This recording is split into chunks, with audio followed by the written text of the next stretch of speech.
So guys, welcome to my channel. If you're ready to dive into the world of magic, mystery, and powerful what-if stories, you've found the perfect place. In today's video, we're asking the big question. What if Harry Potter awakened true power with the founders of Hogwarts? This amazing story was written by Mori99, and it truly brings out a new, emotional side of Harry's journey. Speech Balloon. You can find the full fanfic and support the original author by clicking the link in the description below. If you're curious about what happens next, hit that subscribe button right now so you don't miss any magical adventures. Let's dive into the magic, and see how Harry's life changes forever. A shrill whistle sounded from the steam engine outside. Jerking and shaking, squealing and shrieking, the Hogwarts Express slowly began to pick up momentum, leaving behind Hogsmeade Station and the small gathering of waving villagers that usually came to say their goodbyes. Even the Muggles have much better and faster trains for long distances by now. Tristan clutched the handle of the next compartment and steadied himself, snorting as some of his younger peers before him stumbled through the hallway. I wonder when we'll finally switch and get rid of this old, rusty accumulation of scrap metal. He tore his eyes away from the window when the high towers, sharp roofs, and many windows reflecting the bright sunlight were finally swallowed by the wild Scottish scenery. Tristan opened the closest compartment, about to slip inside when suddenly a hand held him back by the hem of his robes. "There you are." A soft, high laugh rang through his ears. "I've been looking everywhere for you." Tristan startled and spun around, ice jolting through his veins and a thin piece of wood sliding into his palm. "Whoa, easy there." Warm, light green eyes twinkled with mischief. "It's just dear old me." Long auburn curls bounced from side to side as the girl raised to her tiptoes and brushed her lips over his for a quick peck, leaving a faint peachy taste. Tristan smiled, the same bright, polite smile he had perfected over the years. "Sorry, Adelaide." He slowly shoved his wand back up his sleeve while eyeing the pair of friends that had tagged along with her. "Neither of them looks too pleased to be in my presence. So, why have you been looking for me?" Adelaide rolled her eyes before grinning widely. "So we can share a compartment on our way back to London, of course." "Aha," he nodded. "And will your friends be joining us?" Adelaide shot him a coy look before glancing over her shoulder at her friends, auburn curls bouncing against his chest. "No, I think it's best Emmy and Liliana will grant us some alone time." Again, neither of the girls, both still dressed in blue and bronze, seemed happy by her declaration. They shoot him skeptical looks. "Fair enough." He shrugged and opened the compartment, allowing Adelaide to enter first while he grabbed her trunk. "Ladies." He flashed Emmy and Liliana a small smile, closing the door swiftly and locking it with a tap of his wand. Scottish Highlands flashed past outside the window. Tristan levitated Adelaide's trunk up onto the overhead rack, keeping his own shrunken version in the pocket within his robes. "So, what are your plans for the summer?" Instead of taking a seat, Adelaide waited for him to be seated before slipping onto his lap, steadying herself with one arm around his neck. The scent of sharp, sweet shampoo filled his nostrils. "I haven't actually planned much yet, I'll just be spending some time with my family," Tristan admitted, brushing her hair away from his face where it tickled his nose. "What about you? Are you saying you're not attending the World Cup?" Her eyes went wide and the fingers roaming through his hair stilled. "It's been decades since the last time it was held in Britain, and we even have Ireland making it into the finals." "Oh, that. I'm not too sure." He leaned against the backrest, his arm coming around to circle her waist. "I suppose it could be fun. Although my family isn't very big on public events."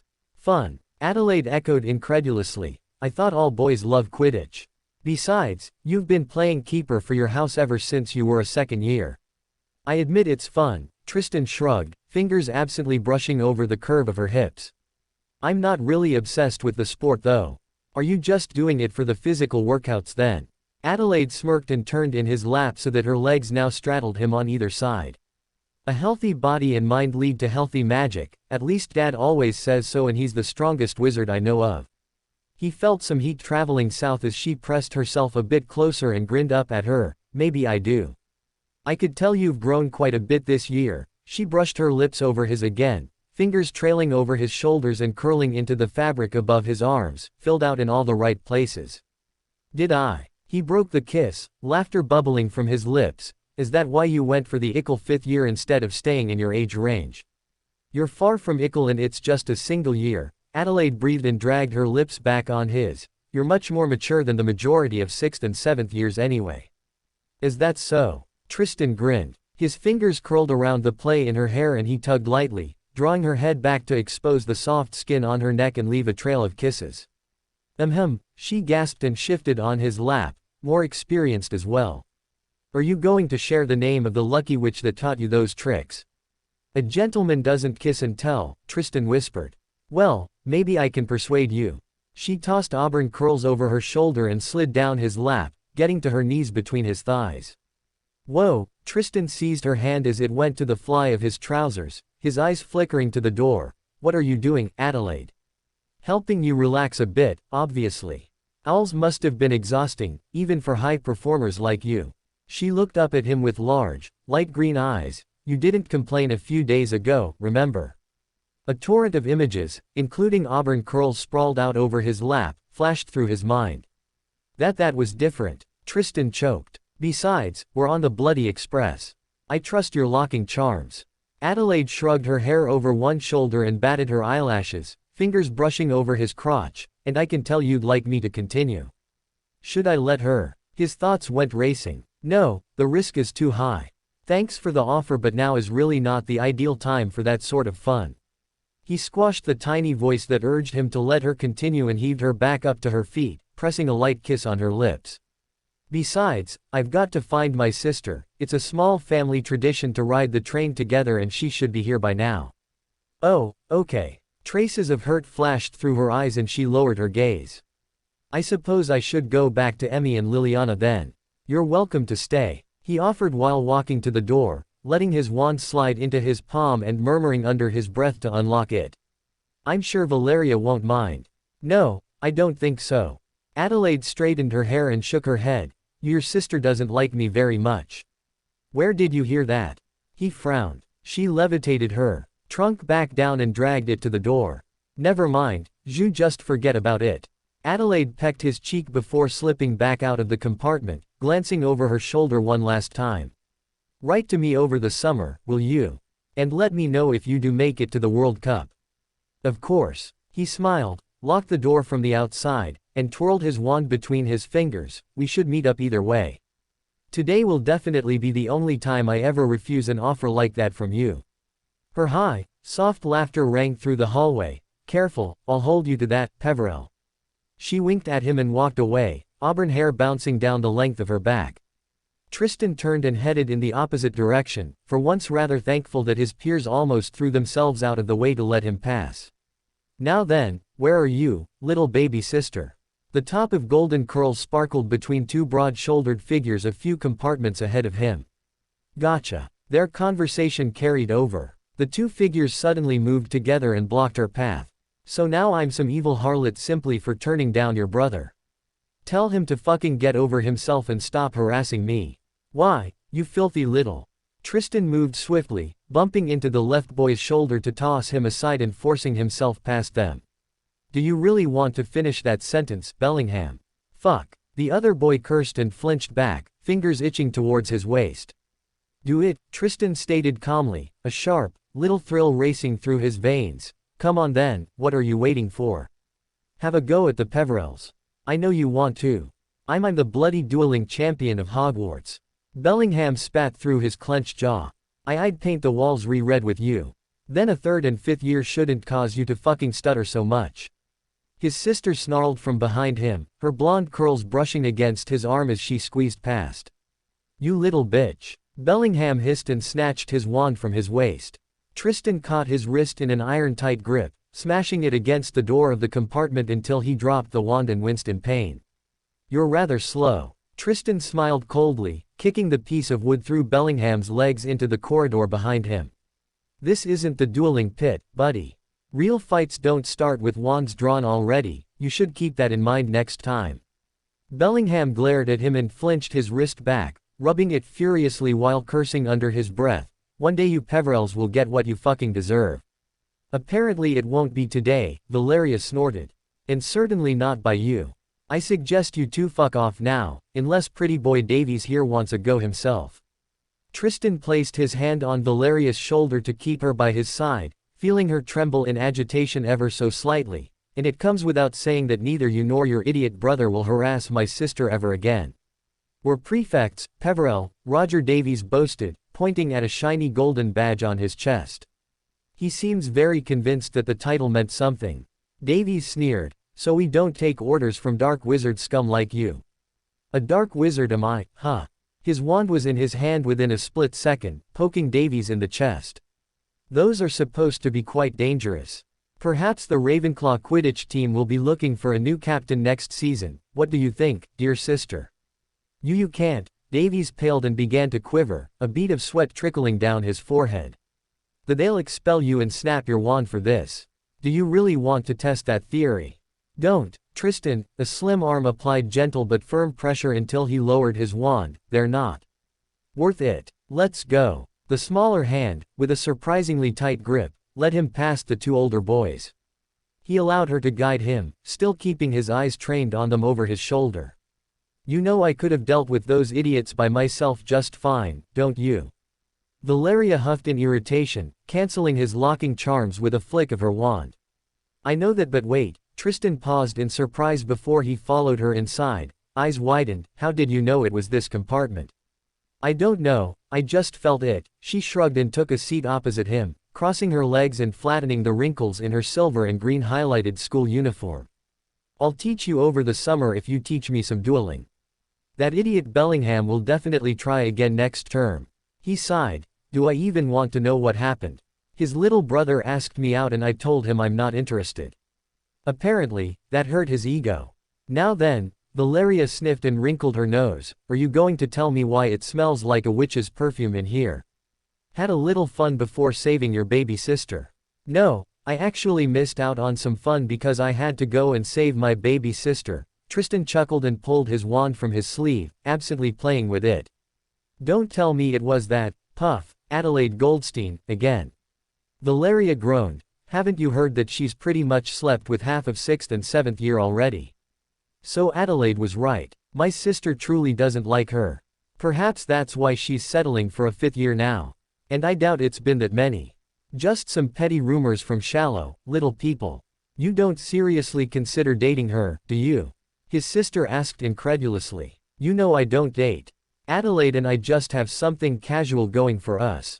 Tristan shrugged it off. I probably won't have time for dating next year anyways because I'll have to fight off all your potential suitors. Valeria giggled, emerald green eyes flashing with amusement. You're just jealous that I inherited all of Mother's traits while you only got her eyes. Soon I'll be just as irresistible as her. She cupped her own breasts through her school uniform with a small frown. Well, I suppose these two girls might need another year to grow, but then. Can we please talk about something else? Tristan cringed and pointedly looked out of the window. Fascinating how quickly you turn from the most promiscuous adventurer, who haunts Hogwarts at night, to some complete prude as soon as we leave the castle. Valeria giggled, but on a serious note, thanks for stepping in out there. You know I always will.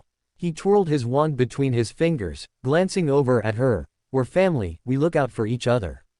That's how it has always been and I don't think it will change anytime soon. I will still need those dueling tips over the summer then. Valeria sighed and leaned back, tossing her long golden curls over her shoulder. Father always goes too easy on his little princess, and Mother prefers I don't train for a few more years at all. It's ridiculous, really. They just don't want us to experience the same childhood they had, Tristan stated, but at least they still teach us how to protect ourselves. I don't think many other families do anymore. I was honestly torn whether or not to stop you out there. Valeria grinned challengingly. Do you think you could have taken both of them by yourself? Peter Bellingham is the famous Hogwarts dueling champion after all, and of course, Roger Davies is a mighty prefect. He's only champion because I never chose to participate. A small smile played on Tristan's lips. Being a gifted dueler is good. Being a gifted dueler no one knows about is even better. It didn't matter that there were two of them against me. The corridor is too narrow for them to use numbers to their advantage. Like circling around me, Tristan mused loudly, twirling his wand between his fingers, and I think it's out of question which one of us is faster with their spell work. You're such a braggart. Valeria rolled her eyes good-naturedly, curling her legs up the bench to sit on top of them. But it's true, Tristan shrugged. In my 5 years at the castle I've had plenty of opportunities to assure myself of it. His fingers flexed around his wand, and I'm sure many more opportunities will follow soon. My parents' legacy ensures that. You know they don't all hate us, don't you? Valeria frowned at him. Before they came to Hogwarts most of the Muggle-borns have never even heard about what our parents did during the war. But as soon as they truly enter our world, they do learn of it, and I've yet to meet one who stayed friendly after that. Tristan laughed coldly. Fine, Valeria's eyes flashed in irritation, but the half-bloods either hate our parents, and by extension us, for what they did or alternatively hate us for how they did it. It's a point one can apply to pretty much the entire wizarding world. He interrupted her again, raising an eyebrow in challenge. What's next, Val? Are you going to tell me the purebloods are any different? After our parents ended some of the oldest British bloodlines. I'm just saying there's no need for such a bloody victim complex. To you, it's always us versus them. I'm not saying we don't have enemies, just that they don't all hate us, Tristan, Valeria repeated firmly. It's better to assume the worst from them, that way I won't suffer a nasty surprise. Tristan chose to remain silent, studying the passing landscape. His sister continued, and unlike you, I actually have some friends in my year. Now wait a minute. Ones that aren't only interested in getting to know me physically, brother dear. She added with an eye roll when his lips parted in protest. Out of the two of us, you're definitely the loner. I can't really argue with that. Tristan chuckled. Fair enough, let's hear them. Valeria began counting one slim finger after the other. I'm on good terms with Daphne Greengrass and Tracy Davis from our house. The same holds for the Pottle twins and Susan Bones in my year. And of course, Maggie and Alfie from Gryffindor are actual friends of mine. Greengrass and Bones are distantly related and the Potter and Black children don't count. Valeria, we practically grew up with them. Tristan snorted. Besides, Magnolia and Alfred always hang out with that idiot Weasley and Granger. Now how do those two treat you? To be fair, Ronald Weasley spewing nonsense about father and mother being dark sorcerers and killing people is pretty amusing most of the time. Valeria chirped. I doubt his sister would have ever seen the light of the day if it wasn't for what our parents did. It's not very likely, Tristan hummed. They risked their lives for them. Valeria gritted her teeth. They should be hailed as heroes instead of getting called dark wizards at every corner. You know they don't want any of that. Tristan sighed. Their reasons to fight Voldemort weren't exactly selfless. Oh, I know, Valeria giggled. One merely has to compare dates to figure out father's true motivation. Dates? Tristan frowned. Valeria cooked her head. Voldemort was defeated on October 1, 1978. You were born in June, 1979. You think mother was already pregnant with me during the Battle of Hogwarts? Tristan stared out of the window. I haven't actually thought of that. Was I the reason they risked so much? So I could grow up in a better world than they did. It's supported by so many hilarious rumors as well. Valeria snorted. You want to know my favorite? I actually don't. Some Ravenclaw claimed that Voldemort ensnarled mother with his secret Parselmouth sex magic. Valeria buckled on her seat, her high laughter filling the compartment, and the only way to stop him and ensure that the baby was indeed his, was for father to defeat him in a duel. Secret Parselmouth sex magic. Tristan didn't know whether to feel amusement or ridicule. How did an idiot like that ever land in Ravenclaw? I don't know, but it's pretty funny. She wiped a tear from her eye. No to me, Tristan grimaced and spun his wand between his fingers. I wish father didn't have to reveal it at all. I wish the world never found out. He hissed under his breath, letting a tiny snake of ebony mist curl around his wrist and up his arm. It's just another advantage lost to us now. Perhaps he was forced to defend himself with it, Valeria suggested, watching his creation with a curious smile. If only father finally shared his memory of that night with us. Tristan murmured, vanishing the serpent in a puff of black smoke. I suppose mother could as well. We know she's seen it in person by the way she tenses anytime it's brought up. It can't have been easy watching the father of your unborn child fight for his life. Perhaps father can't even recall the memory anymore, his sister mused. The ministry says he was injured gravely in the fight due to all the dark magic he used. Heat bubbled in his stomach, and all they did was watch while locking him and mother in a cage of wards, trapping them with Voldemort and hoping their two biggest problems cancel each other out. But they don't actually say he was injured, do they, Valeria? Tristan said. Our classmates shoved those old articles in our faces plenty of times. The prophet reported that he fell fully unconscious, some reporters even say he died that night. And no one has seen him after the duel for an entire year, not even Uncle James and Sirius. Really, Tristan? Valeria snorted in disbelief. No spell can bring back the dead. Professor Vector always says it's against the very nature of magic. Not even Father could pull that off. She flicked her hair up, binding it in a high ponytail. Besides, you don't usually care about what the little, shallow people think of us, so why do you now? Because something happened back then, something important that our parents don't want the world to know.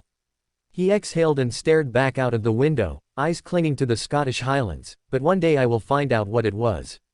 I have too. I suppose it doesn't matter, he lied with a shrug.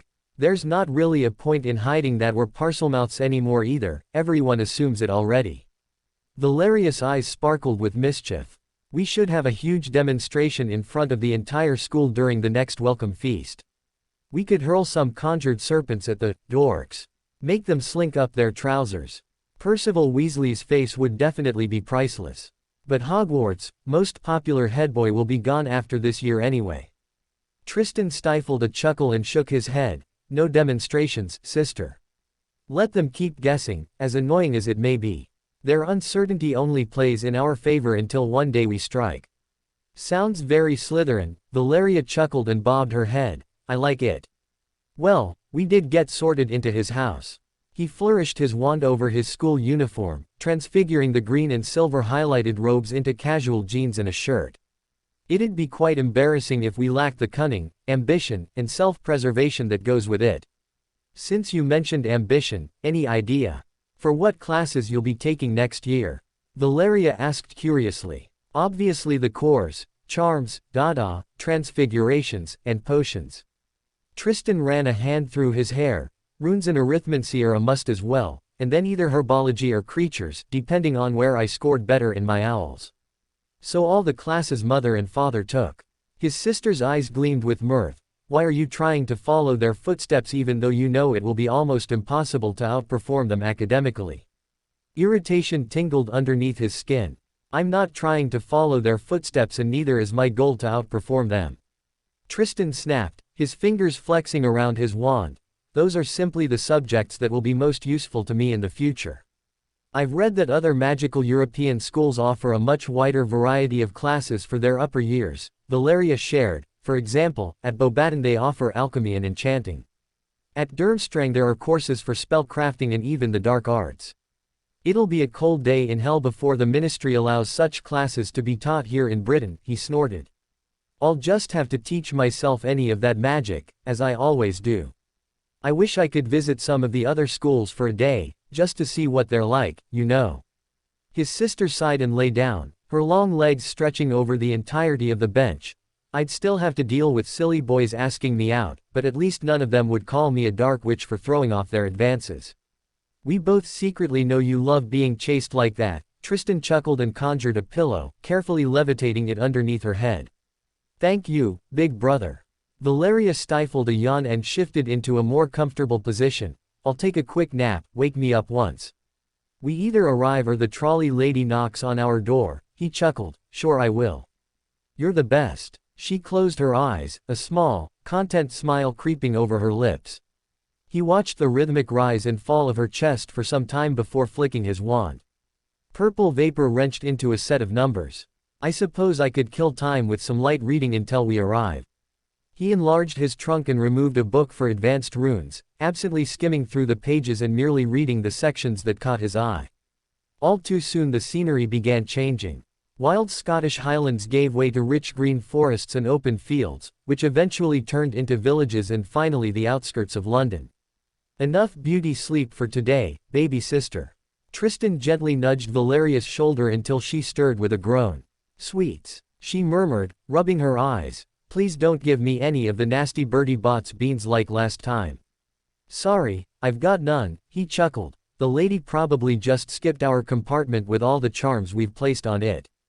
But we'll arrive at King Cross soon, so you can just snack from Mother's honeydew stash once we're home. I'd rather not unless you give me the cloak for that. Valeria arched back and rose from the bench, stretching her arms over her head. I can still feel the bruises on my butt from her stinging hexes when she caught me last time. You'll catch some more curses if Mother sees you exiting the Express like that. He gestured at her disheveled robes and hair while shirking his trunk and storing it in his pockets. You know how much she cares about looking the very best anytime we're in public together. Fine, Valeria huffed and smoothed out the wrinkles in her skirt with wide flicks of her wand, tossing golden curls over her shoulder and binding them in a loose braid. I swear she's slowly turning into Great-Grandma Constanza. Soon she'll have us act like perfect, prim little purebloods. Better not let her hear that, he chuckled as the express pulled into platform 9 3/4 at King's Cross Station, its brakes squealing and screeching before finally coming to a halt. They went back into the hallway, edging past the masses of exciting students out onto the platform. Thick white steam poured from the red chimney at the front of the train, concealing the majority of the colorfully dressed people waiting. Do you see them? Valeria asked, attempting to peek over the crowd on her tiptoes. He let his eyes roam over the many heads until finally spotted one of sparkling gold next to a crown of deepest ebony. Found them. He tugged Valeria on the hand and guided her through the crowd. A lonely couple stood slightly offside, ignoring the scandalous looks and muffled whispers thrown at them. Both were tall and dressed in robes of fine silk, him in wine red, her in velvet blue. He was standing behind her, his arms scooped protectively around her midriff while she leaned back against his chest. Green eyes found him as he approached, instantly gaining some of their familiar warmth. Tristan. His father's arms left his wife's waist and opened for an embrace, his hurried steps betraying his usually calm demeanor. Hey, Dad. He hugged him tight and allowed a few smart claps to land on his shoulder before pulling away, switching spots with his sister, who had greeted their mother first. My son, she whispered and embraced him after kissing his cheek, fingers curling into his shirt. Look how much you've grown up already. She pulled back and blinked up at him, pride sparkling among the tears in her eyes. Taller than me and perhaps even your father soon. In a few years maybe, his father snorted and gently sat a squealing Valeria, who he had leapt off her feet in greeting, back onto the platform. You two have your trunks. Are you ready too? A bright, white light flashed to Tristan's right, searing his eye. His father leapt in front of them, gray mist pouring from his pale wand and wrenching into a thin, pulsing barrier. A second flash blinded him and Tristan waited for something to strike the shield. His own wand was already pressed into his palm while he dragged his sister behind him. The steam from the express cleared, revealing a blonde witch wearing magenta robes and a paunchy man, holding a large black camera that was smoking slightly after a third flash flashed from it. What a lovely family reunion. Elaborate and curiously rigid curls bounced, contrasting oddly with her heavy-jawed face. Her thick fingers clutching a crocodile skin handbag ended in 2-inch nails, painted crimson. How about a tiny interview, Mr. Peverell? Or maybe your son and daughter would like to answer a few questions. I told you to leave my family alone, Skeeter. His father cursed and curled his fingers into a tight fist. The camera exploded in a puff of black smoke, sending metal and glass shards skittering over the platform past the feet of the shrieking crowd that had gathered around them. Let's go. He turned towards Tristan and offered his hand, ignoring Skeeter's outraged expression and the furiously scribbling green quill that suddenly zipped over a roll of parchment. Simultaneously his mother scooped an arm around Valeria, tightened her hold, and vanished with a faint snap. The world went black and was forced past him, while he was pressed very hard from all directions, iron bands tightening around his chest. The pressure faded just as quickly, allowing him to gulp a great lungful of air. Gravel crunched underneath his heels as he staggered forward, opening his streaming eyes. A proud manor, its familiar towers, bay windows, and sharp roofs, rose from behind tall iron gates and neatly trimmed hedges. Home. A small smile spread over his lips. Tristan allowed the faint surge of magic from the wards to ripple over his skin and fade away like smoke on a breeze.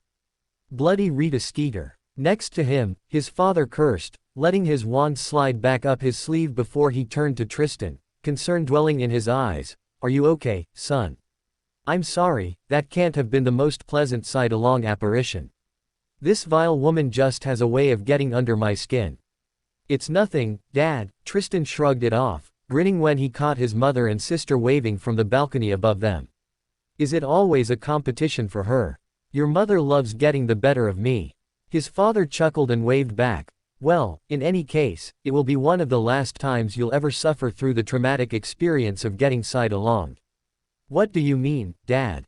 Tristan frowned and turned back to him, noticing the faint smile that tugged the corner of his lips. I've only just turned 16 this summer.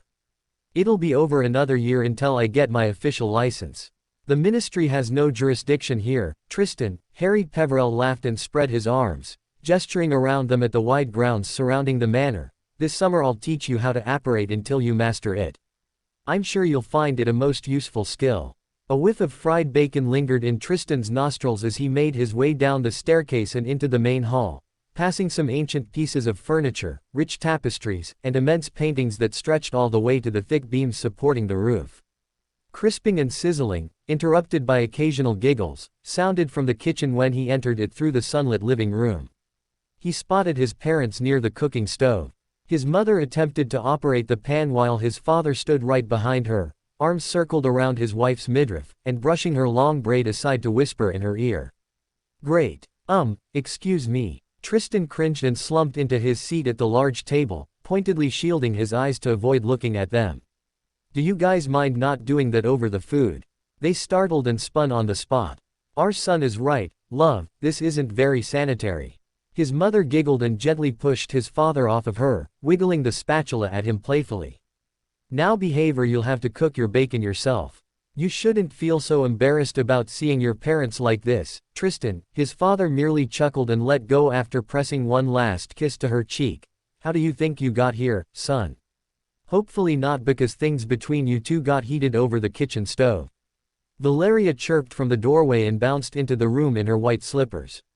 She slid into the chair opposite Tristan, still wearing her pajamas, and flashed him a grin. That doesn't sound very romantic, more like a little misstep in the heat of the moment. What was a misstep? A third voice questioned from the door.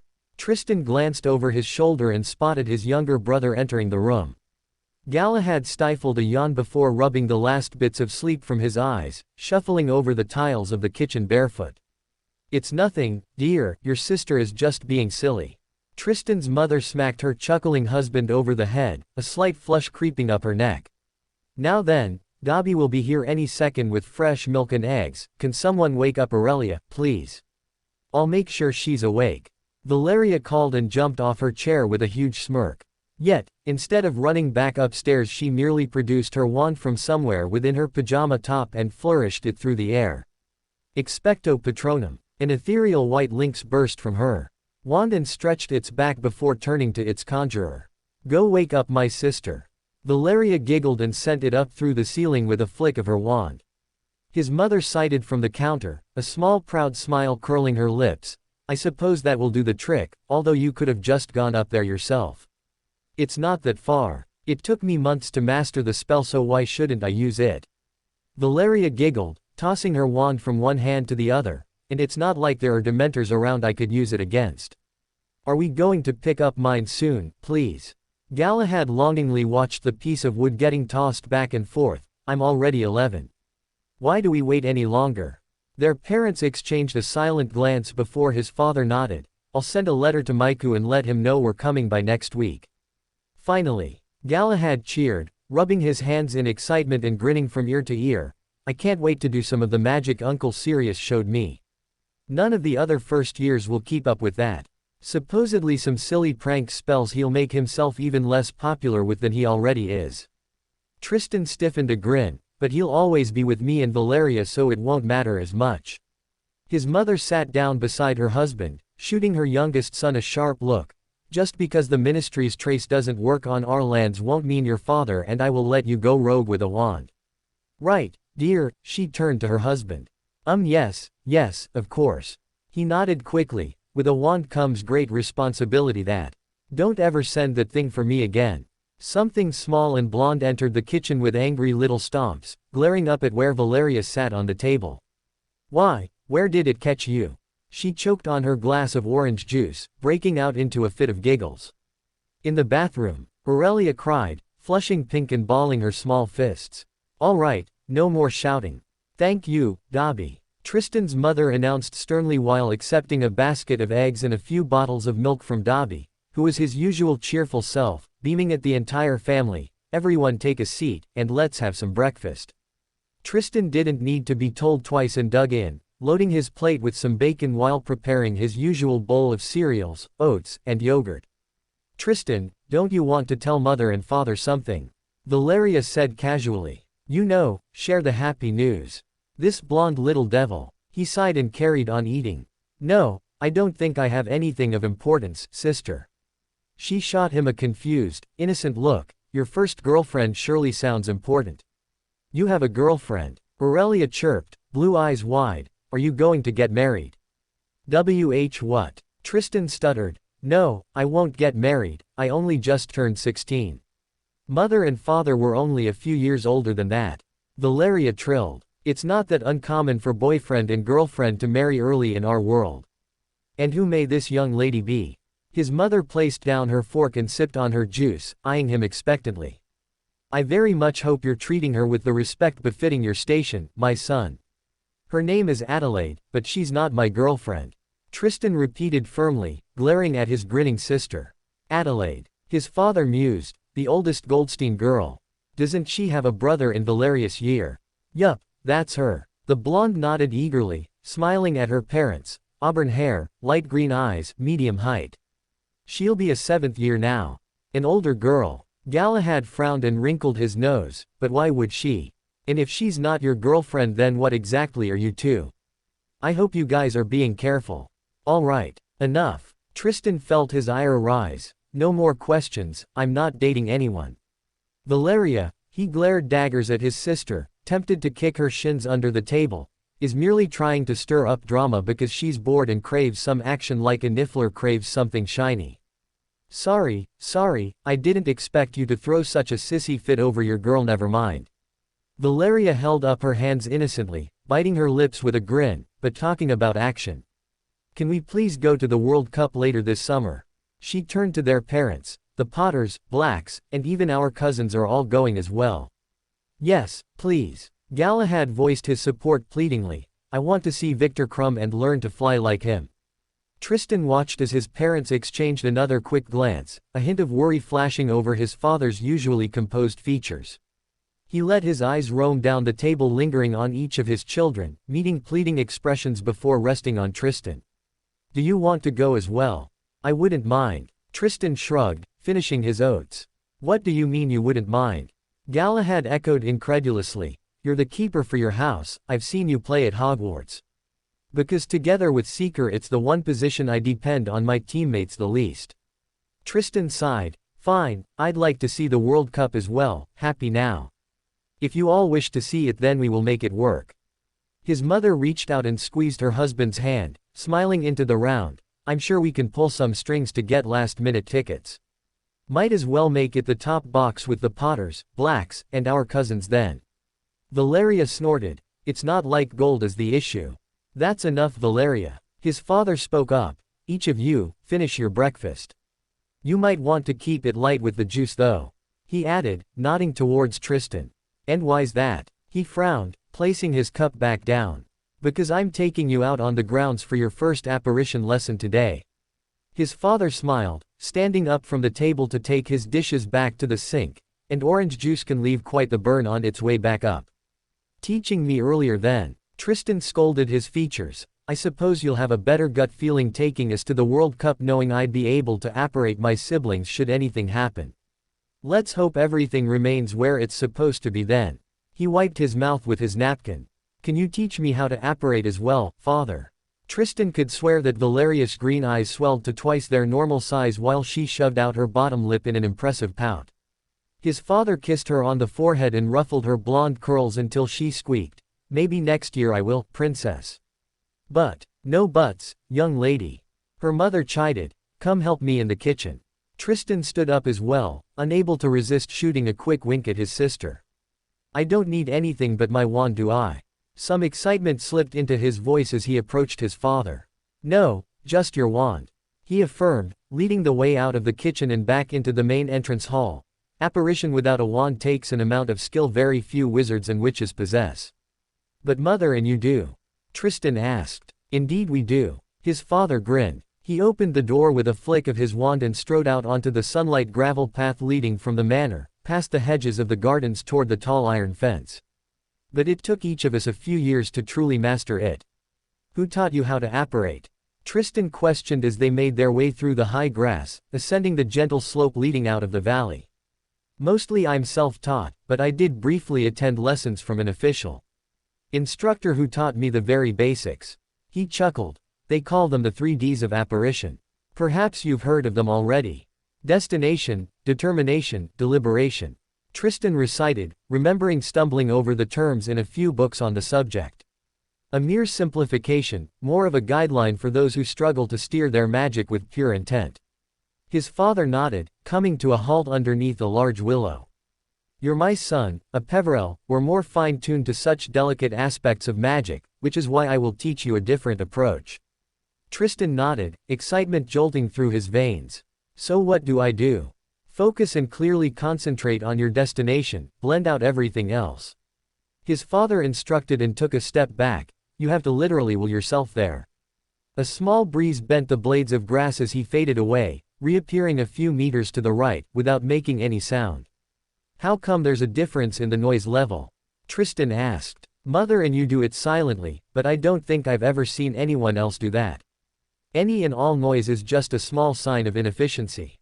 He explained and reappeared right in front of Tristan, his form coiling together like smoke on the wind. Make sure you're focused and your will is strong, don't let your magic break free. Tristan tried to turn the words over in his head, but so far they didn't make much sense. He shrugged. I suppose I will have to give it a try to fully understand it. A clear target might help. His father curled his fingers, separating a few of the long leaves from the willow tree and twisting them into a tight loop that he hovered to the ground. Try it like this. Tristan took a deep breath and pictured the inside of the loop, attempting to will himself right in its middle. His stomach lurched and his vision swam, black spots invading it brutally. Good Salazar. He collapsed to one knee and swallowed his breakfast back down, already feeling the orange juice charring the depths of his throat. That felt bloody awful. A hand patted his back and another steadied him and helped him back up. Rest for a bit and give it another try once you're ready.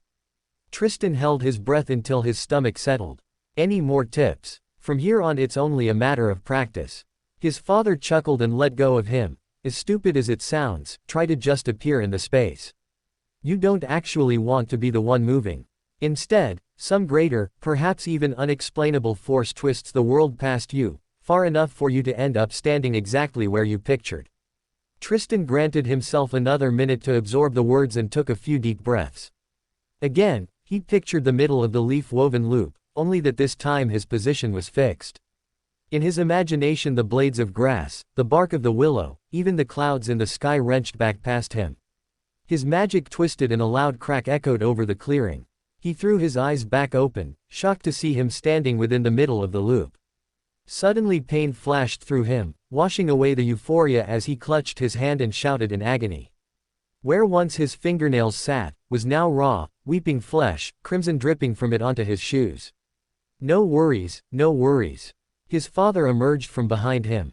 Through the tears and pain clouding his vision Tristan caught bits of crimson floating over his open palm. Vulnera sanenter. The pain stopped abruptly, and his nails fused back underneath his skin. I figured this might happen so I brought this. He popped off the lid of a small can, showing the pasty bomb inside. Some Dittany and you'll be good as new. Once applied he indeed felt completely fine, still, the shock lingered in his bones. We can take a break for today and try again tomorrow. His father suggested without any hint of disappointment.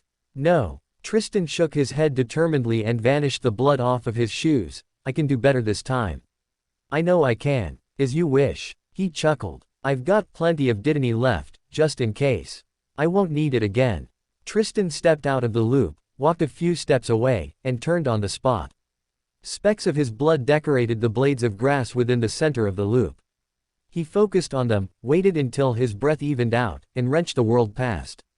Another crack echoed over the grounds, startling the birds up high in the willow.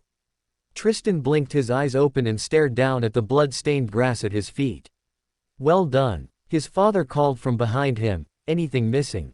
He raised his hands before patting himself down, wiggling each of his toes in his boots. All there. I did it. Tristan smiled in grim satisfaction, balling his fists. I apparated. I'm very proud of you, son. His father appeared next to him, cloak rustling over the grass. That was much quicker than I've managed. Same for your mother, just don't tell her I said so. Should I try it a few more times? Tristan glanced up to the branches of the willow, eyeing a particularly thick one. Go ahead. Just don't let your concentration falter and keep the distance. Tristan wrenched the world past him, clinging to the bark of the tree to steady himself. Easy as that. A wave of nausea and dizziness struck him, his vision spun and he slipped from the branch, falling freely. Horizontal. An amused chuckle sounded below. His fall slowed until he gently touched the ground. Distances in height are usually more difficult for beginners. His father laughed. Still, that was really impressive. Tristan turned on his belly with a groan, attempting to heave himself back up. The nausea struck again and he doubled over, hurling his stomach onto the ground. A bitter taste flooded his mouth, the orange juice burnt his throat. Oh no, not your mother's immaculate cooking. A strange tingle ran up his spine. The bitter taste left his mouth and the burning faded as well. Thanks, he gasped. No worries, you'll get used to the feeling soon. I'd bloody hope so. Tristan growled and wiped his lips, vanishing the contents of his stomach from his robes and the ground. Enough for today, or do you want to have another go? A few more. He flexed his fingers. No vertical distance though. Go ahead. Tristan visualized the center of the loop once again and reappeared there, though he still staggered, and fell to his knees as the nausea struck. At least my stomach is empty now. He pulled himself back up and took a deep breath. It took more than a dozen further attempts before he could manage to remain upright, and an additional 5 for him to do it without swaying or staggering all over the place like a drunk. That will do for today, don't you think? His father called from where he was seated up in the willow, watching him with a mixture of amusement and pride. Yeah, I think I'm good for now. Tristan agreed. He leaned back against the trunk and took a few deep breaths, massaging his aching limbs. Do you have any more questions about it? His father jumped off the branch, cloak rustling through the air as magic decelerated his graceful fall. I do. How come we can apparate within our wards, but no one else can? Tristan frowned. Actually, how can wards as strong as these even allow apparition altogether? The only places coming close power-wise are the wards at Hogwarts, Gringotts, and the Ministry, but it's impossible to apparate there. Our wards are keyed specifically to our family. As a full-blooded member of it, you have pretty much all the freedoms you could imagine, while still enjoying the protections. His father's gaze traveled down into the valley and to their home. It makes them unlike anything you'll find in magical Britain. There's one small exception at Hogwarts, but that's for another time. Hogwarts. Tristan frowned, waiting for him to continue. The wards at Hogwarts, at least those I encountered so far, are nothing like what ours feel. Even though your mother and I cast these rather recently, in the grand scheme of things, the magic that powers them is of the oldest, most elemental kind.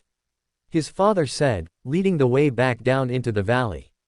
You mean it's obscure magic, like your cloak when you told me to scatter my blood over it? Tristan mused, though he still had his doubts. But all the blood in yours and mother's veins combined wouldn't have been enough to erect something of this magnitude. You're right. Our blood merely served as a medium in the creation of these wards, to make sure the sacrifice is linked to us and our children and any that follow. Sacrifice. Tristan whispered. What did you sacrifice? The lingering echo of the great man who taught me everything I needed to survive.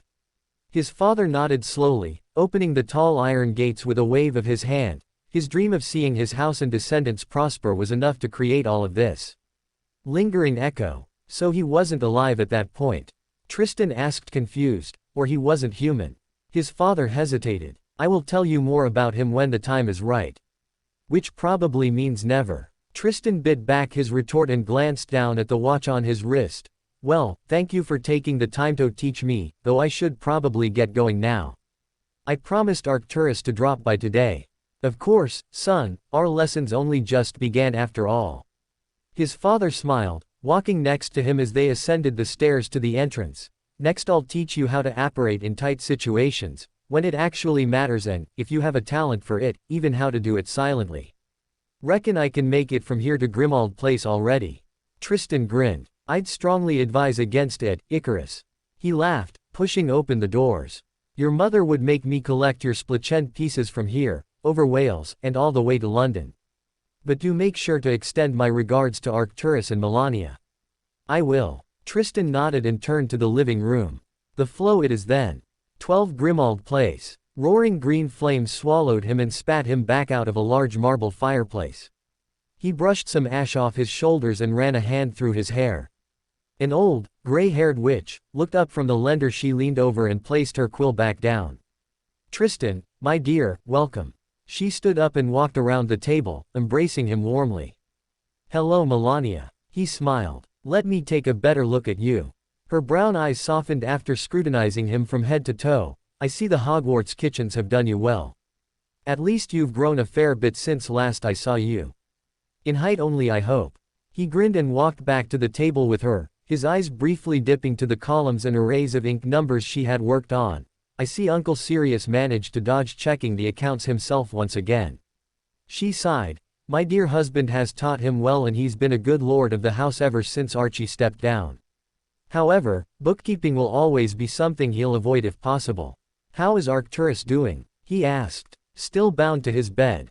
Melania's expression fell. His mind is as sharp as ever, but the healers say there's little hope his body will make a full recovery. I don't suppose he took the news well. She snorted. He didn't feel reluctant to share where exactly the healers can put their professional opinion.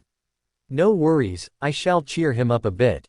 Tristan grinned. Off you go. Melania rolled her eyes. Just don't antagonize my poor husband too much. I won't make any promises. Tristan chuckled. He left the study and strolled down the dimly lit corridor to the main staircases leading up to the private quarters of the former Lord Black. Who bloody is it now? A familiar, harsh voice barked when he knocked. Your favorite great-grandchild. Tristan entered with a grin. Who else would visit your wrinkled ass up here? You're no great-grandson of mine. Cold gray eyes glared at him from the large bed by the window. Dementia must have finally gotten to you then. Tristan sighed, summoning a chair from the corner. I shall ignore your harsh words, no matter how deeply they tear at my soul. Ha! Arcturus growled. You Peverell sods don't have a soul to begin with. Give me my wand and I'll curse your pimpled ass back to where you crept from. You couldn't even hurt a fly and I doubt you'd manage a simple levitation charm.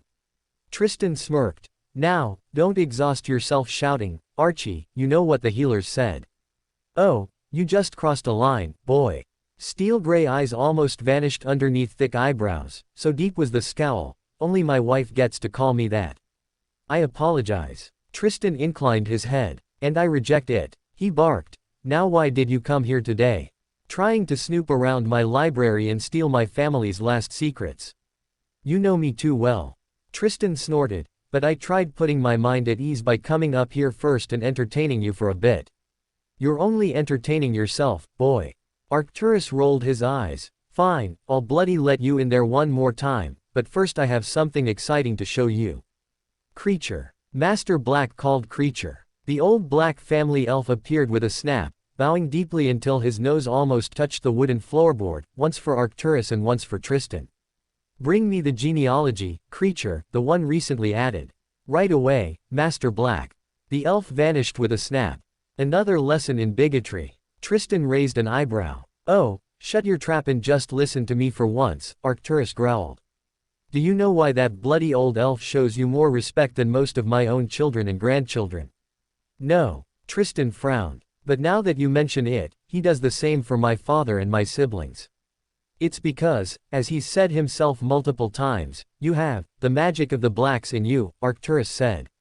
Not very likely. Tristan snorted. It's been at least 7 generations since someone on my mother's side married a black, and with my father's family migrating to the continent centuries ago, it can't come from him either. Creature popped back into the chamber, carrying a heavy, leathery tome over his head. Well, that's the funny thing then, isn't it? Arcturus held out his hand and accepted the tome, placing it over the covers on his lap. Your father was in quite a tight spot when I confronted him and forced him to explain himself all those years ago. So what did he tell you? Tristan asked curiously, his gaze dipping to the tome. He told me that your family's magic is able to absorb that of other families. That's ridiculous, Tristan bit back a snort and held his tongue. And what do you think? Obviously I had my doubts about that explanation, even after his attempt to prove it to me by displaying a skill that can only be attributed to one very specific family. Arcturus looked up at him critically. Parcel magic. Tristan frowned. My father told you he was a Parselmouth before the entire world knew it. Aye, that he did.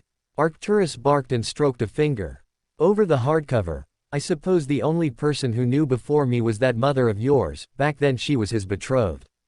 And what does that have to do with this tome? Tristan questioned. You see this crest right here, boy. Arcturus flipped the hardcover and pointed at the top of the glossary. It's the crest of House Selwyn, one of the older British pureblood families, but fallen from grace a long time ago. Their gold is spent, and their reputation is tarnished due to the sides they chose in the conflicts of the latest century.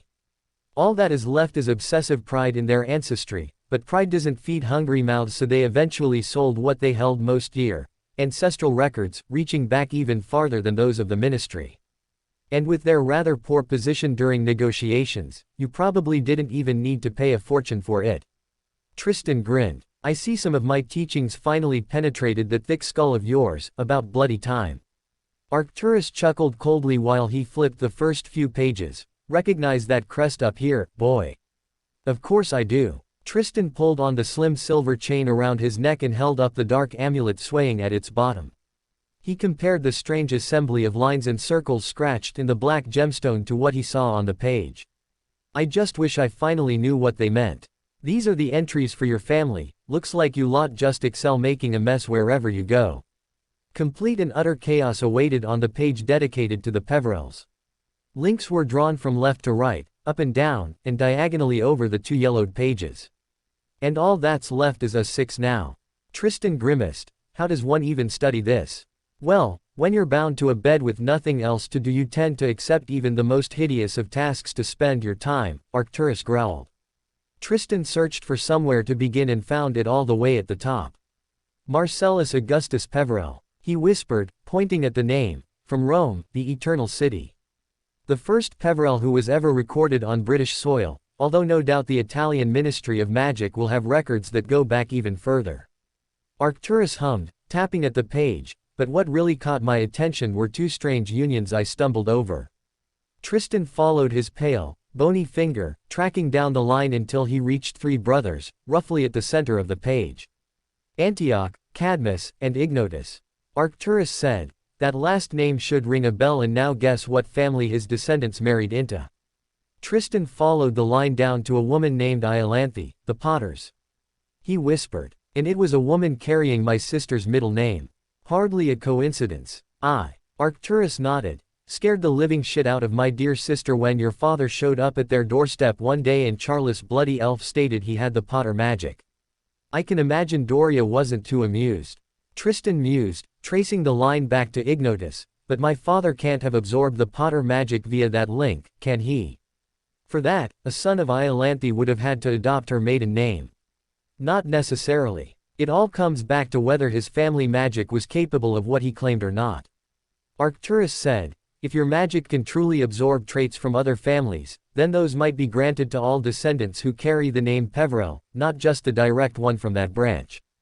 Tristan shook his head. How could something like that even be possible? The magic has to be passed down by blood. How could it be transferred to some distant cousin via other means? I thought it impossible as well, but it's the only thing that explains your talent to speak Parseltongue. Arcturus hummed. Take a look at the other union I mentioned. This time they started at Ignotus' older brother, Cadmus, and his first of 4 children until they stumbled over a weird arrangement of lines. What does it say? Tristan squinted his eyes together, trying to read the name of the family that had given their daughter in exchange for a daughter from the Peverells. The Gounts, Arcturus growled. Voldemort's family. Tristan sucked in a breath. Although it's a pity that's all people will remember them by now.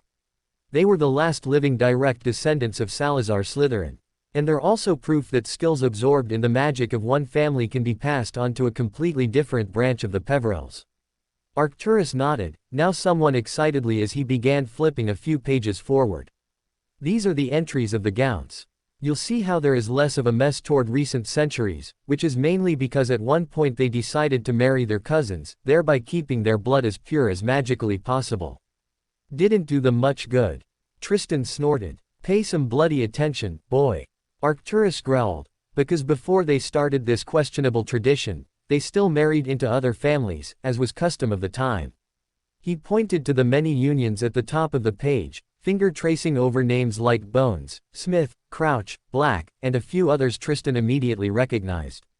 Now, can you explain to me how there's never been a single recorded Parselmouth among the offspring of any of those unions? Tristan frowned, his thoughts racing until they aligned. There must be something in the Slytherin magic that prevented the ability from getting passed on, probably to prevent someone from abducting a child and stealing the ability for his own offspring. The only exception is when the main branch is threatened to go extinct, otherwise, the Gounts would have never inherited it in the first place. And there you have it. Arcturus closed the tome and smacked the hardcover with his open palm. I had my doubts about your father's explanation until I stumbled over those links. No matter what branch of the Peverells you lot descended from, there was little chance it could have been one that passed on the magic of the Blacks, Potters, and Gounts by blood itself. And so the only other option was that the magic truly gets absorbed and shared with everyone that carries the name Peverell, no matter how distantly related. Tristan finished. But then why do I have the feeling that there's still something fishy going on here? Anyway, that's all I wanted to share with you today. Arcturus placed the tome on the nightstand next to his bed. And as always, my attempts to fill that empty head of yours with some useful knowledge leave me quite exhausted. I appreciate the lessons in genealogy, even if I missed the subtle bigoted jabs. Tristan chuckled and stood from his chair, levitating it back into the corner with a flick of his wand. Not once have you mentioned my Muggle-born grandmother in over 30 minutes. That's definitely a new record. Oh, piss off already, you ungrateful slob, and finally grant me some peace and quiet. Arcturus glared at him. I'll be on my way then.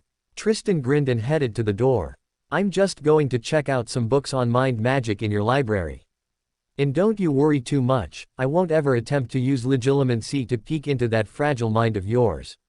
A lantern-lit trail led deep into the woods. Thousands of people moved around him, their shouts and loud laughter, snatches of singing, cheering, and yodeling filled the area with an atmosphere of feverish excitement that was highly infectious. Stay close together everybody, his mother advised, guiding Valeria by the hand and dodging a group of yodeling Irish fans. Looks and sounds like they already consumed the occasional shot of fire whiskey. Valeria bounced ahead of him.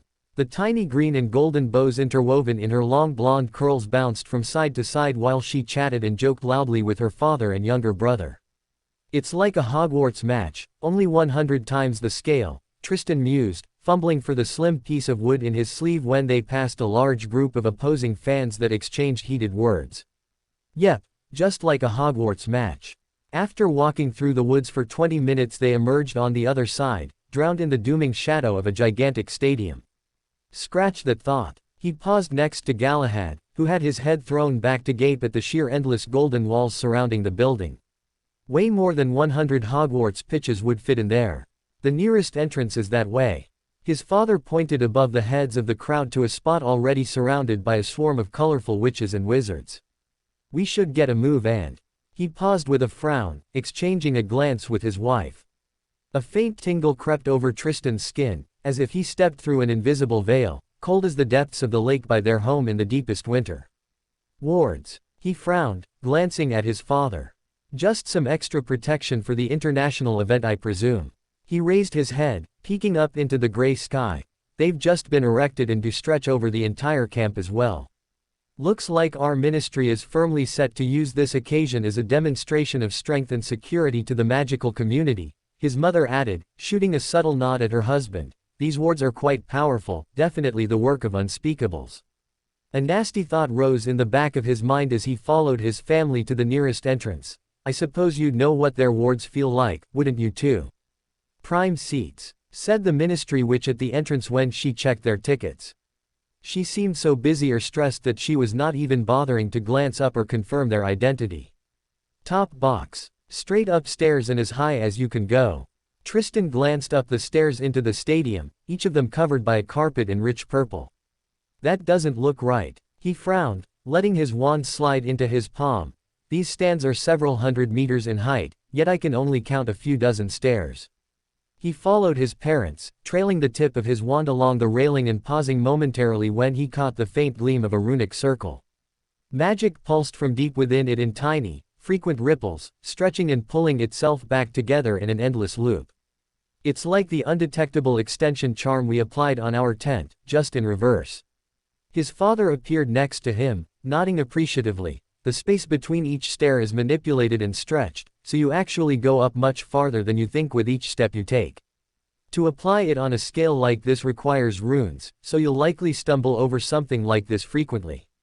I see, Tristan hummed, pocketing his wand. Best get going before Mother scowls at us like she did at Aurelia for wandering off into the camp by herself. You're right, I don't feel like risking her ire tonight.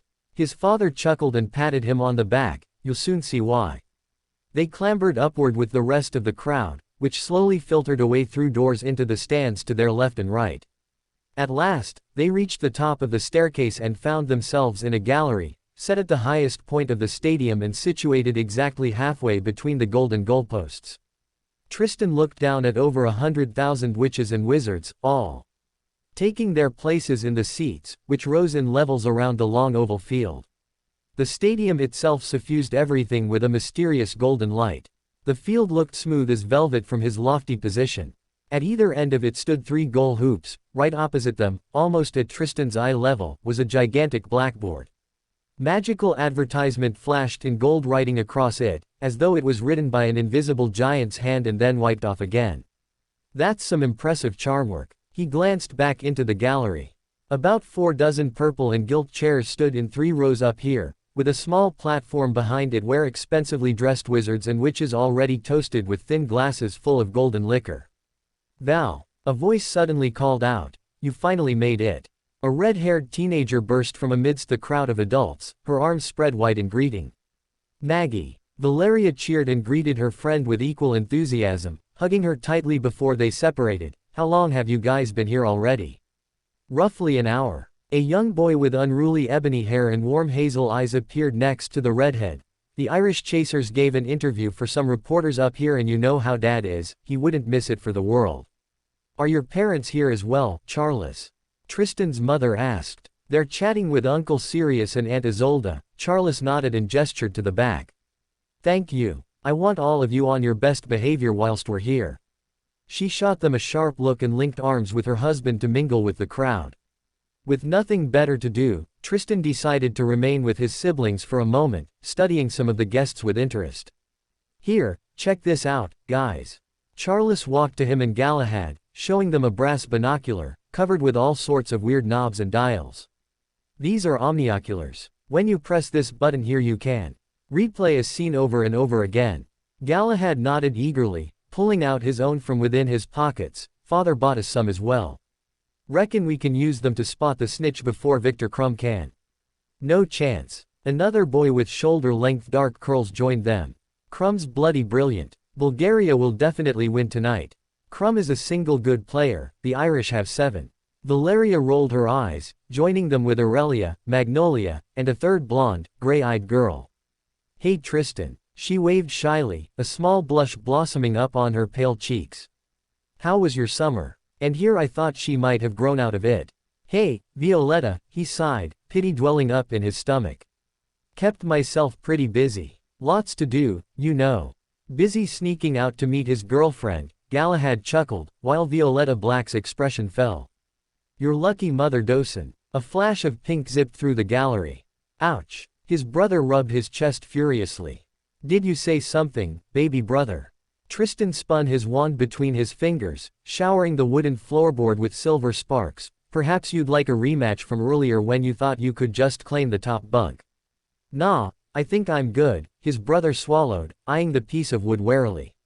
I trust you'll find something else to talk about while I get myself a drink then. Tristan smiled, pocketing his wand to walk over to the buffet that emerged in the back of the gallery.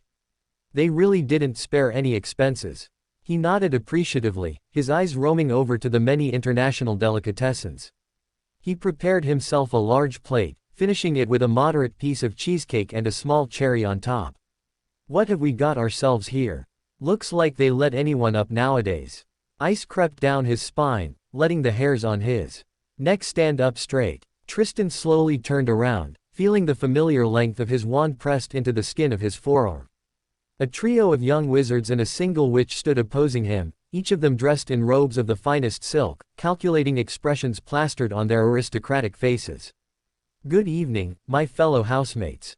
Tristan calmly placed his plate on a table to his right. "If you're looking for a recommendation, I suggest the caviar, although I haven't tried it yet myself. Let's see if they're out for trouble." "We didn't come for recommendations." The tallest of them stepped forward. His white blonde hair was slicked back elegantly. A haughty look was plastered over his pointed face and thick golden rings sparkled on his fingers. "What do you think you're doing up here, Peverell?" "I'm about to have some dinner and enjoy the grand spectacle, Malfoy." Tristan cocked his head and slowly licked his lips, flashing them a cold smile. "And I don't really care what comes first." A flinch spasmed over the face of the boy to the right. His straw-colored hair was cut short and freckles covered each of his cheeks. "The buffet is only for guests who belong up here. You and your family shouldn't count yourself among those.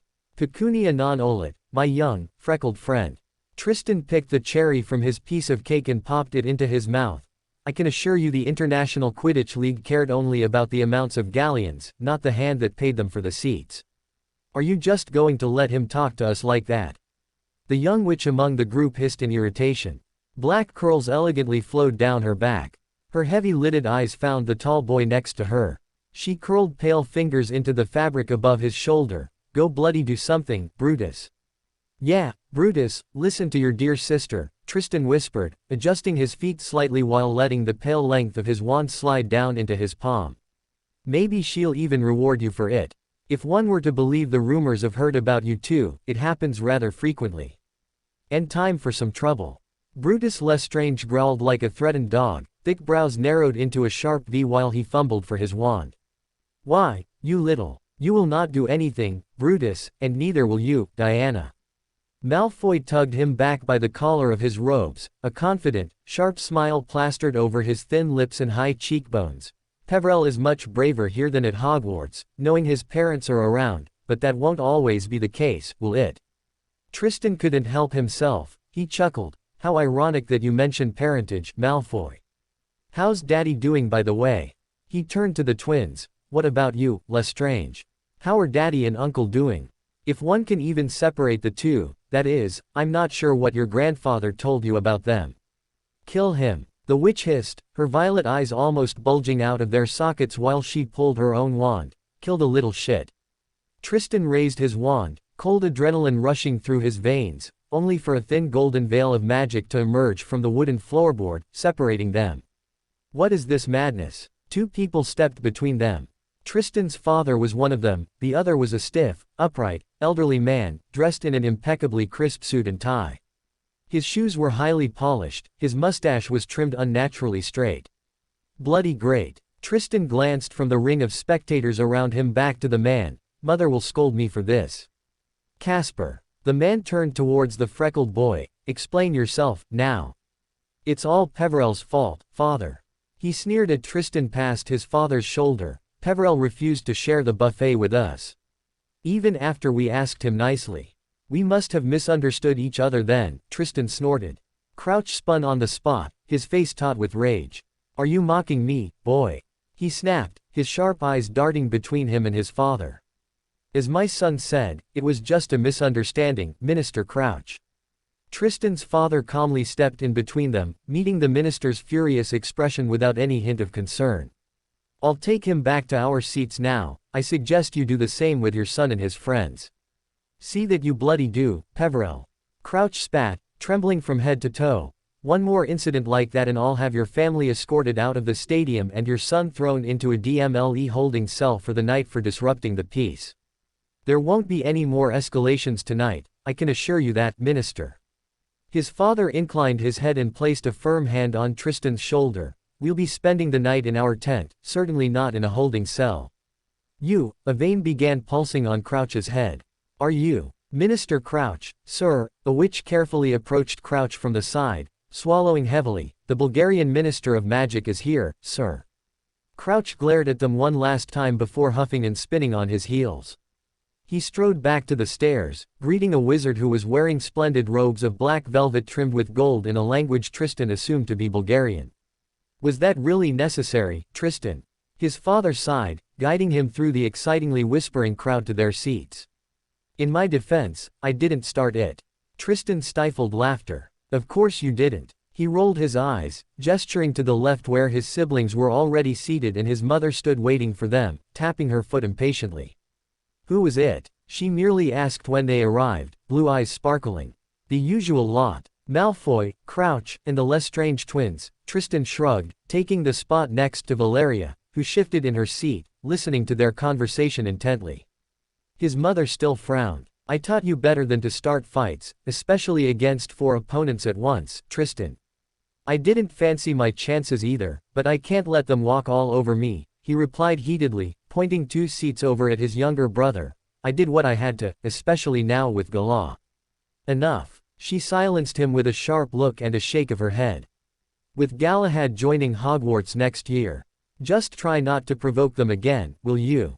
His father whispered, handing him the pair of omnioculars they'd bought for him. You've seen what poor terms we're on with the minister already. A duel with his only son won't do you any good. Yeah, because of whatever you did to make him hate us in the first place long before I was born. Tristan bit back his retort and merely nodded, turning his gaze to the pitch. The remaining guests took their seats soon, including Crouch and his family. Everyone ready. Ludo Bagman rose from the row underneath them, his round face gleaming in the faint golden light of the stadium. Minister, ready to go. Yes, you may proceed, Ludo. Crouch interrupted his talk with the Bulgarian Minister of Magic for a mere second, shooting him a sharp nod. Bagman brought the tip of his wand to his own throat. Sonorous. His voice amplified to a roar of sound that was now filling the packed stadium easily, booming into every corner of the stands. Ladies and gentlemen, welcome. Welcome to the final of the 422nd Quidditch World Cup. The spectators screamed and clapped, waving thousands of tiny flags and adding their discordant national anthems to the racket. And now, without further ado, allow me to introduce the Bulgarian national team. Mascots. A group of women jogged out onto the field like cheerleaders from an American Muggle movie, only these women were unlike anything Tristan had ever seen before. Their skin shone luminous, gleaming like the moon even though clouds covered the sky. Platinum hair fanned out behind them even without a breeze to rustle in. It made Tristan want to run his hands through it again and again. Their pink lips looked soft enough to almost taste the sweetness off of them and their eyes sparkled like stars in the lonely night. A hush fell over the crowd as they began to dance in a blur of swirling silver and pale skin. His body tensed as he listened to the unnatural music and watched their dance. He slowly shifted forward in his seat. Something tugged at his mind, soft and gentle, edging him on to do something great, something impressive. The tug grew stronger, suspiciously so. No. Enough of this. Tristan squinted his eyes shut and buried the ridiculous idea underneath a layer of ice, as thick as North Dawn Lake during the deepest winter. You okay there, son? His father asked with a chuckle, gently pulling Galahad, who had risen from his seat and waddled to the railing, back by the hem of his t-shirt. What? Tristan squinted his eyes again, pointedly looking away from the pitch. What magic is this? Very old and powerful one, his father grinned while holding Galahad tight. It's called teenage hormones. Don't listen to your father, his mother huffed, staring down at the platinum-haired women and pursing her lips in distaste. They're called Vila and are said to originate from ancient Mesopotamia, long before Rome rose to power. Being not fully human, they have a special magic, called the allure. It's like a strong compulsion charm that makes weak-willed wizards, and apparently a few witches, she wrinkled her nose, want to impress them. His father leaned into a whisper. Your mother forgot to mention that they're also incredibly beautiful. They definitely are. I've never seen women that beautiful. The Vila's dance stilled, the noise of the crowd swelled as the Irish national mascot zoomed into the stadium like a green and golden comet. Leprechauns followed in its golden trail, letting sparkling galleons rain down on the crowd in the stands. After the introduction of each player, the Quidditch World Cup final commenced in a blur of motion. Tristan mimicked his siblings and snatched his omnioculars out of his lap, following Victor Crumb who looked much thinner than on the many posters he'd seen in the camp. The Bulgarian's large, curved nose and thick black eyebrows made him look more like an overgrown bird of prey. With the release of the snitch, Crumb swiveled and plummeted out of sight. Instead, Tristan followed the green and golden blurs, which turned into a trio of Irish chasers. Soon one of them scored, earning the Irish a massive roar from their thousands of fans in the crowd. "What?" Aurelia cried, looking wildly around through her omnioculars. "But Levski's still got the quaffle." "Time doesn't work like that, baby sister," Tristan chuckled, adjusting her omnioculars to show the game at normal speed.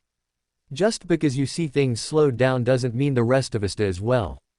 After a few more goals and some rough play from both sides, the referee suddenly decided that the Bulgarian cheerleaders were much more exciting than the ongoing World Cup.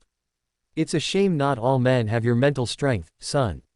Tristan's mother shot Hassan Mustafa a pitiful look. The man had landed right in front of the dancing villa and began flexing his muscles while moving to the rhythm of the music. Relatively few are able to fully snap themselves out of it, Tristan mused, catching the glassy-eyed looks the majority of wizards in the stands were shooting at the dancing villa. How come Dad and I are mostly unaffected? Knowledge of the mind arts plays a large part. It helps you recognize the foreign intrusion and repel it more effectively, his mother explained patiently, wrinkling her nose when Mustafa had to be kicked by a metawizard so the match could finally resume. "You've been taught from an early age. I'd be a bit disappointed if you fully succumb to it. And obviously I'm not affected by them because no woman in the world, Vila or not, could ever come close to my wife's beauty," his father chuckled, tilting his mother's face up by her chin and kissing her until the pout vanished from her lips. "I think they're just cheating by charming the referee." Valeria wore a similar expression as her mother. "He will obviously be biased now. I think if anyone's biased it's the opinion of Peverell women on Vila." Tristan stifled a grin, turning his attention back to the match, which was rather difficult since the mascots of each team had begun a brawl of themselves down on the pitch. The gentle foreign tug made him glance back down at the villa a few more times.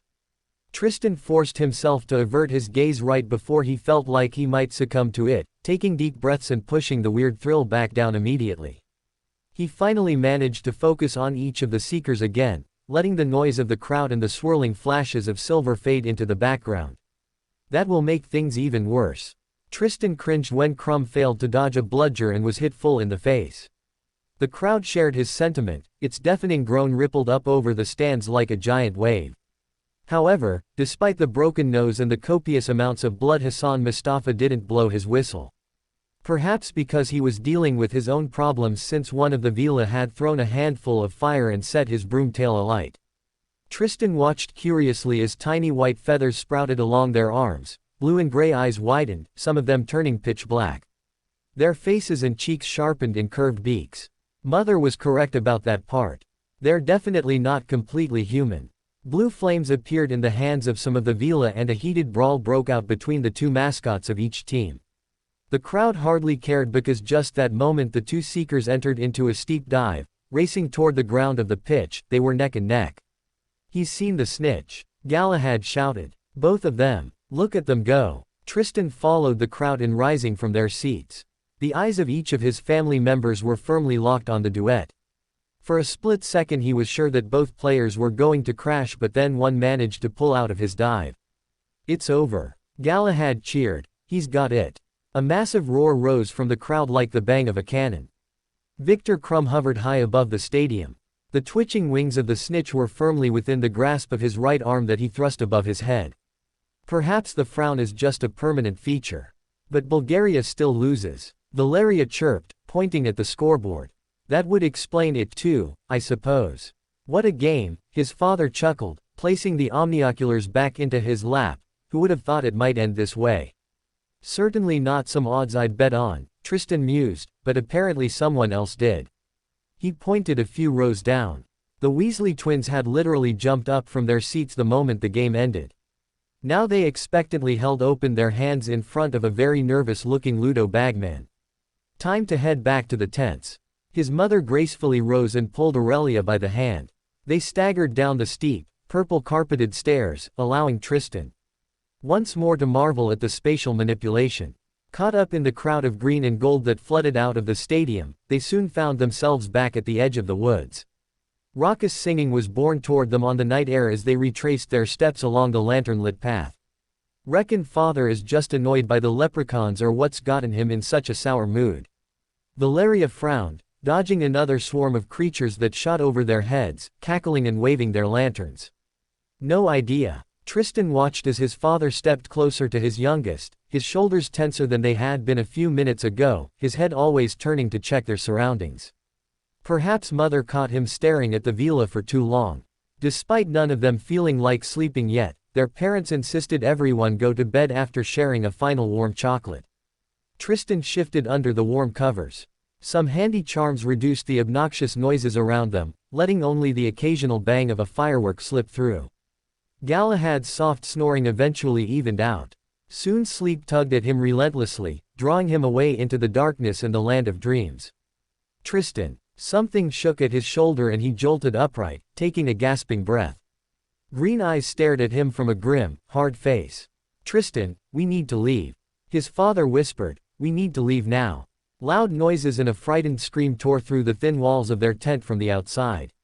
Cold adrenaline surged through him and he threw the covers aside, heaving himself off the mattress. "What's going?" No time for explaining. His father crouched back down from the bunk bed, shaking Galahad until his brother jolted upright as well. "Get dressed and take only your wands. Move, now." Tristan fumbled for his wand underneath his pillow and changed his pajamas into simple shorts and a t-shirt, repeating the same for his brother. His mother and sisters were already waiting in the living room. Their pale faces peered out into the camp through a thin slit at the entrance of the tent. "Stay with your mother and me at all times, don't run off unless we say so."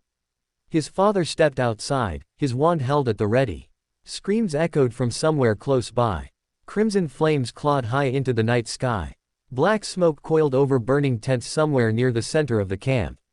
It drifted over them on a strong breeze, thick and sour enough to choke Tristan's breath and make him wince. "What the fuck is going on?"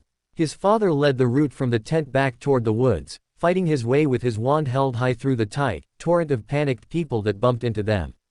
A group of shouting Irish fans, still wearing their green and golden costumes, ran into their sides, separating him from his family and Galahad, whose hand he had held tight. Tristan. His brothers' and father's yells were eventually drowned out by the shouts and screams. "Fuck," he cursed, trying to rise to his full height. People bumped into him from all sides. The last glimpses of green trees faded away as the smoke and crowd thickened all around him, shoving him into the very direction they had just vacated. Bright flashes of light threw eerie shadows against the veil of smoke and onto the nearby tents. The fire started spreading. A thin bead of sweat collected on his forehead. Ash swirled out of the sky like snow, clinging to his moist skin. The dull echo of explosions rang over the roar of the flames, robbing him of his orientation. He fought himself a path away from the crowd, ignoring the thick, strong tang of smoke that filled his mouth. A coiling mass of dark smoke veiled the rest of the camp, but at least here there was no one bumping into him anymore. But where the fuck am I? The screams had faded away almost completely by now. In their stead, loud jeering, roars of laughter, and drunken yells were drifting toward him from somewhere on his right. Tristan twirled his wand over his head and disillusioned himself before sneaking along the burning tents. His footsteps left deep prints in the thick, soft, warm gray ashes that carpeted the ground. He followed the sound of laughter to its source. A small cluster of people garbed in dark robes emerged from amid the center of the burning camp. Fury coiled tight in his stomach as he watched them come closer. The light of the flames was reflected in the white and silver masks they covered their faces with. Death Eaters. But why after all these years? His fingers flexed around his wand, he could almost feel it warm and hum in anticipation as he flanked the group. The adrenaline spiked when he stepped out from behind his cover, ready to ambush them, his wand raised to strike first. "I can do this." He clawed the anxiety back in, shoving it down beneath a shaky gulp of air. "This is what father trained me for." Suddenly the shape of a lonely figure coiled itself together, like smoke on the wind. It stepped right into the Death Eater's path. What the fuck? They came to an abrupt hold, their laughter dying in their throats. The flames all around Tristan gutted out with silent hisses. The thin, long wand in their hands seemed familiar, the way they held themselves was familiar. And their magic is familiar. "Good evening, gentlemen." Ice jolted through Tristan's veins as he recognized his father's voice. "I'm looking for my son. Perhaps you've seen him. I'm told he looks just like me, only with his mother's eyes." "Peverell," one of the Death Eaters shouted in recognition and staggered forward. A flash of light zipped through the camp. Black flames clawed from his father's wand with angry screams, shredding his sleeve to tatters and swallowing the spells in whips of dark smoke. "I take that as a no then." A scream tore through the night when the Death Eater's arms were yanked upwards and ripped out of their sockets by the shoulder. Blood spurted from each ragged stump, spattering the silver masks of his closest comrades.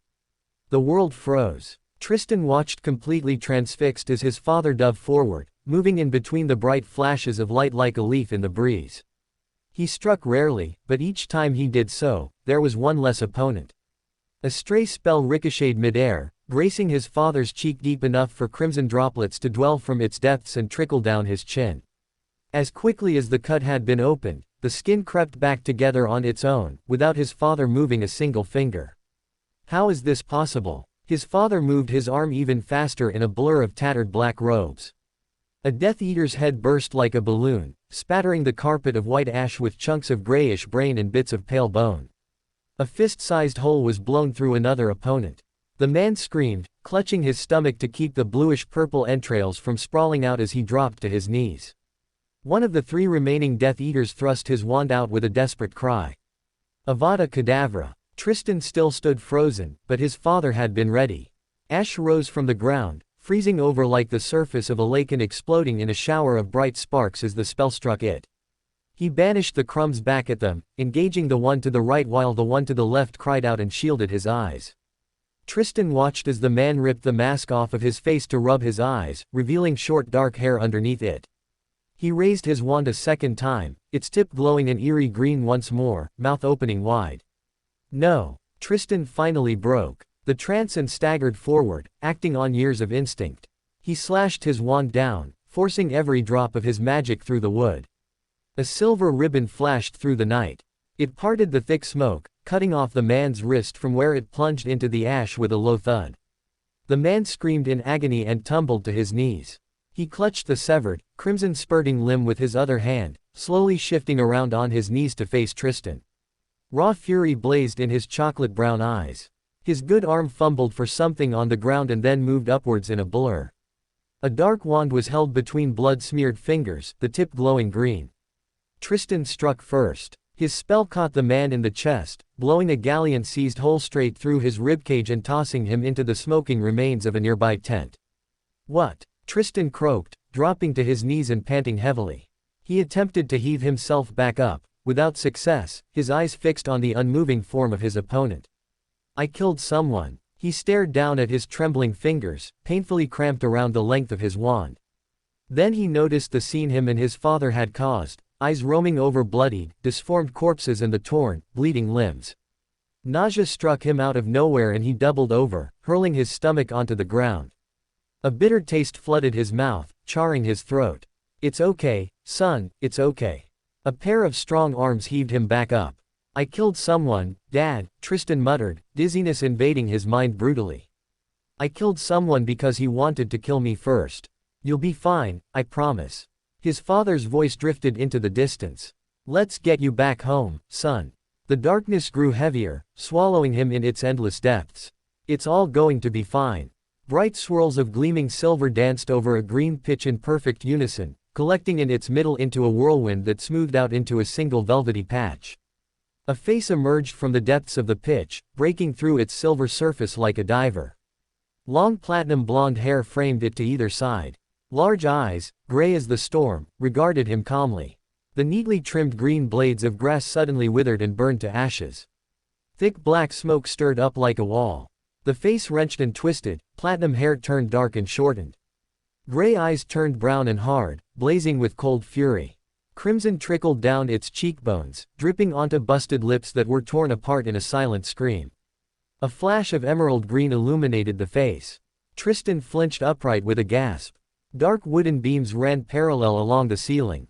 Warm white blankets were wrapped tightly around him and a squishy pillow stabilized his neck. Just a dream. Tristan closed his eyes, drawing a few more ragged breaths until his frantically beating heart calmed and the throb in his head and ears faded into nothingness. He heaved himself up, leaning against the backrest of his bed to glance around. Natural light spilled in through a small gap in the curtains. A velvet green carpet stretched over the polished wooden floorboard to the large mahogany wardrobe that stood opposite him. Next to it was a desk with schoolwork and several shelves. Each was filled to the brink with books, most of them betraying the years they'd seen on their crumbling leathery spines. "I'm home," Tristan sighed, exhaling deeply. "Father must have taken me back home." Images of what happened after the World Cup flooded his mind brutally. Burning tents, angry flames clawing at the night sky, silver masks, bright spells, and dead empty eyes mixed into a raging storm. "I killed someone." The realization struck him like lightning in the night. He felt the bitterness rise in his stomach and swallowed it, attempting to force everything that had churned up back down at least for a few more moments. "He would have killed me first if I hadn't. He tried it and he's performed the spells before on Father." His heartbeat quickened again as his mind conjured an image of a nameless face, furious chocolate brown eyes, and short dark hair. The man toppled over, a gaping hole in his chest and a pool of crimson spreading underneath him, drenching the ashes in dark red. He deserved it, a small voice piped up from somewhere in the back of his mind, sounding cold and distant. "You merely defended yourself. But I didn't have to be there in the first place." Tristan swallowed heavily. "I followed the laughter because I wanted to find them. I left my cover because I wanted to strike them. If you hadn't been there, they might have succeeded in killing your father," the voice replied smugly. "Not bloody likely," Tristan snorted, heaving himself to the edge of the bed. He would have definitely seen the spell coming. "I've never seen anyone fight like that before." His father's graceful movements and the frantic blur of his pale, thin wand flashed through his memories. He looked almost invincible. Maybe because he is. Before Tristan's inner eye, his father's pale skin, cut open by a bright flash, crept back together on its own. New pink tissue spread over it like tightly woven fabric. There's only one branch of magic that might be capable of something like that.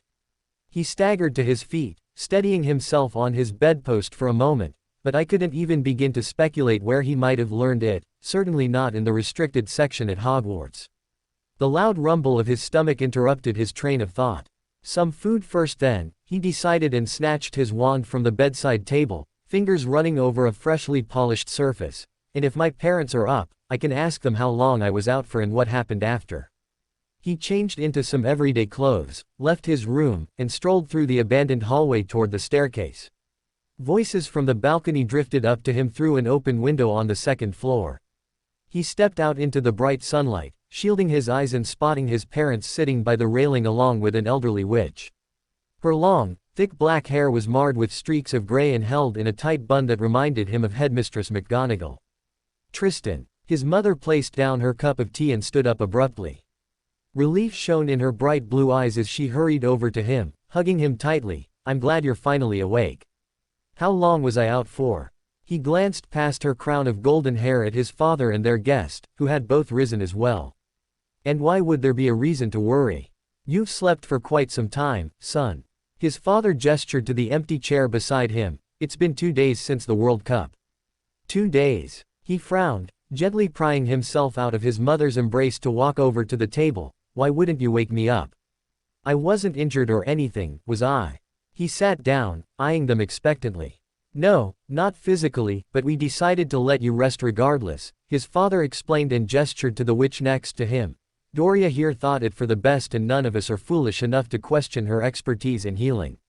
"Hello, my dear." Doria Potter placed down a piece of cake in her fork and smiled kindly, gray eyes full of warmth, despite the few wrinkles she had accumulated over the last years. "I gave you something for a calm sleep after your father told me you fell unconscious. How are you feeling? But why did I even fall unconscious?" Tristan clawed through his mind for a memory he might have missed.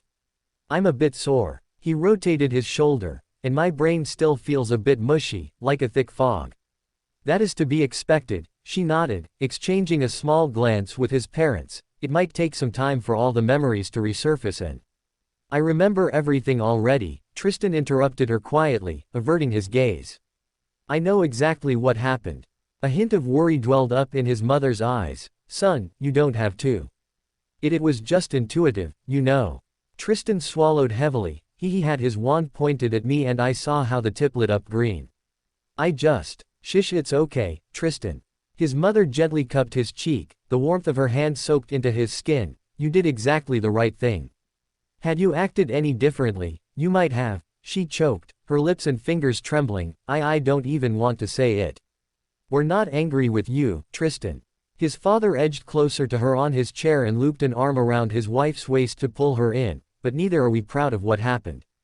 If anything, we're disappointed in ourselves because we vowed to provide you, and all of our children, with a different childhood than our own.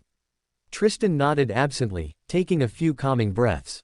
So what exactly happened? The moment we got separated from you, your mother and I split up, his father explained, his expression darkening. She took your siblings into the forest and out of the wards from where they portkeyed back home. I went back to the camp to look for you. Are they all fine? Tristan asked. Aurelia needed a light calming draft but nothing happened to us. His mother nodded. They're at Potter Manor right now, with James and Lily. And what about me? I took you back home and called for Doria, just to make sure you were fine, his father shared. She administered the potion to you, and then you merely needed some rest, so we let you sleep for more than a day.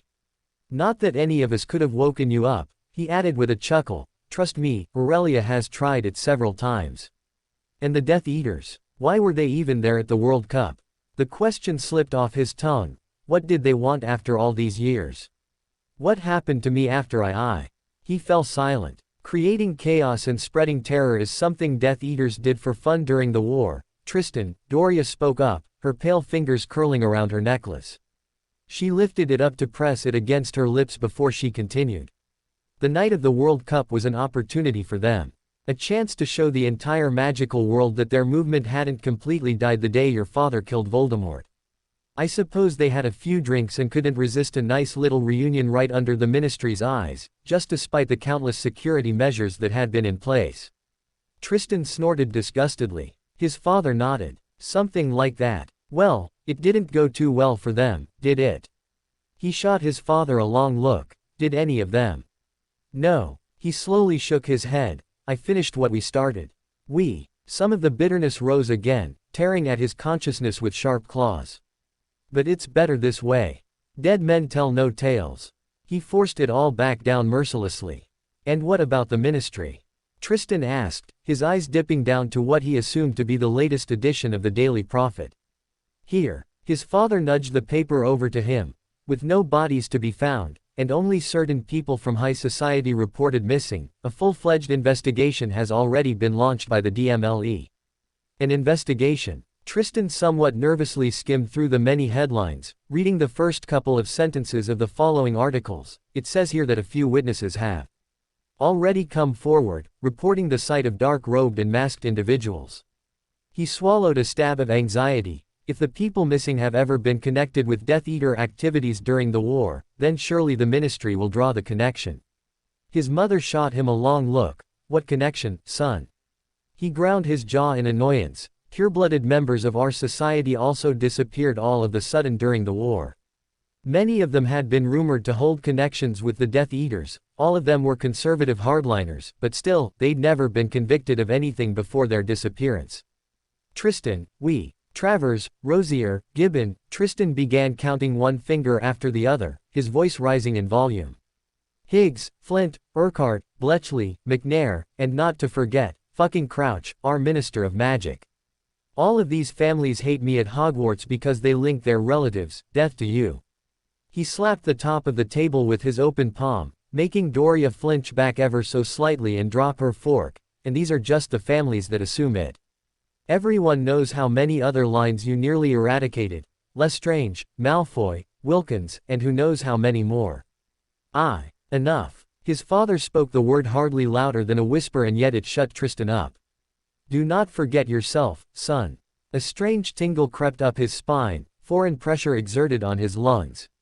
Love. His mother quickly snatched her husband's hand, running her thumb over the back of it soothingly until the pressure faded from Tristan's chest and even Doria released the long breath she was holding in. His mother turned to Tristan, her expression more serious than he ever remembered. What your father and I did is easy to judge from the outside perspective, but back then, during the war, it was necessary. What you need to understand, my son, is that everything we did, every piece of magic we cast, every dream we chased, was to ensure our own survival and that of our family. If we hadn't gone to the extremes we did, our world would be very different right now, and I can assure you that none of us would be here to judge whether it was justified. I get that. Tristan swallowed heavily, but is it fair that I carry that same burden? That I am judged for things that happened when I wasn't even born? Of course it's not fair, his father said, his expression softening, and we knew that when we decided to send you to Hogwarts anyway. What we did do, however, is teach you the necessary tools and skills to stand your ground. And we're very relieved that you chose to employ them when it was most necessary. So you knew this might happen one day. Tristan averted his gaze, staring back down at the newspaper and the burning tents that covered the front page. Do we even know who it was? Yes, his father sighed. His name was Frederick Parkinson. A cousin of Pansy Parkinson, or perhaps an uncle. Tristan remained silent, merely nodding. At least I've got a name now, not that it mattered. In the weeks after Voldemort's fall, he was found not guilty of any crimes. He made use of the same pretense so many others had, the imperious curse. His mother added, placing a hand on his shoulder, the only influence he might have been under during the night you fought him, is fire whiskey. Frederick Parkinson chose his fate, my son. He doesn't deserve your empathy. I don't pity him. Tristan hardened his heart, forcing the image of hatred-filled brown eyes away from the forefront of his mind. He let his gaze roam over the railings of the balcony and to the smooth surface of the lake. I know I'd make the same decision again. It's still them versus us. It always has been, only the stakes are much higher now. Hopefully you won't ever be in a position like that again. His father nodded supportively before pushing his chair back. Let's get back inside, we'll start preparing dinner soon, and I know you must be famished after sleeping for over a day. Tristan managed a weak grin. I'm surprised my stomach has kept quiet for so long. He collected Doria's empty teacup for her and placed it back on the tray, absently reaching for her fork next. I actually debated whether to first go down in the kitchen and...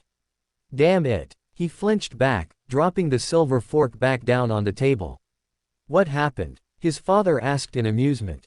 Should have paid some attention, Tristan grumbled, bringing his thumb to his lips and sucking off the tiny dwell of crimson. If only I healed as quickly as father.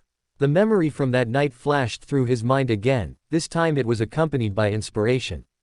Wait, allow me, Doria. He quickly walked over and offered the elder witch his arm, helping her out of her chair. Such a gentleman, she laughed softly, affectionately patting his cheek. I see that talks of you having found a certain young lady might be correct after all. Tristan flashed her a smile, pausing his step to remain on the balcony and allow his parents to enter the manor first. Whatever Valeria has told, it's probably a lie. Don't be shy, my boy. If you ever wish to understand how a woman's mind works, and you don't feel like asking your mother, you can always come to me. Careful, I'll hold you to that, Tristan joked. But there's actually something else you might be able to help me with. Is that so? Doria glanced up at him, one eyebrow curled. I have a question about healing. He carefully probed, stirring her back into the manor, as in the magical field, but also more, literally. I'll do my best to help you then. I was wondering if you knew of any magical species that have accelerated healing abilities. Tristan said, obviously we all know about phoenix tears, but are there any creatures that can heal themselves at an accelerated rate? Doria nodded, the gleam of knowledge dwelling up in her gray eyes. The Caladrius is a mystical, pure white bird of healing found in certain marshlands.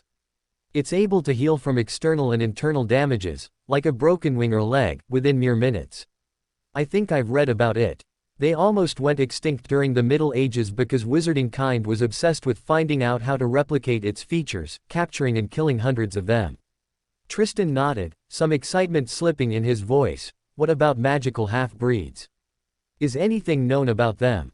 Again Doria proved knowledgeable. Vampires are said to heal quickly if one even managed to injure one in the first place. The same holds for werewolves.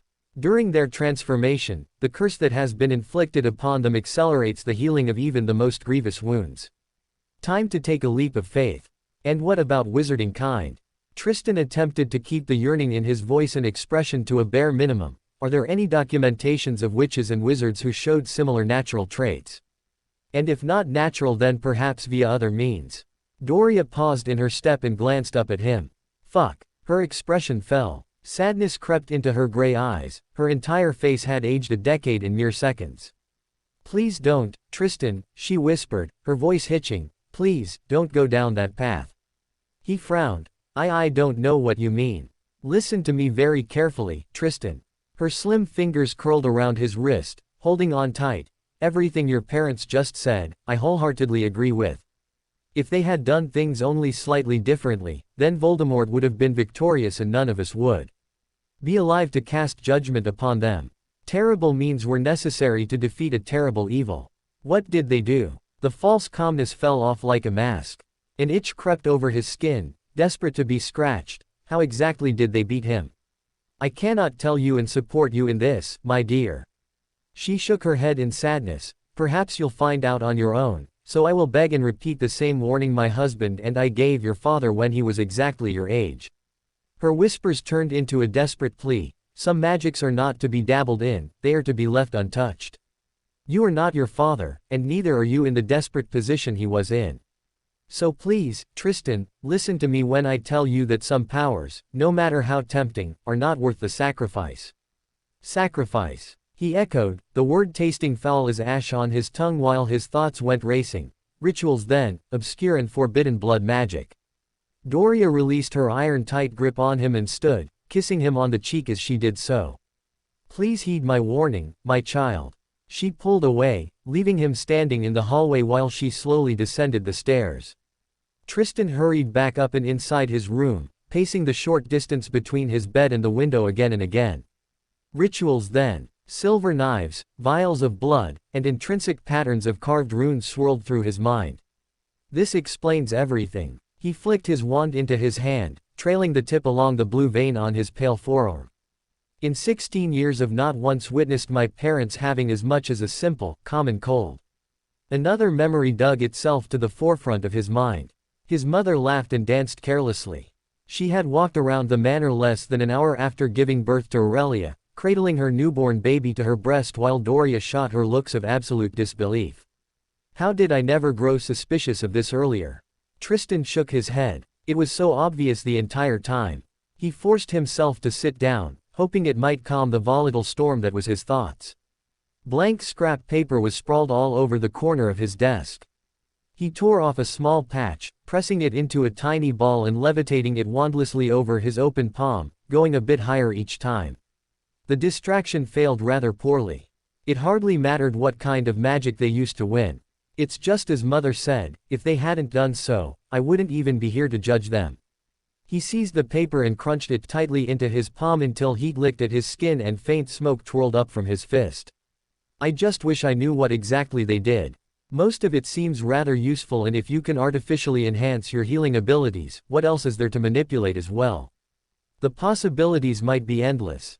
Some magics are not to be dabbled in. Doria's warning echoed through his skull. He snorted and stood up. For that, I'd first need to know how it's done anyways. Attempting to clear his head, he sought out the bathroom and stepped underneath the shower. The warm water rid him of anything the cleaning charms, which had no doubt been applied to him while he was out, failed to vanish. Young Master Tristan, sir. Dobby knocked on his door while he was getting dressed in some clean clothes. Master and Mistress be sending Dobby to let you know dinner is ready to be served, sir. Thanks, Dobby. He pictured the dark floorboard of the dining room and forced the world past him, appearing by the sink with a soft snap. His mother flinched back, scolding at him, and waggled the spatula his way threateningly. Just because you now know how to apparate doesn't mean you have to use it every time. She scrutinized him from head to toe with pursed lips, taking the stairs. Would have done you well actually. He slipped into his chair with a grin. Are you saying I'm getting fat? No, of course not, but you didn't get a lot of activity over the last few days. She rolled her eyes. Sit down everybody, let's eat together. Dinner was slightly less turbulent thanks to his siblings' absence. Tristan's parents and Doria chatted cordially, all three careful to stay clear of the World Cup. I suppose talking about my school year is fine as long as they don't bring up Adelaide again. After dessert was served by Dobby, they soon settled into the more comfortable chairs in the living room. Against his expectation, Doria did not bring up their interaction at all as the hours flew by. Not even a frown or a cautious glance was sent his way, even when she said her goodbyes and flowed back to Potter Manor. The sun was setting over the lake when Tristan eventually made it back up to his room for the night. He stripped out of his clothes and crawled underneath freshly changed sheets. Sleep did not come easy that evening. His mind insisted on staying away. The body that had rested for so long itched to move and yearned for activity. "That's what I get for sleeping through almost 2 days." Tristan cursed as he shifted from left to right. He stared up at the ceiling. A single scene was replayed in his head, again and again. A weeping wound closed with no spell. Pink skin stretched over it like an ever-growing carpet. Bloody, stop it already. He flipped his pillow onto the cool side. Just think about something else. He cast a dozen cooling charms on the room and forced his eyes shut. When he woke up a second time in the middle of the night, he kicked away the covers and leapt to his feet. This is pointless. He snatched his wand from his nightside table. I won't find any rest until I have some answers. But where to start? Well, there's no way Mother would allow knowledge like that to linger in our library, that's for sure. Tristan hissed under his breath, flicking at the drawers of his nightstand. What was two split into a third? He pulled the new one open, scooping out smooth gray fabric from its depths and throwing it around his shoulders with the hood pulled over his head. It's been a few years since I had a need for this at home, he chuckled as he edged to his door. The dim light of the moon shone through large windows, illuminating the empty hallway. Tristan cast no shadow and made no sound as he sneaked to the staircase, dodging the step that squeaked to make his way up to the 3rd floor and his destination. If I find any information on what exactly my parents did to themselves to beat Voldemort, it will be in here. He paused before his father's office. A place he had been in often, but never alone. Faint golden runes glowed on the door handle. Wards. Tristan touched the tip of his wand to it, but what will they do? What is your purpose? Magic swirled and twisted in a tight circle, the intent buzzing off of it in small ripples. To alert, to inform, but nothing to stop the actual entry. He retrieved his wand and shifted on his feet, the nerves finally catching up with him. I'd rather not have to explain what I'm doing in his office in the earliest hours of the morning. His fingers absently curled into the cool fabric of the invisibility cloak. Father promised that no wards can stop the wearer of this cloak. Hogwarts, and any others have failed already. He took a deep breath, feeling his heart pound frantically within his ribcage. Let's see how Father's wards hold up to it then. He reached out and twisted the handle. It gave in. Tristan quickly slipped through the gap in the doorway, closing it shut behind him. A wide desk and tall chair stood by the window, opposite a marble fireplace. People waved at him from within large frames by the wall. His eyes roamed over the smiling faces of the Potters, Blacks, and McKinnons, to the high shelves filled with books and scrolls of parchment. Best start somewhere. Tristan edged over to the desk, skimming over the last correspondence and picking up a letter with the broken Gringotts seal. I knew Mother's family was wealthy, but this must have come from Father's side. He barely stifled an appreciative whistle when he spotted the final column of numerals. How did we accumulate that much? Shaking his head, he placed the letter aside and continued his search, crouching down to open the drawers underneath the heavy desk. Several neatly stacked folders met his eye. Further correspondence with Gringotts was in some of them. Ignored summons from the Ministry, the DMLE, and also the Minister of Magic in another. Even international magical personalities and foreign researchers trying to reach out to his father had been archived and preserved. As interesting as these are, they're not what I came looking for. Tristan shook his head and stood back up, letting his eyes roam through the office once more. There has to be a smarter way to approach this. A picture of him and his siblings at the edge of the desk caught his eye. Valeria sat on his shoulders, clinging to his neck. Her blonde curls floated in the breeze as Tristan swirled on the spot, holding her calves in place. A much smaller Galahad and toddler-sized Aurelia giggled in delight, clapping their hands wildly to edge them on to go faster. Everything we did, every magic we cast, every dream we chased, was to ensure our own survival and that of our family. It's worth a try, isn't it? Tristan picked up the photograph and studied the frame. It seemed ordinary at first glance. Little by little, he carefully separated the picture from the frame, frowning when a small, folded piece of parchment suddenly fell out with it.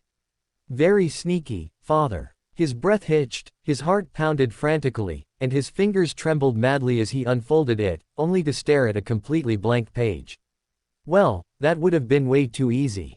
He sighed, face scrunched up in a deep frown. Finding it is one thing, but they also didn't want just anyone to be able to read it. He placed the paper on the table and pulled his wand, touching the tip to its center, a little clue perhaps. A hot yearning, a burning need rose from the yellowed parchment. Distorted whispers asked for a price, something precious, something invaluable. There is only one thing the Peverells value above anything else. He brought his wand to his thumb, slicing the skin until dark crimson welled from within the cut.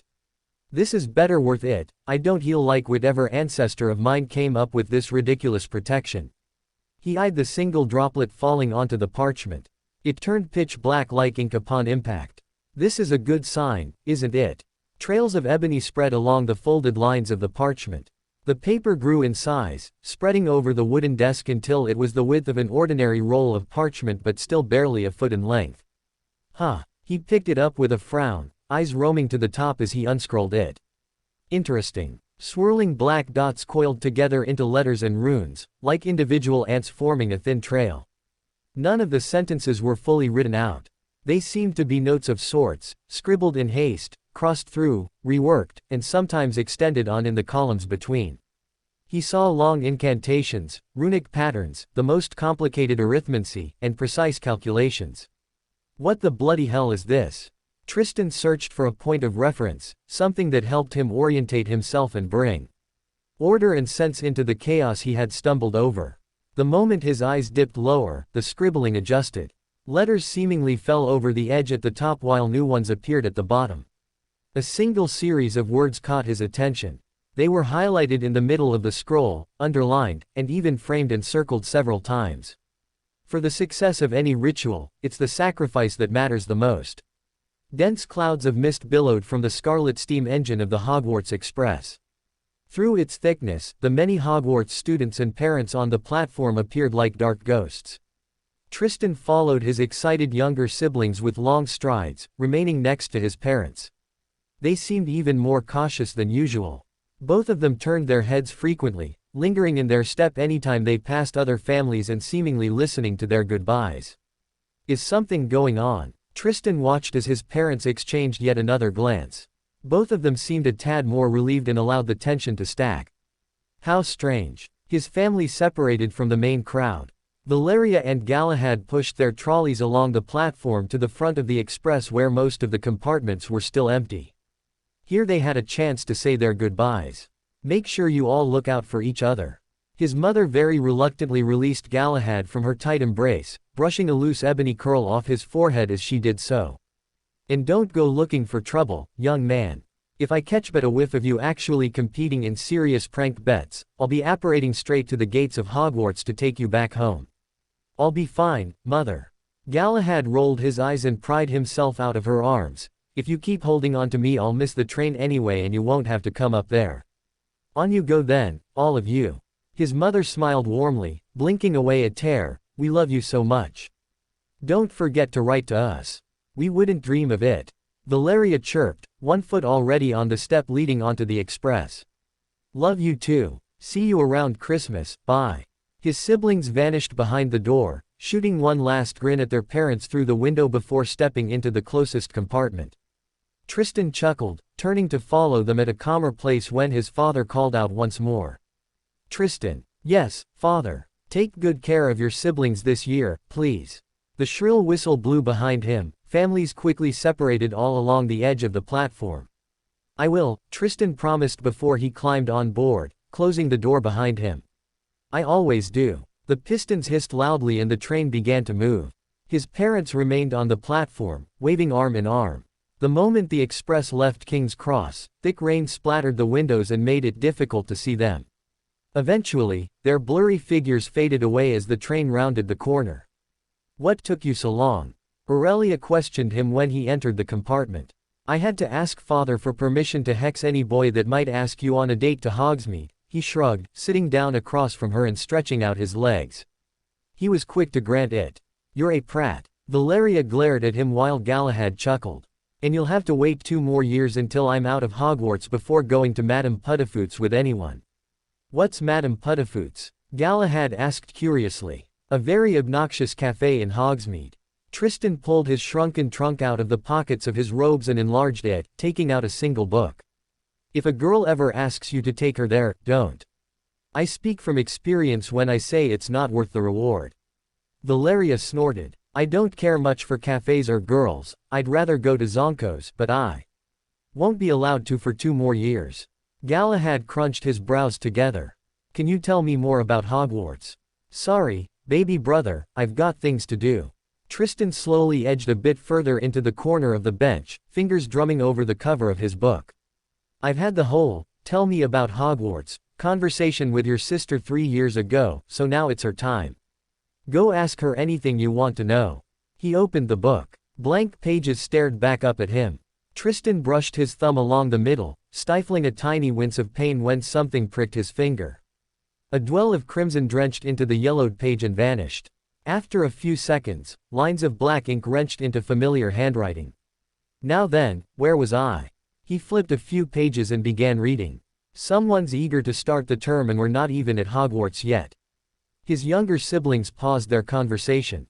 Valeria eyed him curiously. Let me guess, it's Dada. Something like that. A small smile played on Tristan's lips as he briefly glanced up. Is it that obvious? I haven't seen that book in our library, it doesn't look new either. Borrowed from the Blacks, Tristan shrugged. Arcturus will be furious that you took it to Hogwarts. She giggled. Even more so if you lost it. Trust me, I'll take very good care of it, he replied, eyes dipping back down. Long arrays of runic sequences stretched over the pages. Lists of possible ingredients and precise instructions on their combination followed right below. Looks like I finally found the one about healing, Tristan hummed thoughtfully. Large check marks suggested that his parents had performed this one as well. Just like the one to amplify the connection with your magic, the one to heighten your reflexes, and the one to strengthen the human body. Thank Merlin, I chose runes and arithmancy, otherwise I probably wouldn't understand a single thing described here. He strained his mind to follow the train of thought and comprehend as much as he could, despite the majority of the content being far above Newt level in either subject. The hours and landscape rushed by. The rain became heavier and heavier as the express moved farther north. The sky was so dark and the windows so steamy that the lanterns were already lit by midday. The occasional squabble broke out between his siblings along the way. Several of Valeria's friends, including the Potters and Blacks, looked in on them as the afternoon progressed. The loud noises clawed at his concentration. When every other conversation led back to the World Cup and the subsequent Night of Terror, Tristan felt his concentration waver rapidly. This is pointless. He sighed in frustration and stored the book away safely.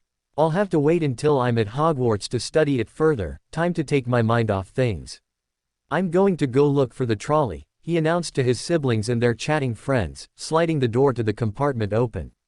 He walked down the exceptionally busy hallway.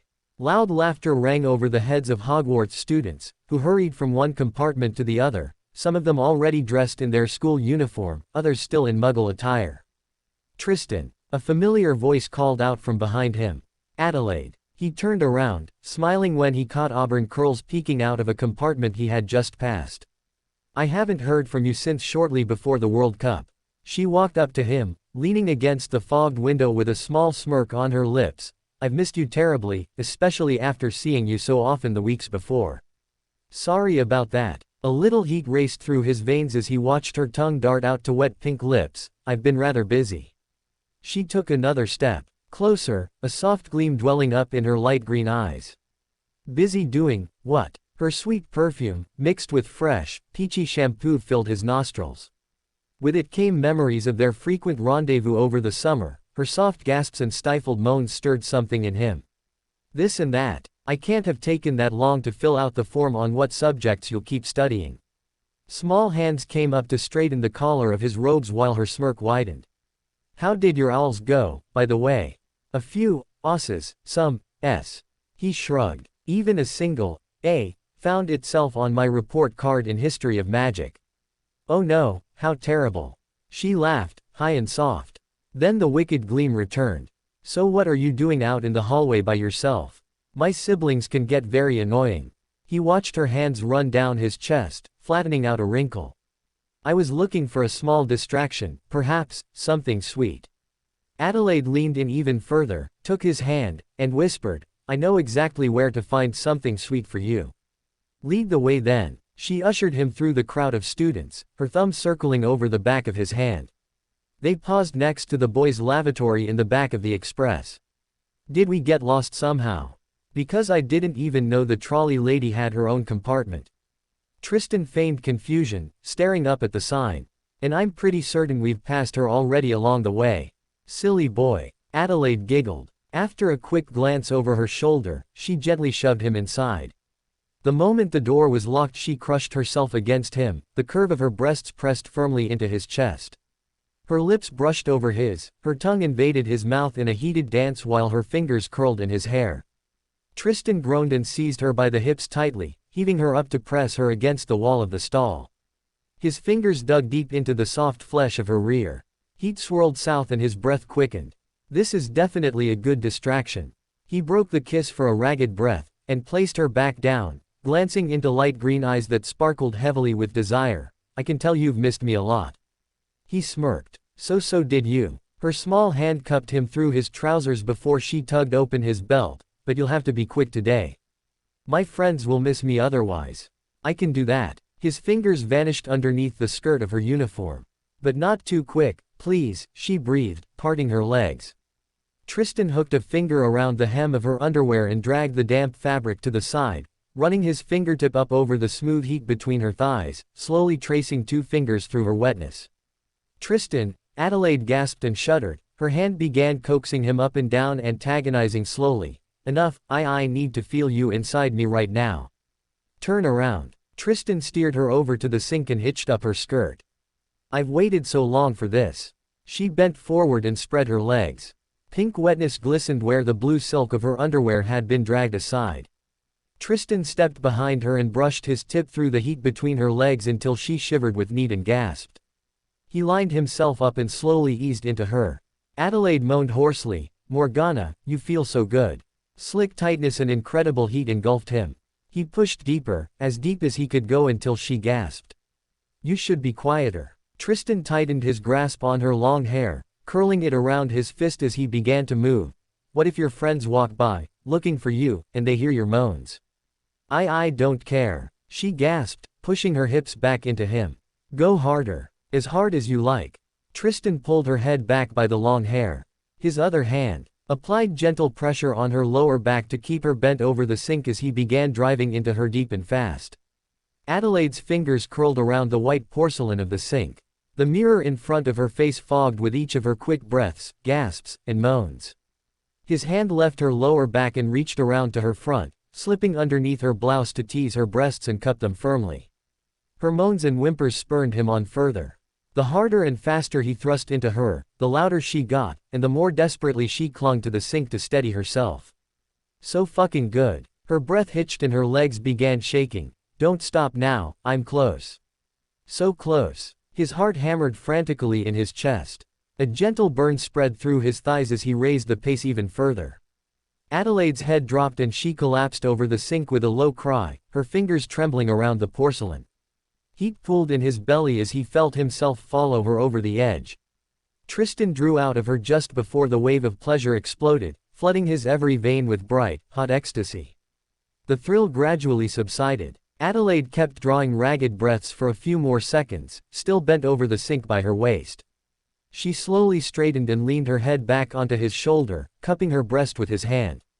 I really needed that. A bright flush and a small, contented smile played on her reflection's lips. You made me wait far too long for this.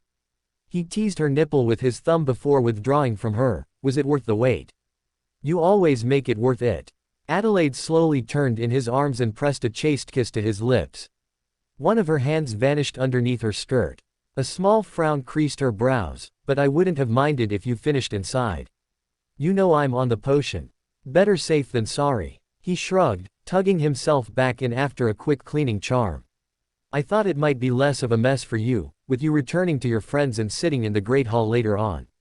Yeah, Much less of a mess, she giggled, flourishing her own wand at the trickle of release underneath the sink she had bent over. It'll be something you can look forward to the next time, then. Trust me, you'll enjoy it a lot. He fixed the color of his shirt. I take it this is something you'd like to keep up then. Well, I'd be an idiot not to, she laughed softly, braiding her hair with swift flicks of her wand. That was exactly what I needed to start the term with. I'll definitely keep you around and I promise to make it worth your while. Always glad to be of help, Tristan chuckled. Here, you should go first. He pulled his wand. No need for a walk of shame this early in the term. Thanks. My friends can definitely tell what I've been up to though. I might be walking funnily for days. Adelaide allowed him to gently tap her on the head. Sorry, I guess. Her form faded from view in a ripple of air. Don't be, I really don't mind too much. Make sure to tell him who sent you waddling then, Tristan grinned. And lessen my own chances of frequent repeats. A pair of soft lips brushed against him in a quick peck before the door to the lavatory opened. I don't think so, Peverell. Tristan took a final deep breath and tugged his shirt back into his pants, then he slipped out after her. The looks he received from his peers were just as cautious and reserved as usual. A few sweets bought from the trolley ensured that his excuse for leaving at least held some credibility before he returned to his compartment. Catch, he told Galahad before throwing him a chocolate frog, repeating the same for his sister. You've been gone for some time. She hummed, eyeing him curiously while unwrapping the gift. Long line at the trolley, Tristan shrugged, letting the chocolate melt on his tongue with a small, content smile. Well, I'm glad you had some company while waiting. Valeria rolled her eyes and took a whiff. Because you smell like a certain, puff again, brother dear. Damn it, I knew I forgot something. Tristan tossed a Bertie Bott's every flavor bean towards his brother, nodding appreciatively when the younger boy caught it in his open mouth. I might have run into Adelaide on my way. One hug from her and I smell like peach or flowers for the rest of my day. That's usually how it is. The journey continued with Galahad devouring the small stack of sweets Tristan had bought while asking both his older siblings questions about Hogwarts. Eventually, Valeria kicked them out of the compartment for a minute so she could change into her school uniform before allowing them to do the same. Galahad had his face pressed against the cold glass to get the first peek at the castle, occasionally shifting in his seat like a small bundle of nerves and excitement. You'll be fine, don't worry too much. Tristan watched as his brother nervously played with the hems of his black robes, the color of the highlights still undecided. It's quite literally in our blood. Father would have been a Slytherin if he hadn't asked the Sorting Hat to place him with the friends he just made. Even Mother admitted that if it wasn't for her older brothers, she would have been sent to the snake pit as well. I'm not too worried about the sorting. Galahad swallowed, shifting away from the window when a loud rumble of thunder tore through the night. It's just that I can think of 100 things I'd rather be doing than crossing the Black Lake during this weather. Don't worry, Tristan grinned. I'll make sure it's bearable. The Hogwarts Express slowed down and finally stopped in the pitch darkness of Hogsmeade Station. Another rumble of thunder and bright lightning pieced through the sky as the train doors opened. See that giant of a man over there, brother?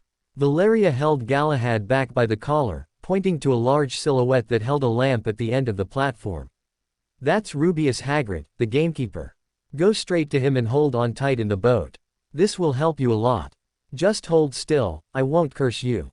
Tristan flicked his wand into his hand and touched its tip to his brother's forehead. A soft gleam of magic spread over Galahad's pale skin, coating him in a skin-tight wavering bubble that covered him from head to toe. Awesome. Galahad held his hand out into the rain, eyes widening when it simply pearled off instead of dampening his robes. See you in Slytherin. He dashed off into the dark.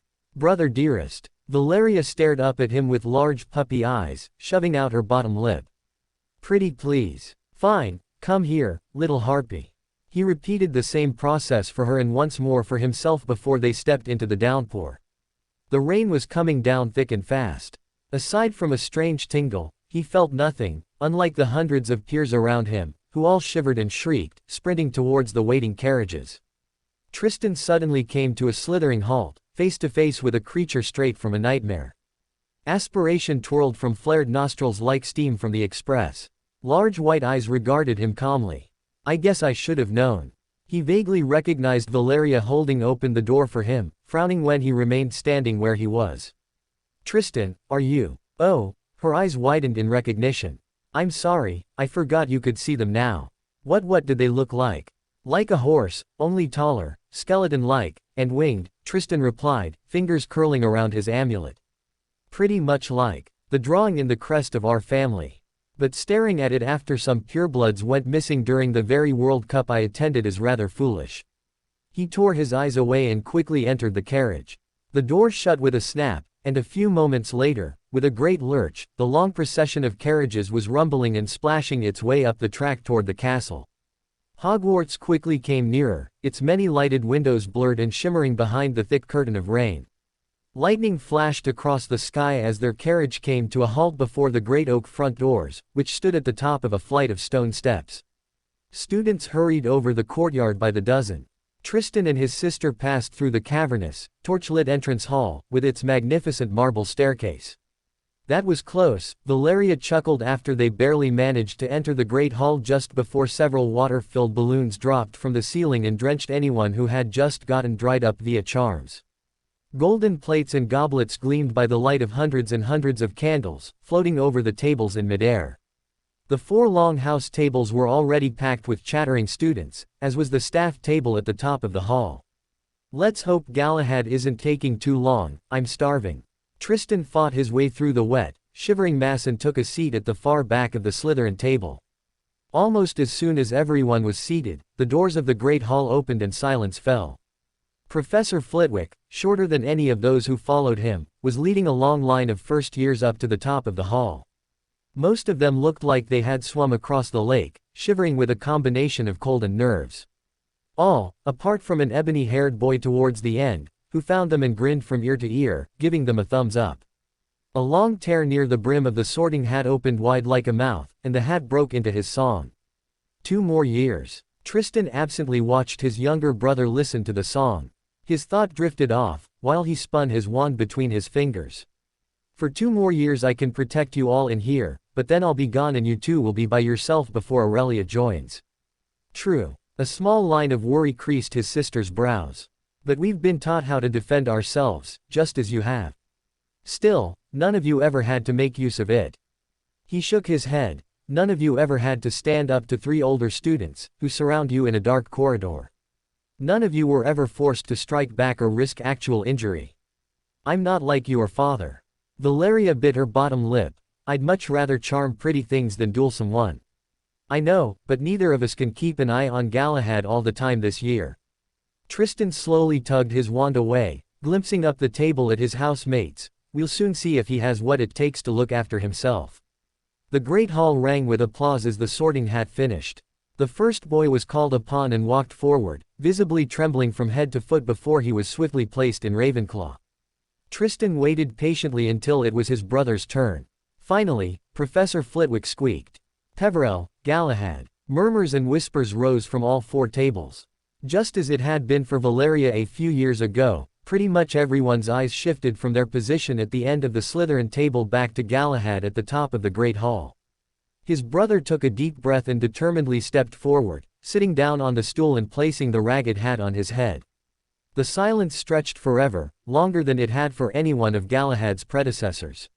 Certainly longer than Tristan remembered it for himself and his sister. Finally, the rip at the brim opened wide. "Gryffindor!" the hat shouted. "What?" Valeria's shout echoed through the great hall in the hush that followed. All eyes stared at the boy. Eventually, polite clapping came from Headmistress McGonagall and a few other professors at the staff table before it was joined in by the Potter and Black children at the Lion's table. "Gryffindor then." Tristan swallowed heavily, knuckles flexing underneath the table. "How the bloody hell am I supposed to protect him in another house?" Galahad's eyes found him and he shrugged apologetically. He placed the hat back down on the chair and hurried over to the table dressed in gold and red, squeezing in between Magnolia and Charles, who swiftly made space for him. "My brother is a bloody dork," Valeria rumbled incoherently next to him when the food appeared on their golden plates. "Morgana's saggy tits, I still can't fucking believe it." "Quiet," Tristan hissed, meeting the gleeful stares and smug sneers he received from his housemates head on. "Don't you see how they all fucking look at him? Like he's some snack, dangling on a hook for the first one that comes by to be ripped off." Houses don't fucking matter right now. He's our blood and we will support him no matter what colors he wears. I suppose it could be worse, Valeria whispered in between small sips from her pumpkin juice. At least he has some friends in Gryffindor. He could have ended up a puff with no friends at all. Tristan said nothing and saturated his hunger, still feeling the eyes of the majority of his house on him. With the feast almost finished, Headmistress McGonagall stood up. Under her intimidating stare, the Great Hall immediately fell silent once more. There are a few announcements to be made before some of us will inevitably get too distracted by the impending prospect of sleep. Her gaze fell on Ronald Weasley from Gryffindor, who leaned back on the bench, rubbing his tummy with his eyes closed. Just as in the years before, I will remind members from all houses that the Forbidden Forest is so named for a reason. Under no circumstances are you allowed to enter it. This holds especially true for the incoming term. Murmurs rose from the benches. What's so special about this year? Tristan frowned. And why not ward it to prevent the entry if it's so dangerous now? Silence. McGonagall's voice cut through the whispers like a knife. Secondly, very much to my personal regret, I must inform you that there will be no inter-house Quidditch season this year. The murmurs broke out again, this time blossoming into full mutiny. Tristan's gaze roamed over the members of the Quidditch team of each house, many of them loudly voicing their disagreement. All right, something is definitely going on now. Valeria snorted in amusement. Everyone knows McGonagall loves Quidditch. True, Tristan hummed, his curiosity piquing. The reason for that, the headmistress's amplified voice boomed through the Great Hall, is that after over almost 2 centuries, the Triwizard Tournament will be held again, here at Hogwarts. All hell broke loose in the Great Hall. People jumped from their seats, staring up at the staff table wide-eyed. Silence. McGonagall fired her wand like a cannon. I'm glad to see the surprise evident on your faces. The staff of Beauxbaton, Durmstrang, Hogwarts, and the Ministry have been working countless hours while being sworn to utmost secrecy to ensure a smooth reintroduction of the tournament as possible. Sworn. Tristan frowned, watching the disbelieving expression on the faces of even the most well-connected students, those with family on the Wizengamot. An oath perhaps, soul magic, with no way to circumvent it. McGonagall's sharp gaze roamed over their heads. The tournament will be held at Hogwarts this year, providing those who enter with the chance to earn eternal glory as school champion. A chance for glory. A sharp thrill raced through Tristan's veins, heightening his senses. No more drowning shadows that hold me in place. A chance to spread my wings. In view of the unfortunate death toll this prestigious event held during its more recent inaugurations, the heads of each participating school have agreed to impose an age restriction on their respective contenders this year. McGonagall continued swiftly, her voice rising in volume with each word that left her thin lips. As for Hogwarts, only students who have completed their OWLs, thereby those in their 6th or 7th year, will be allowed to put forward their names for consideration. The matter is final, McGonagall declared. An impartial judge will choose the champions out of the pool of eligible contenders on October 31st. The delegations from Beauxbaton and Durmstrang will be arriving a month earlier and remain with us for the greater part of this year. I am most certain, she flared her nostrils, that you will all extend every courtesy to our foreign guests while they are with us and not embarrass the oldest educational institute in Britain. That is all for now, you may retreat to your common rooms. What do you think? Valeria asked excitedly while the benches were pushed back and everyone headed for the exit. Surely you'll enter, won't you? You're old enough after all. Eternal glory. I don't know yet. Tristan watched his younger brother and the other Gryffindor first years being led up the giant staircase by some prefects. I can deny there's a certain ring to it. McGonagall didn't lie about there being a death toll the last time it was held, though. Valeria frowned as they followed a mass of silver and green toward the dungeons. Mother wouldn't like it if you entered. Eternal glory. I don't care. Tristan stifled a flare of annoyance. They can't stop me from participating, and once my name is entered, whatever contract has been formed will probably force me to continue regardless. School champion. This is something even father has never accomplished. A hot yearning coiled itself tightly in his chest. Finally, there's something that would distinguish me. I knew I was meant to be more than just the son of the Peverells. And this is the chance to prove it to everyone. A prefect spoke the password and allowed them to enter the Slytherin common room through the concealed entrance. Tristan was about to bid his sister goodnight and head to his dormitory when his path was blocked by two burly figures. Warrington and Montague. His wand slid into his palm within seconds. He shot Valeria a quick nod, waiting until she had slipped past them. "I suggest you move out of my way. Quickly, before I lose the little patience I have." "Not so fast now, Peverell." Tristan whirled around. Abraxas Malfoy stepped into the middle of the common room. A hushed silence fell over the snake pit. Most of the younger years were quickly shoved toward their dormitories. The upper years formed a tight ring around Tristan along the walls of the dungeon. Tristan quietly spun on the spot and ensured that Valeria had made it to her room in time. "Let's see what they want this time. Malfoy." He inclined his head and traced his wand through the air, silver sparks showering the harsh stone tiles at his feet. "Is this finally the surprise party I've been waiting for years?" "I'm afraid not, although it will surprise you." Malfoy stepped forward, his trademark sneer plastered on his face and the white blonde hair slicked back elegantly. He was flanked by the Lestrange twins, with Casper Crouch right behind them. "Allow me to get straight to the point, Peverell. Perhaps, over the last few minutes or more precisely, ever since McGonagall's announcement, you have toyed with the idea of entering the Triwizard Tournament." "The thought never even crossed my mind." Tristan laughed coldly. "You know I hate the spotlight, it made me oh so uncomfortable at the World Cup, surely you've seen that." Anger spasmed over the aristocratic faces of the Lestrange twins. Brutus growled something under his breath, fingers edging to his wand. "No." Malfoy stopped him and spread his arms, gesturing around. "A unanimous decision has already been agreed upon. Hogwarts, but especially House Slytherin, will not be represented by a Peverell during this once-in-a-lifetime opportunity. If you've held a vote during dinner, I must have been skipped by accident." Tristan circled his wand through his fingers. "Besides, since I am eligible to enter, the only way to stop me is by being the better candidate." "So who is going to be?" He laughed mockingly. "You perhaps, Malfoy. Are you finally going to get your hands and shiny rings dirty? Or perhaps you, Crouch." He gestured at Casper. "You must have been so disappointed that Daddy didn't tell you about this event, weren't you? Which one of you will it be? Who wants a piece of eternal glory?" "Whoever is best suited for it," Malfoy replied smugly. "And with you not even competing, it can only be one of us." He gestured at the cluster of Shirley's seventh years with his short black wand. "However, to make sure that we reach a mutual understanding, let me phrase things differently for you and perhaps show you what exactly we mean." He took another step forward. The hand not holding his wand vanished underneath his robes and retrieved a small, fluffy toy lion, which he tossed to Tristan's feet. Tristan twisted his wrist and levitated it up to study it. Its fur had been burned and blackened. Two of the four limbs, as well as its tail and an ear, were missing completely. "If you decide to enter, if you but dare soil the name of our house's noble founder by throwing in your name." Abraxas' triumphant sneer widened. "Then it won't be you who pays the consequences for it. It will be your brother, the little lion, who suffers."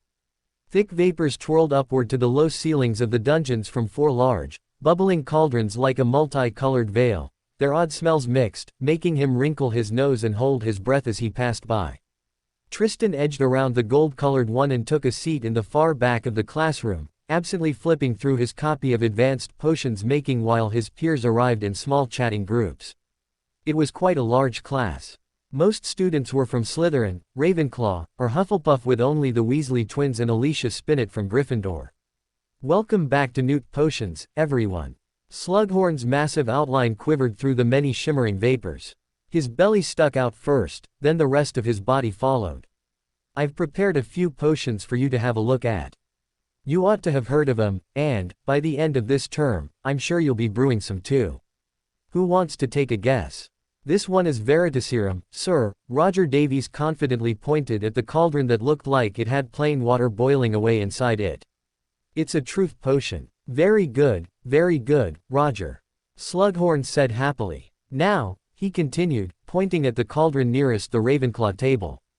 "It's Polyjuice potion, sir," Cedric Diggory said from within his tight group of Hufflepuffs. Excellent, Cedric. "And surely you also." "That's a Mortentia, sir, a love potion," Diggory grinned sheepishly, pointing at the one where the steam rose in tight spirals, "and the other one is Felix Felicis, also known as Liquid Luck. he finished with a lazy wave at the bubbling pot of gold. Flawless as usual, my boy, Slughorn beamed. Take 20 well-earned points for Hufflepuff. Nice one, Seed. One of Diggory's friends whispered, clapping him smartly on the shoulder. I'm surprised so many of his, yes men, even managed to pass their owls in this class. Tristan rolled his eyes, his thoughts drifting off as Slughorn began expanding on each of the potions and what made their brewing so difficult.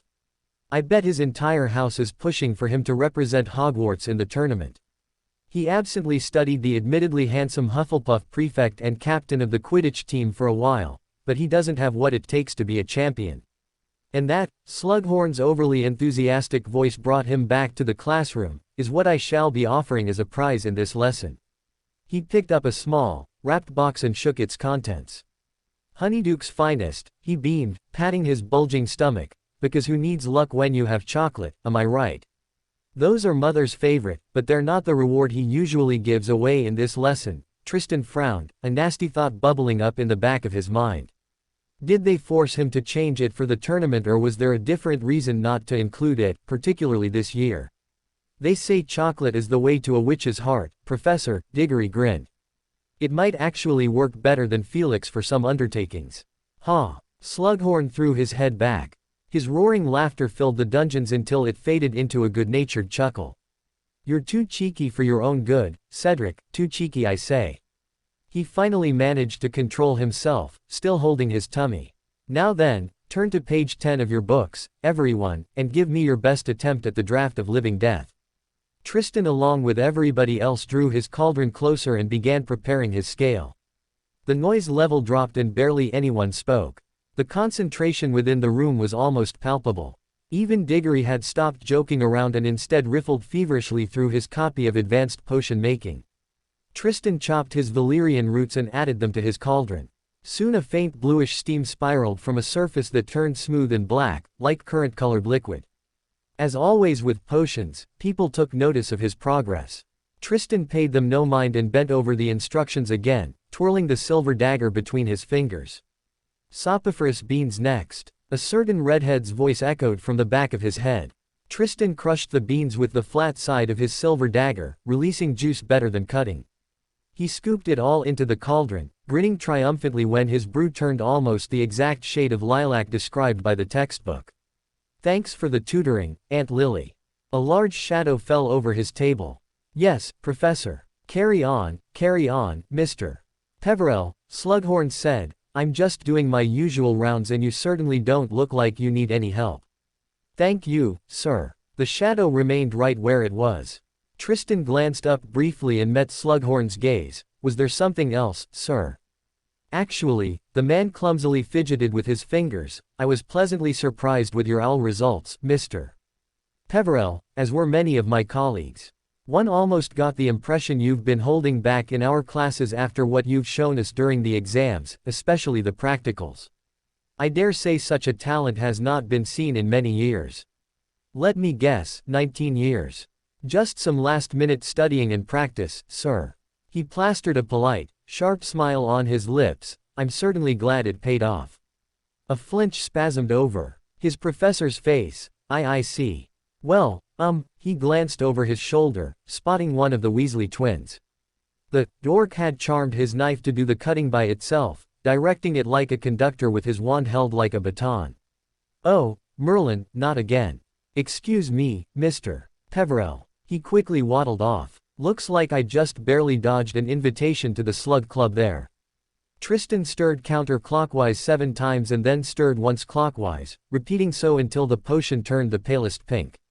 He absently glanced around. Some of his housemates and most of the Ravenclaws had managed a potion that sported a purple surface.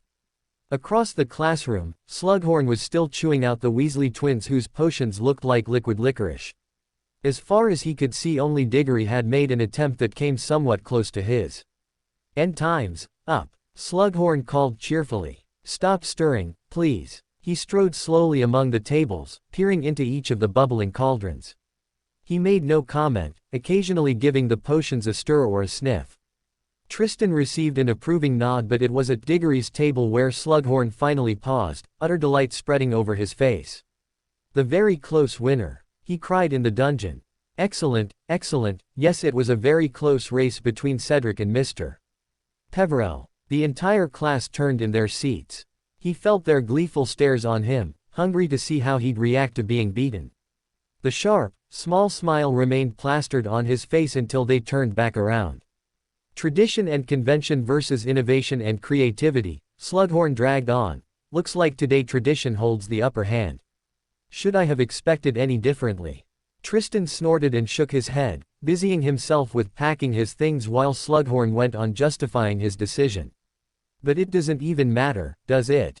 This year there are far greater things than beating someone at potions. He was among the first to leave the classroom and strode back up to the Great Hall for lunch when his name was shouted from behind him. He glanced over his shoulder. Peverell. Hey Peverell, wait up. Diggory separated from his circle of puffs and strolled over to him, a grin plastered over his face and the thick bar of chocolate pocketed in his uniform. Tristan slowed ever so slightly and allowed him to catch up by the bottom of the staircase. Yes, some damn good competition down there, don't you think? Diggory thrust out his hand. Nice brewing, mate. No hurt feelings about the outcome, I hope. Of course not. Tristan shook it, forcing a bright smile on his lips and meeting Diggory's level-eyed gaze as they climbed the stairs together. I hope you enjoy your chocolate. You and whatever which you'll share it with. I'm just lucky you're leaving some for me. Diggory grinned one more time and slapped him smartly on the shoulder before lingering on the step to meet his friends again. What a fucking prat. Tristan rolled his eyes and entered the Great Hall, heading straight to the crown of gold he caught seated at the Slytherin table. What's got you looking so merry? Valeria chirped. Has all the excitement of the tournament not caught up yet? Tristan snorted and helped himself to some pasta and fried chicken. Slughorn proclaimed Diggory's potion the best when he knew my brew was more potent. You'll need to work on your charm, brother dear, she giggled, her green eyes roaming to the table of the puffs. With Slughorn, it counts almost as much as adding the right ingredients. He swallowed a mouthful of noodles, speaking from experience. Of course, Valeria thrilled, popping a grapefruit in her mouth. Nothing but outstandings on my potions report card for the last 3 years. And, where is your invitation to the Slug Club? That's still a work in progress, she laughed and sipped on her pumpkin juice before pulling an envelope out of her cleavage. You have mail by the way. Tristan picked it up between 2 fingers at the outermost corner. Did you have to store it that way? It's nice and secure there, Valeria teased. It arrived after you already took off for classes this morning, we each got one. Well, mother and father took their sweet time with it, so let's see what they want. He opened the envelope with a slice of his wand and unfolded the missive. Read it out loud. Dear son of ours. Only a few days have passed since you left us, and still, your mother and I miss you already. We hope you've been enjoying your first week back at the castle and had a good start into your daily life as a Newt student. As for us, we, that is mostly your father, are delighted to hear about Galahad's sorting. There is a bit of every founder in each of you. Had the circumstances been only slightly different, then you might not be reading this letter at a table dressed in green but a different color. Oh, this is hilarious, Valeria snorted. You'd definitely be a puff with how fiercely loyal you are to the few you trust. Shut your beak, little harpy. Tristan rolled his eyes and continued. However, there's no reason to beat around the bush and prolong the inevitable. The Triwizard Tournament has been announced in the Daily Prophet and it will be held at Hogwarts, as I'm sure Headmistress McGonagall will have disclosed to you all as well. An age limit has been introduced, one which makes you an eligible contender. We know of your ambition, Tristan. We know of your talents and we know of your thirst to finally prove yourself to the world, but please, not like this. Knowing you in a way only parents know their children, we're certain you've already played with the idea of entering. Your mother and I urge you to reconsider and not let this opportunity blind you. There is no glory in winning a pointless competition that no one will ever talk about after a few years have passed. If there was, then surely even you could name a single champion who won it last time. Well, they kind of do have a point there, Valeria admitted, cocking her head. This tournament will be nothing but a grand British staging, a desperate attempt at proving to the world that we're still the very beacon of the magical society we were so many decades ago. There is no glory to be found in risking your life to provide a spectacle for a selfish audience. The longer we contemplated it, the heavier our suspicions grew. A tournament like this is the perfect opportunity to make a deliberate attack look like an unfortunate accident during a given task. Do not let the appeal of fleeting glory cloud your sharp judgment. Your time will come inevitably, perhaps sooner than you'd like, just please don't let it be this year in particular. Our thoughts are with you, as always, and we trust you to make the right decision. With warmest regards, your loving parents. Irritation bubbled in his stomach like boiling water, threatening to spill over. They sound almost as paranoid as you do now, seeing enemies at every corner, Valeria said. I'm surprised they didn't outright claim the age limit was set just high enough for you to still enter, with how heavy their suspicions grew. Bloody hypocrites, both of them. He crunched a letter in his fist, curling his fingers tight around it. If their circumstances had been different in their youth, either of them would have jumped at this opportunity to participate. They too strove to be the best at everything they attempted. Before his inner eye, black lines of ink wrenched into complex patterns of runes. And they went so much further in their pursuit than I ever have. Valeria regarded him warily, a hint of worry dwelling up in her bright eyes. What are you going to do now? He toyed with a few ideas for a minute, yet none of them truly convinced him. This is the point where a child would enter their name just to spite its parents. Tristan let the heat in his stomach flare until the letter in his fist began smoldering. But I'm not a child anymore. He dropped it to the table, watching tiny tongues of crimson lick at it and blacken the parchment. I will enter for no one but myself. And I will prove them wrong. All of them. Can I quote you on that in my reply to them? Valeria chirped. Tristan shot her a flat look. Don't tell them anything yet. As you wish, she hummed, popping another slice of grapefruit in her mouth. Tristan continued his lunch and caught Galahad entering the great hall. His brother took a seat at the empty section of the Gryffindor table, helping himself to some food while bending over a book.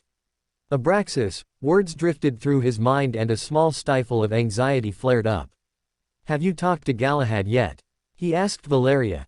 Each time I approach him and tell him to join us at the Slytherin table he refuses me. Same here, she sighed and turned on the bench to watch her younger brother. He's only sitting with Charlie and Alfie, or alone if neither of them is there. I don't think his housemates or the other first years include him much. His gut churned at the thought. Do you think they bully him? I wouldn't go that far. She shook her head. But with the tension between houses, especially Gryffindor and Slytherin, still high, he said it's better if he's not seen in our company too often. We're his family, Tristan frowned. And family is everything we have. He won't go out of his way to avoid us, Valeria shared. But perhaps it's better to let things calm down after the eventful sorting. You know how those dorks can be. They'd take it as a personal insult if he snuggled up with his Slytherin siblings during mealtimes instead of sitting with them. Tristan grimaced. I still don't like it. She eyed him curiously. You seem awfully cautious about him ever since we returned. Does this have to do with whatever happened in the common room right after the beginning of the year feast?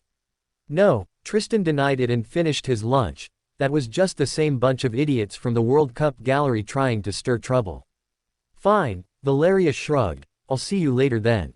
Later. He strolled back out of the great hall and up the giant staircase to the Transfiguration classroom. Inside, most of his peers chatted about the very thing they had all week, their eyes lit up like candles in the night anytime the words were mentioned. A chance for glory. Good afternoon, students. Headmistress McGonagall stepped out of the attached office. Her green robes were as spotless as ever and without a single wrinkle, and her graying hair was held in a proper, tight bun. The chatter died immediately and everyone promptly moved to their seats. For those of you surprised to see me down here instead of in my office, know that my love for the art of transfigurations has not faltered one bit since I was appointed headmistress. She flicked her wand at a piece of chalk that swiftly zipped to the blackboard. Together we shall find out whether or not I can cope with the additional duties of covering a single class. Rest assured the school and course will be run just as before. I suppose she'd have more time than the occasional other headmaster Hogwarts has seen. Tristan scooped his textbook and some parchment out of his bag. I lost count of how many international boards Dumbledore sat on and occupied his time with whilst being headmaster. This year we shall cover human transfiguration, the most complex sub-branch of transfiguration.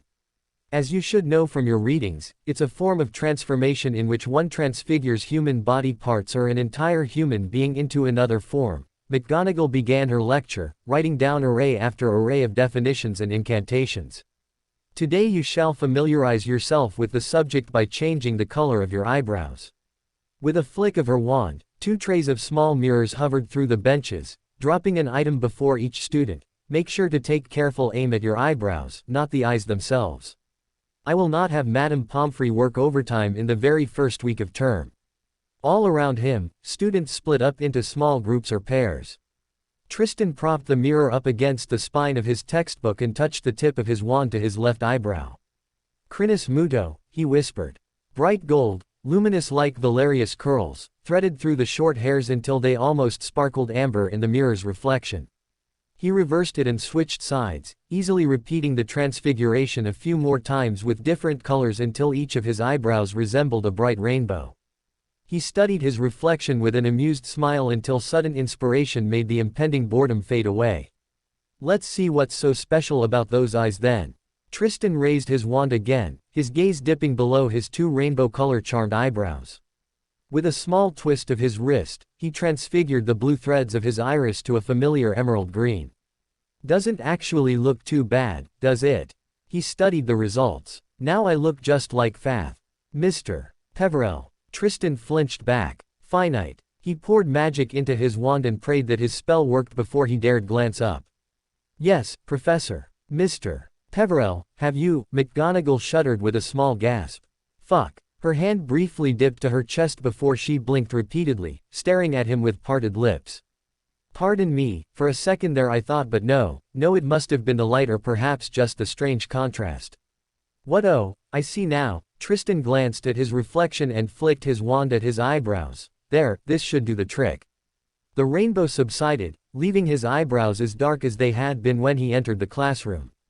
Your grasp on transfiguration is very impressive for your age, McGonagall nodded, still eyeing him somewhat warily. More so than Professor Potter's notes on you might have suggested to me initially. Thank you, Headmistress. He spun his wand between his fingers. Perhaps this spell just suits me well. Her eyes followed his wand and her nostrils flared. Have you been holding back in my colleagues' classes, Mr. Peverell? Your work, especially anything practical, has always been more than satisfactory, but it doesn't explain what I saw during your owls with my own eyes. It was a lucky day for me.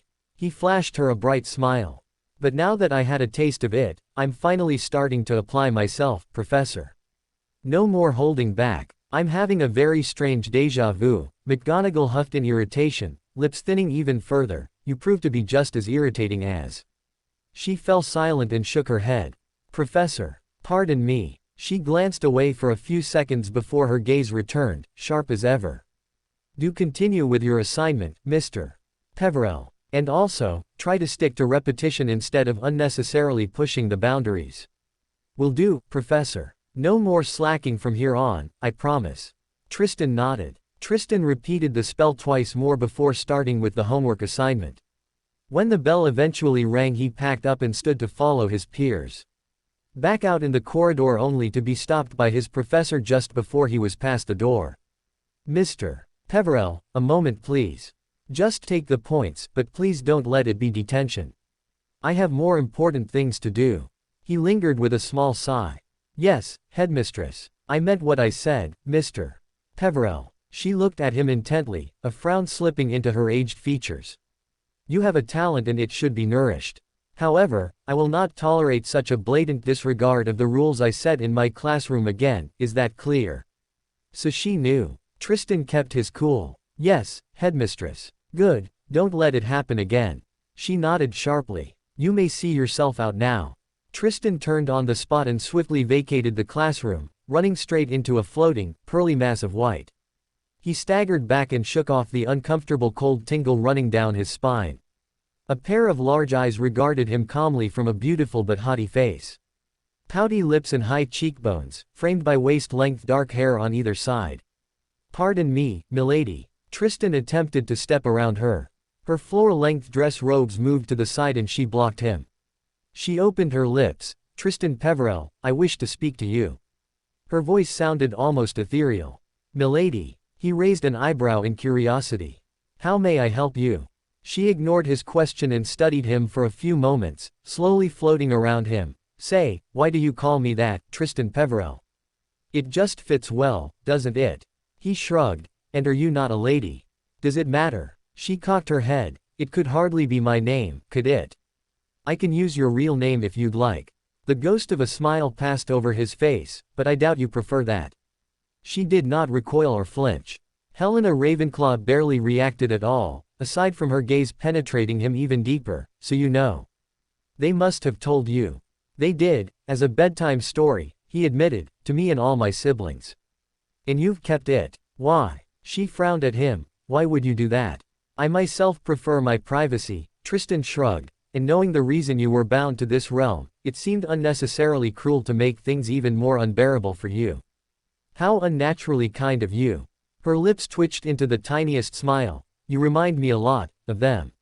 My parents. Tristan grimaced. Yeah, you're not the first to say so this week. Only one of your parents.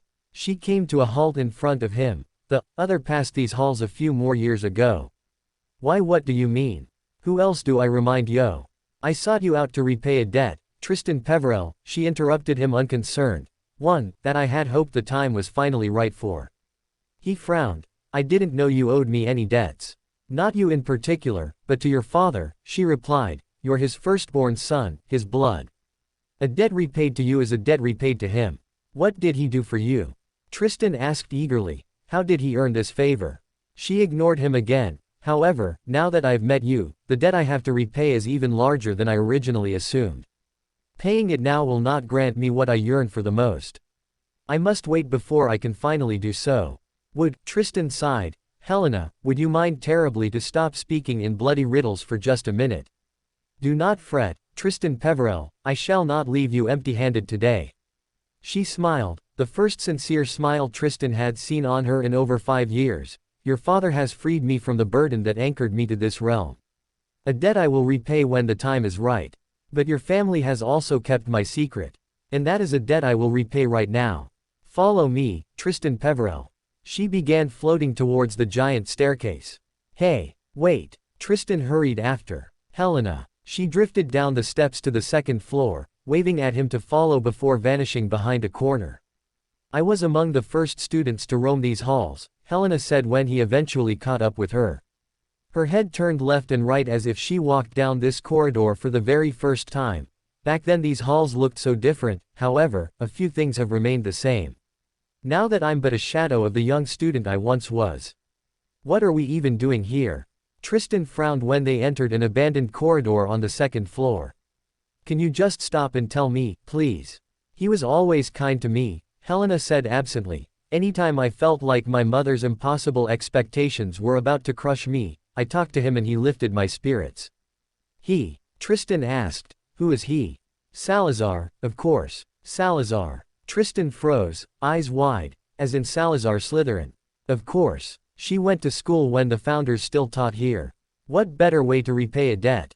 Helena finally slowed and came to a stop right before a bathroom on the second floor, which Valeria had once told him to stay far away from. Moaning Myrtle's bathroom. A secret for a secret, a legacy for a legacy. She eyed the door to the bathroom for a few seconds before she turned back to him. One of my family's legacies was tainted due to my wrongdoing. Your father destroyed it and freed me from the stain. For that, I shall share our second legacy when the time is right. What? Tristan's mind began buzzing. Wait, just bloody wait a minute. Are you saying my father destroyed the diadem? Why would he do that? He told me it was lost in the forest. Then it is his duty to tell you the truth, not mine. Helena smiled sadly, but for keeping my secret and all the shame I very well deserve at bay, I shall share with you a legacy that is rightfully yours.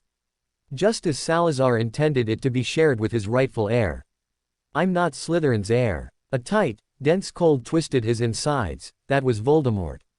I'm a Peverell. And yet you speak his tongue, Tristan Peverell. She laughed softly, mirth dwelling up in her cold, empty eyes. I don't need to be a Ravenclaw to deduct that you're a descendant of Salazar. Ha. Tristan rolled his eyes. Very funny, hilarious even. Helena pointed a pale finger at the door. In this very room, you shall find Salazar's legacy. How so? I will not tell you. You will have to use the traits that come with your house, those its founder was most proud of, to solve the puzzle. Salazar Slytherin's legacy in a girl's bathroom. Tristan shot a long look at the door, in Moaning Myrtle's bathroom. You can't actually be serious right now, can you? That is for you to figure out. Another small smile tugged on her lips. The first debt is repaid, Tristan Peverell. Her form shivered and faded as she rose towards the ceiling. We shall see each other again, and only once more, when the time is right. This is a bloody joke. Tristan was left standing in the deserted corridor by himself. I swear if this is one of Galahad's pranks I'll jinx his ass green and blue. He sighed and stared at the handle to the bathroom. His curiosity slowly got the better of him. Well, I'm already here, so I might as well have a quick look. He twisted the handle and stepped inside. Let's just hope Myrtle isn't here. It was the gloomiest, most depressing bathroom Tristan had ever set foot in. Under a large, cracked, and spotted mirror were a row of chipped sinks. The floor was damp and reflected the dull light given off by the stubs of a few candles, burning low in their holders. The wooden doors to the stalls were flaking and scratched and one of them was dangling off its hinges. Moaning Myrtle was floating above the tank of the toilet, picking a spot on her chin. This is a girl's bathroom, she cried, eyeing him suspiciously. You're very handsome, but you're not a girl. I sure hope not, Tristan chuckled, eyes roaming over the dirty old mirrors and the damp floor. So, this is your bathroom. Indeed it is. Myrtle sat down on the tank of the end toilet. And now that I finally have it back, I'd like to enjoy it in peace.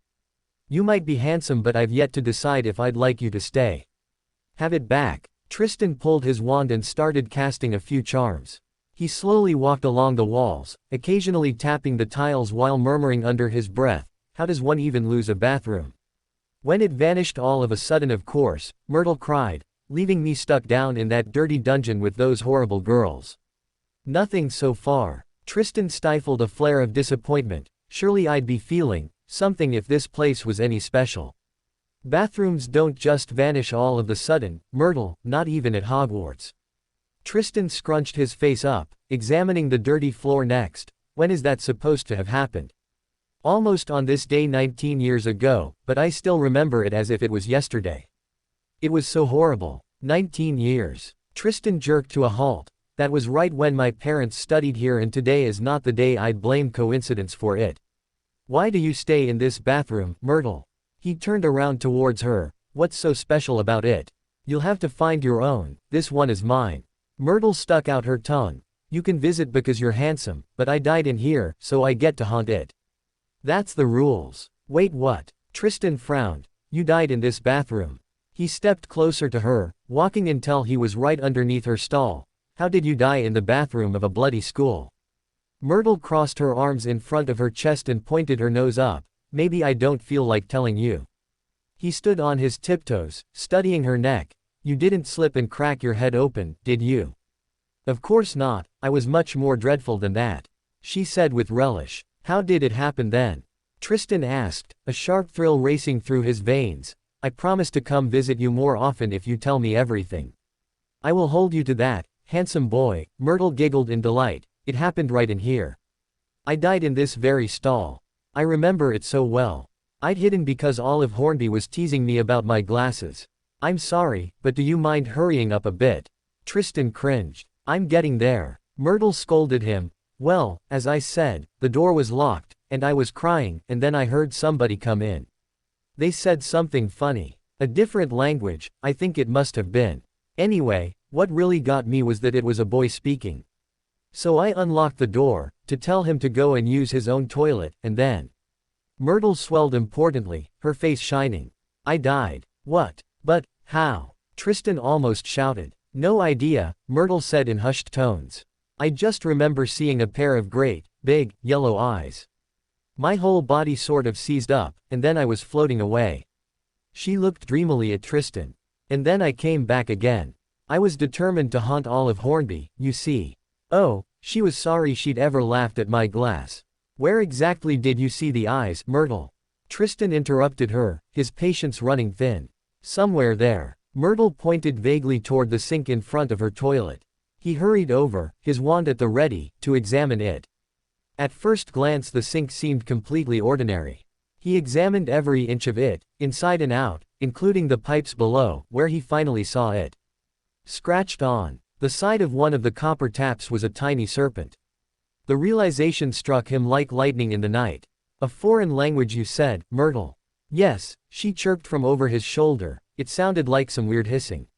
You will have to use the traits that come with your house, those its founder was most proud of, to solve the puzzle. And how many years ago was that, you say? Tristan straightened up, his fingers clenched around his wand almost painfully tight. About 50, give or take, she mused loudly. Time is such a strange concept for a ghost. I see. Tristan nodded, almost dazed. His eyes found the tiny snake. He pictured it moving over the coppery surface to the rhythm of his frantically pounding heart. Then his lips parted in a hiss. Open. His footsteps slapped loudly on the cold floor in a steady rhythm. 3 floating orbs of bright pulsing light hovered around him, casting monstrous, distorted shadows of himself on the rough, moist walls of the tunnel. A loud crunch rang from underneath his boot. Annoyed, Tristan kicked the pale remains of yet another shattered rat skull aside. He strolled further into the darkness, following the curve of the tunnel around a corner. A gigantic shed snake skin lay curled and empty across the tunnel floor, its scale a vivid, poisonous green. After having passed it nearly every day for the last few months, the sight barely provoked a reaction in him anymore. The tunnel turned and turned again until a solid wall rose from the ground ahead on. 2 entwined serpents were carved deeply into it, their eyes were set with great, glinting emeralds, which almost made them look alive. Open, Tristan hissed. The serpents parted as the wall cracked open. The 2 halves slid smoothly out of sight and granted him entrance.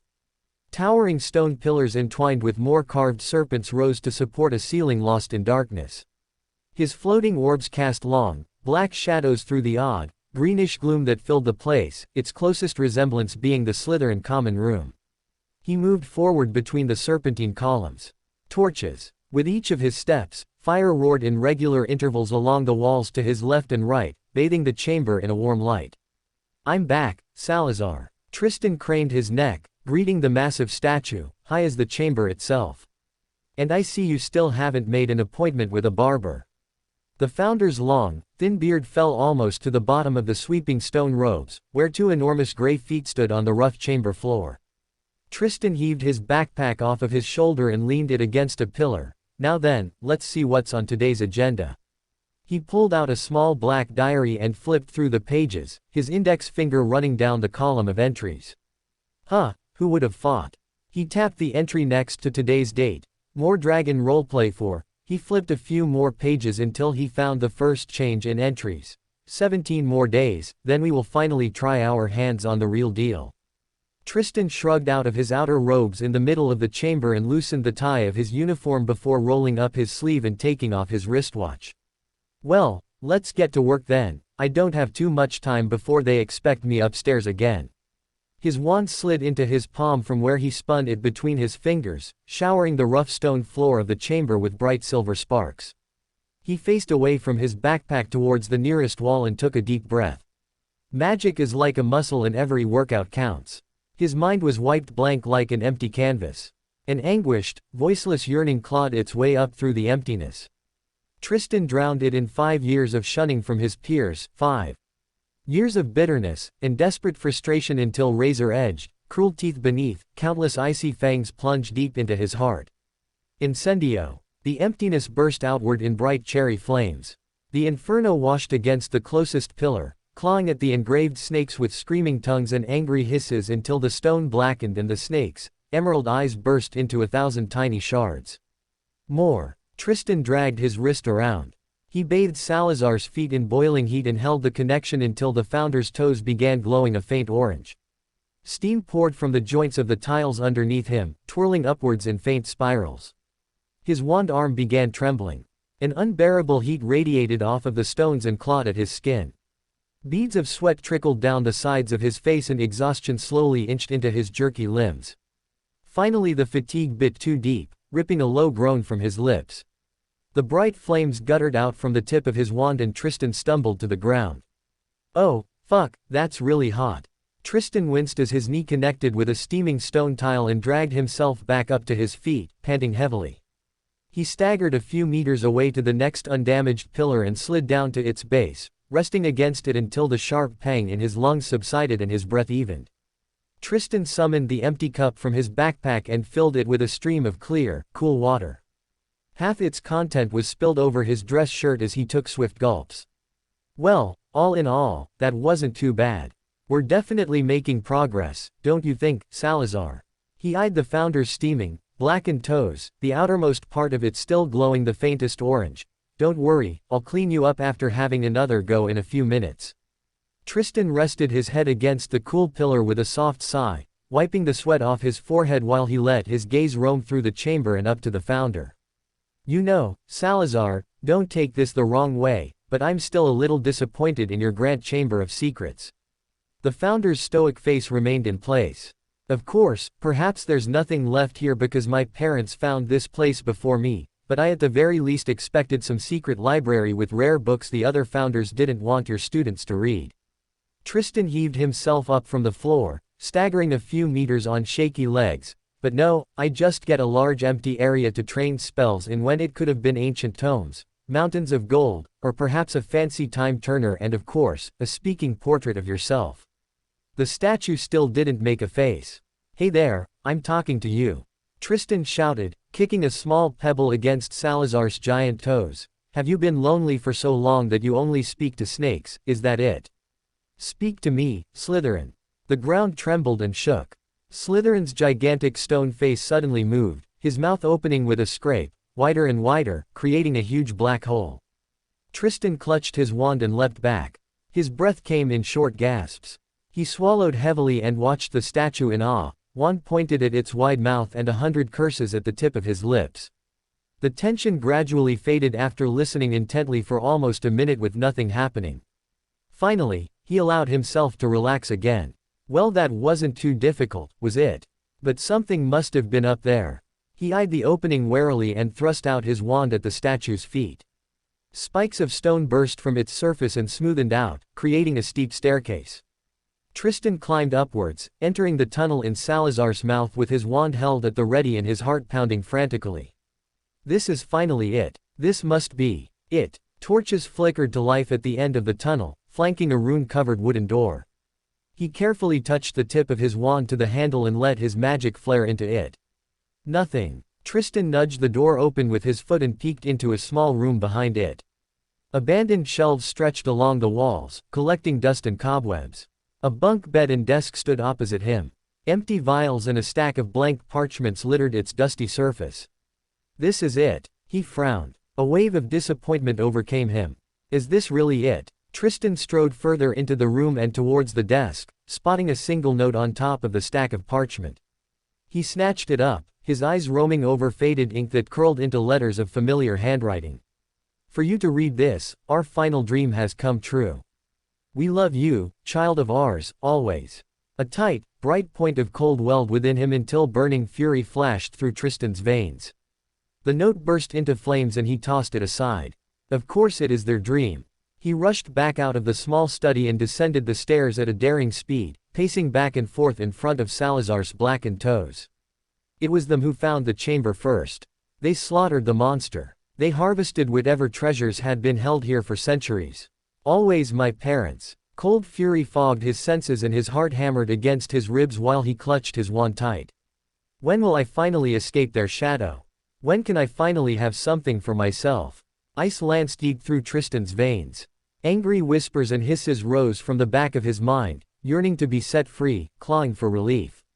With a roar, he thrust his wand at the thin tip of Salazar's stony beard.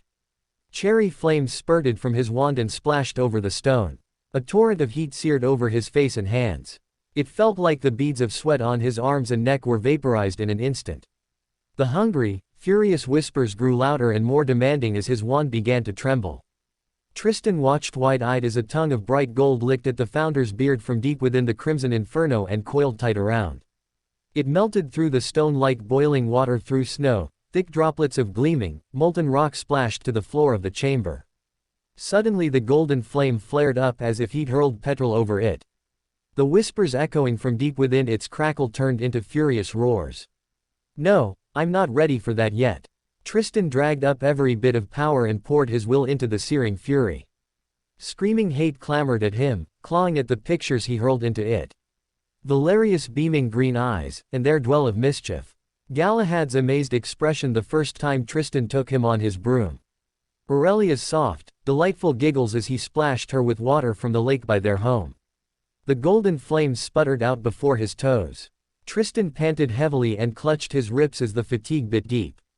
That was stupid. He wiped the sweat off his forehead and winced at the toll. I should never let things get to me like that.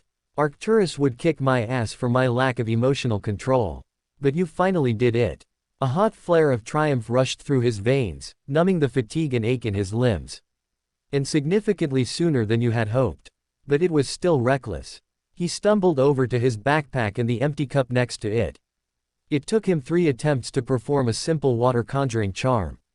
Tristan slowed his greedy gulps into small sips so as not to spill and be forced to spend magic he barely had left. After a few more minutes of resting, he staggered back up to his feet and probed for the wristwatch in his backpack.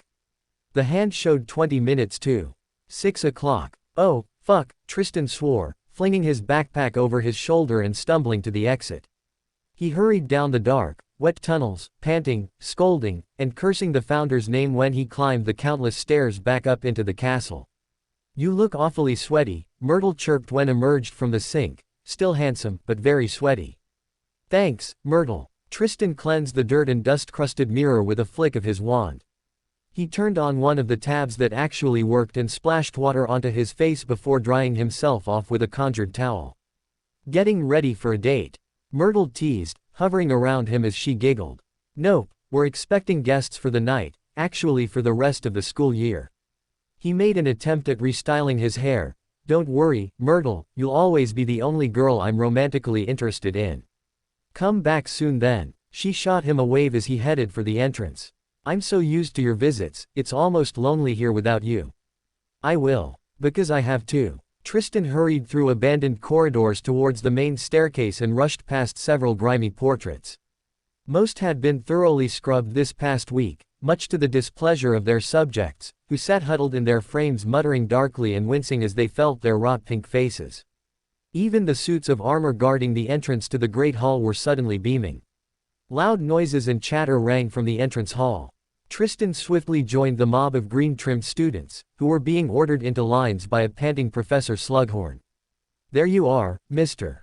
Peverell. Finally. His head of house quickly ushered him to his year mates. You were the only student accounted for, and why do you still have your backpack? Apologies, Professor, I lost track of time whilst studying.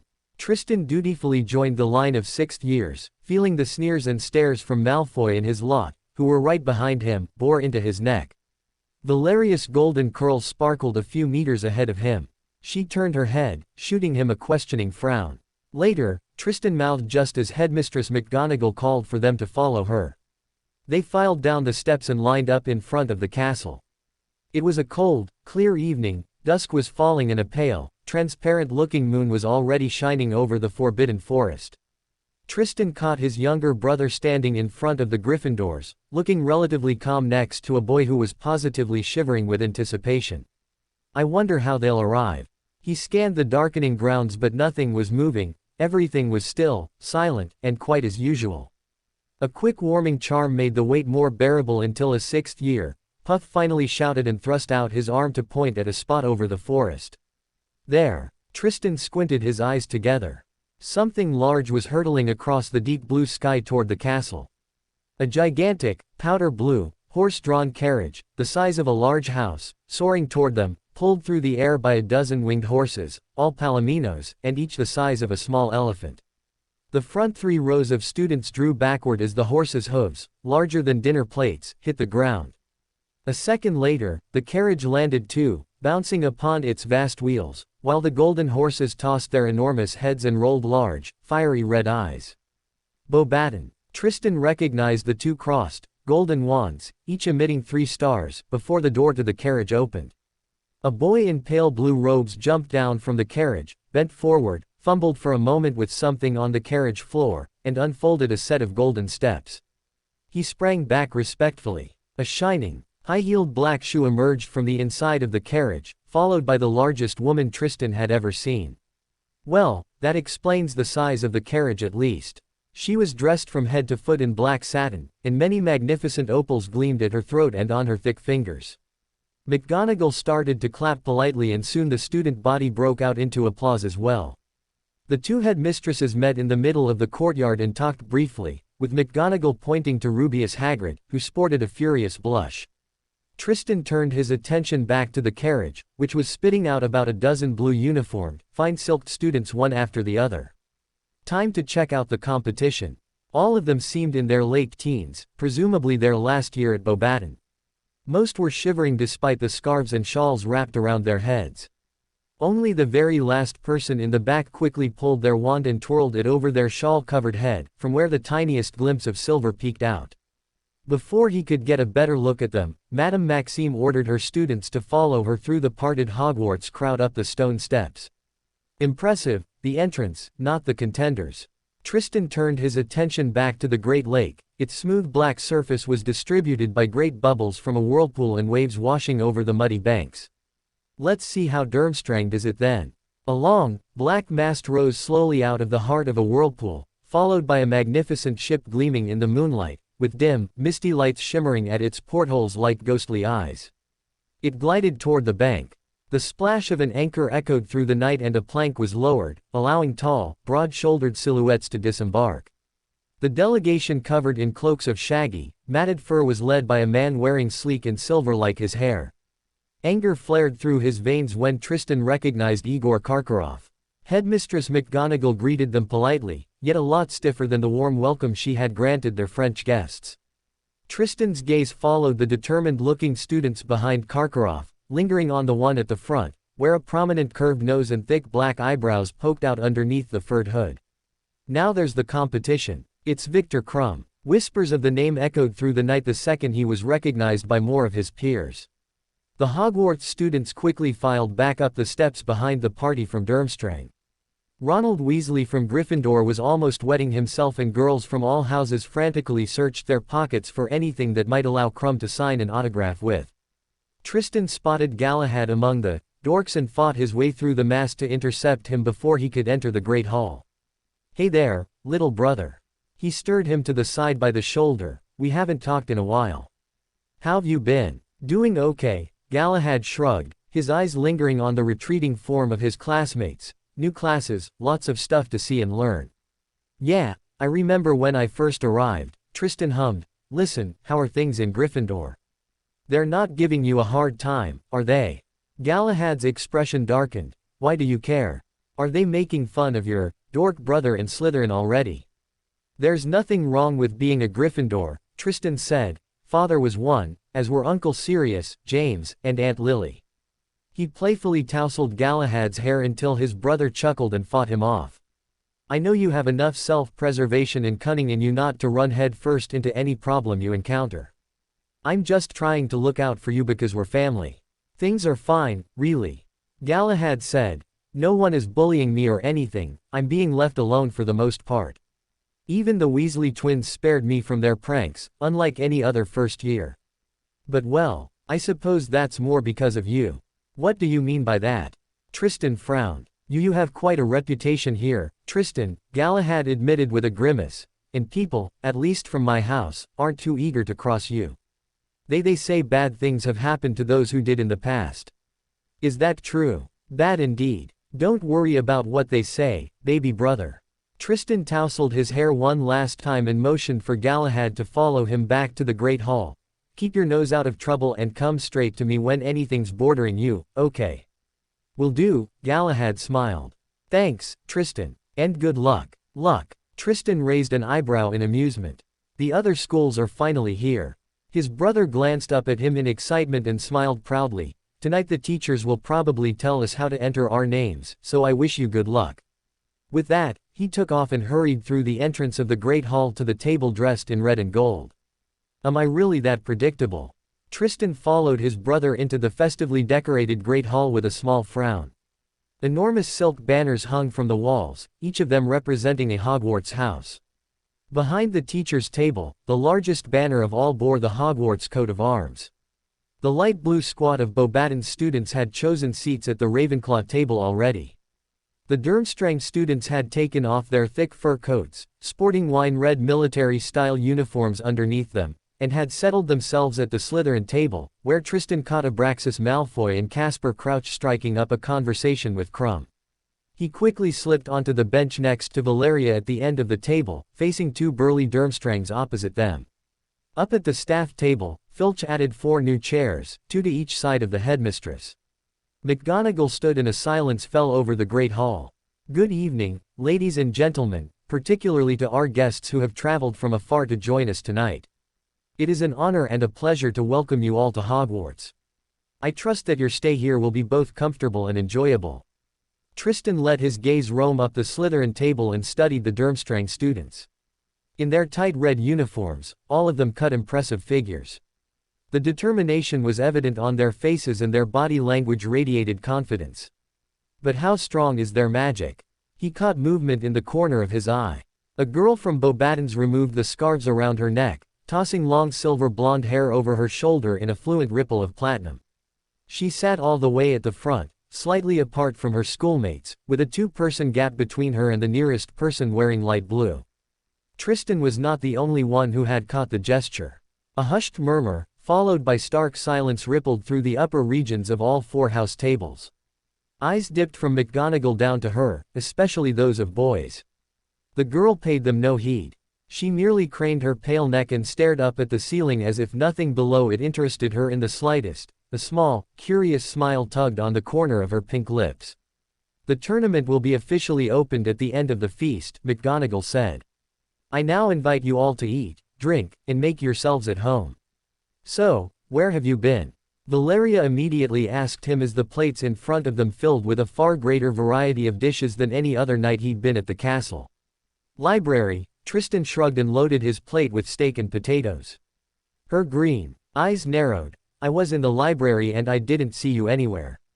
"The library is large, baby sister." He shot her a grin. "What did you even do up there?"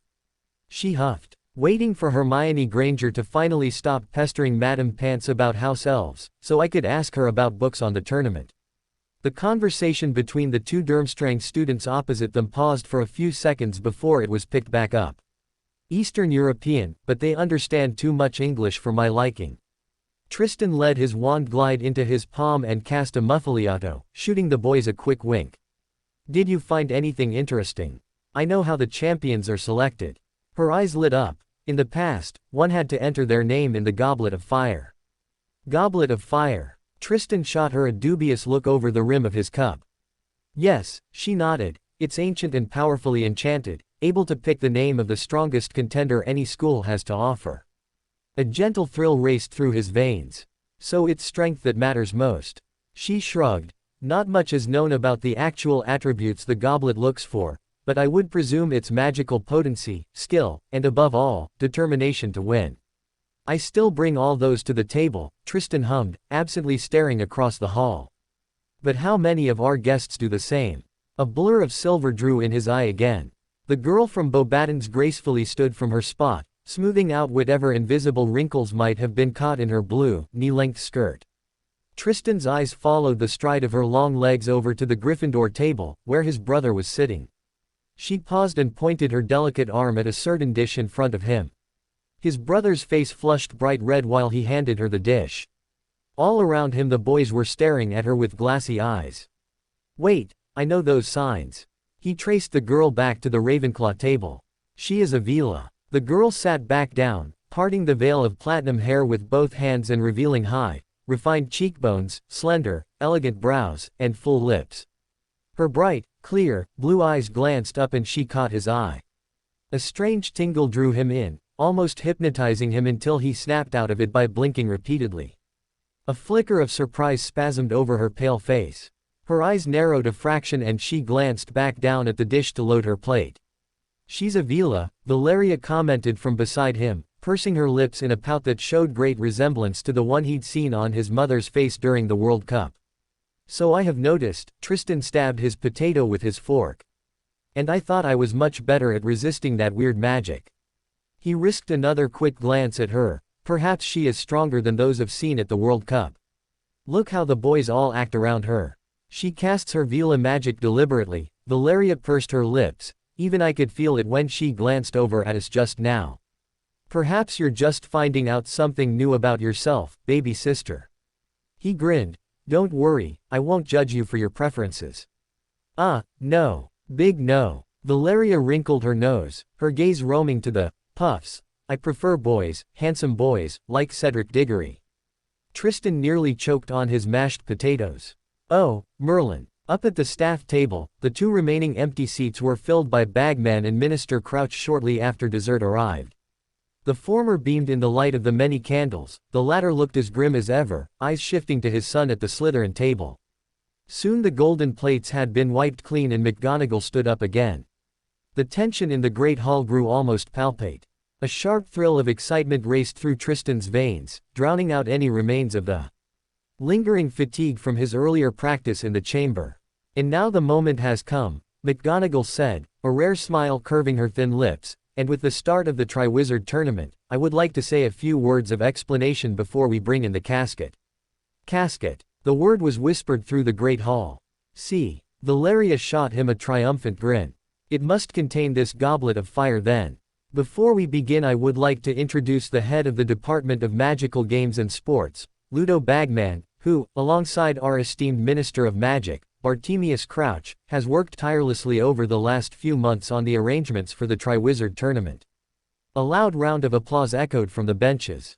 Whereas Bagman acknowledged it with a jovial wave of his hand, Crouch did not smile or wave. He merely stood up for a second, tightened his pristine black robes, and gave a quick nod. Both will be joining myself, Professor Karkaroff, and Madame Maxime on the panel that will judge the champion's efforts. Tristan's expression faltered as the disappointment clawed at him.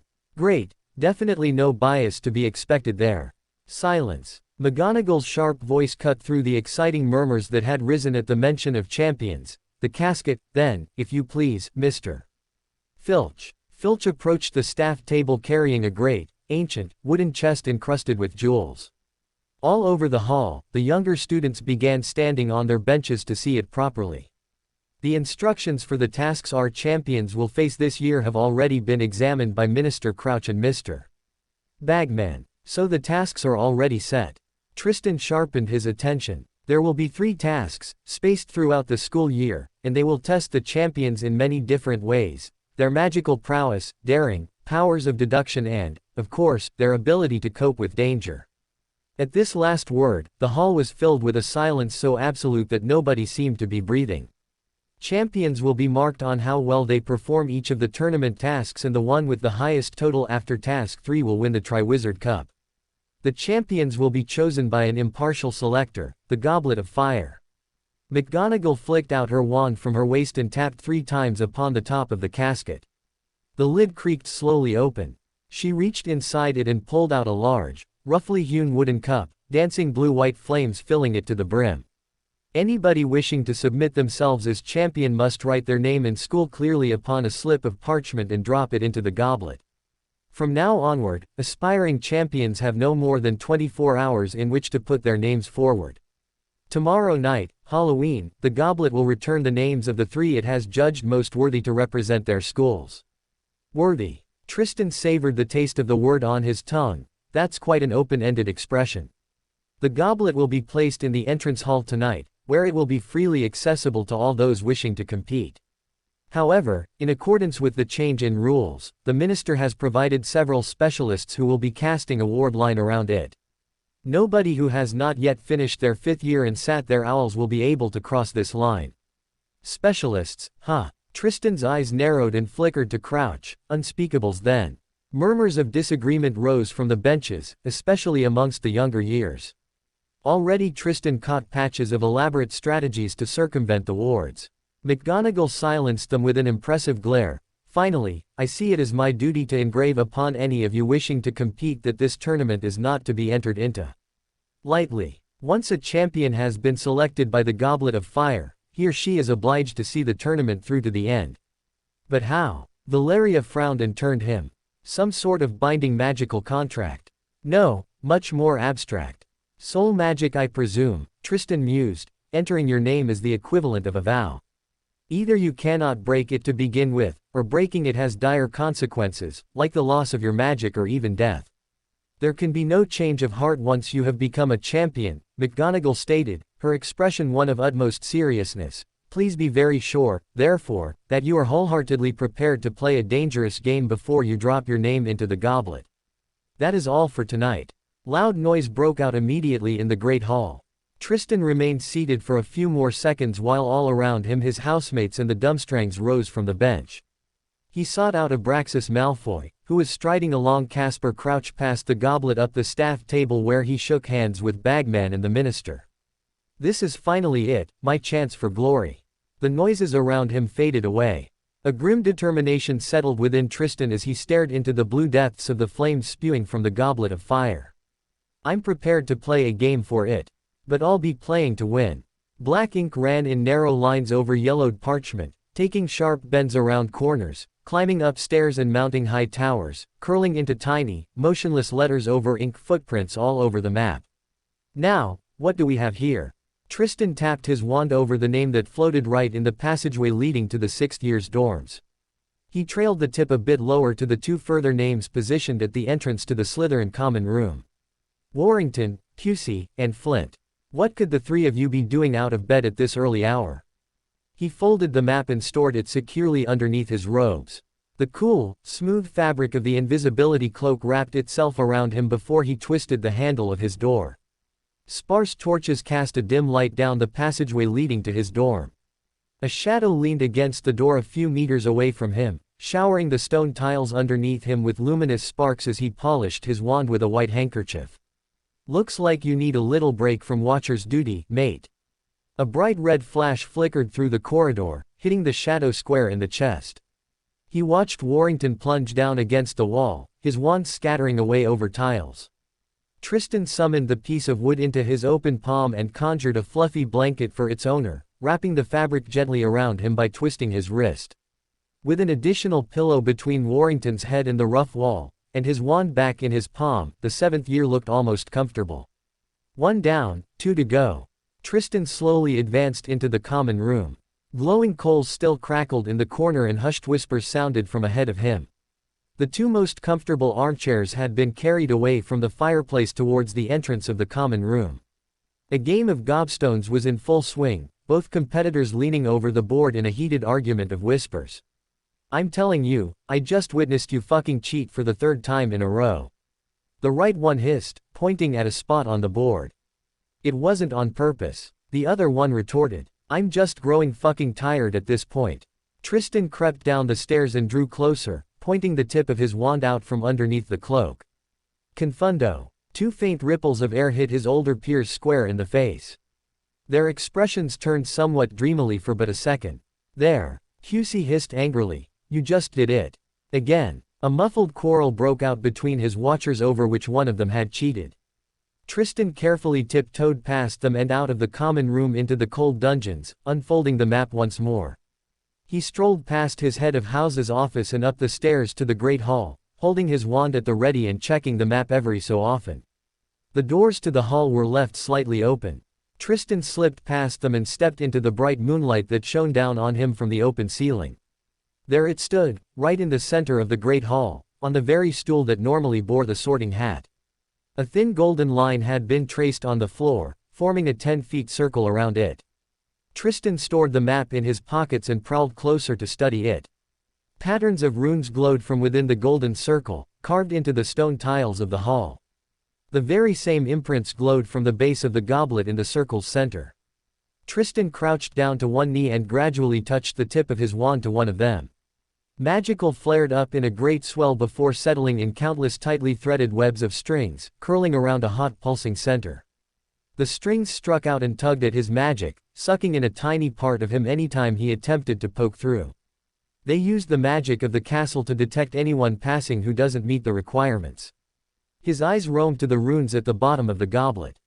One might be allowed to pass, but I bet the goblet spits the name straight back out if you're too young. He pulled off his cloak and placed it on the floor below him.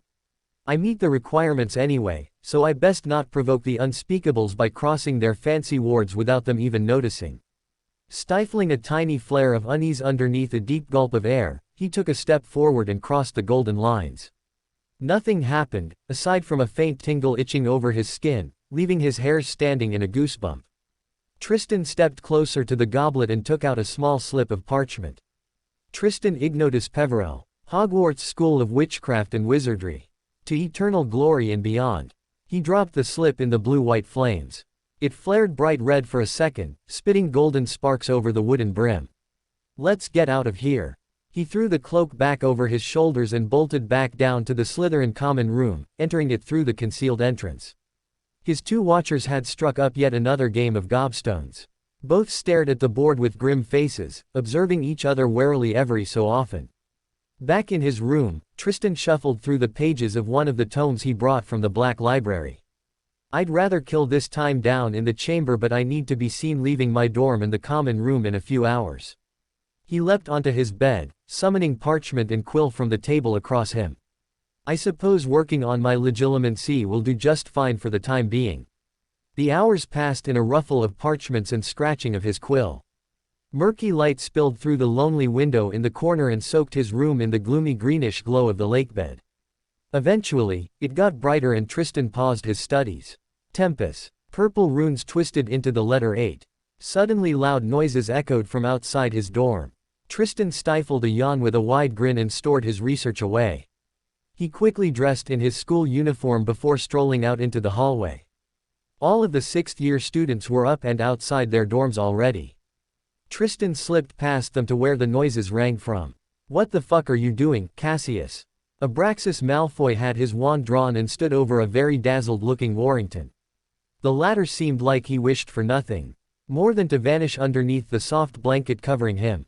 His hair and face were soaked, as were the stone tiles below him. I don't. Warrington fluttered heavily, and his eyes found Tristan among the small circle of spectators. It must have been he. Malfoy whirled. His cold gray eyes bored into Tristan and his face twisted into a sneer. Hand me your wand, Cassius.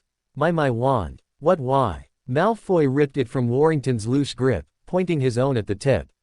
Priori incantatem. The ethereal outlines of a squishy pillow, a big fluffy blanket, and a plain white handkerchief emerged from the wand. The crowd began to chuckle all around them.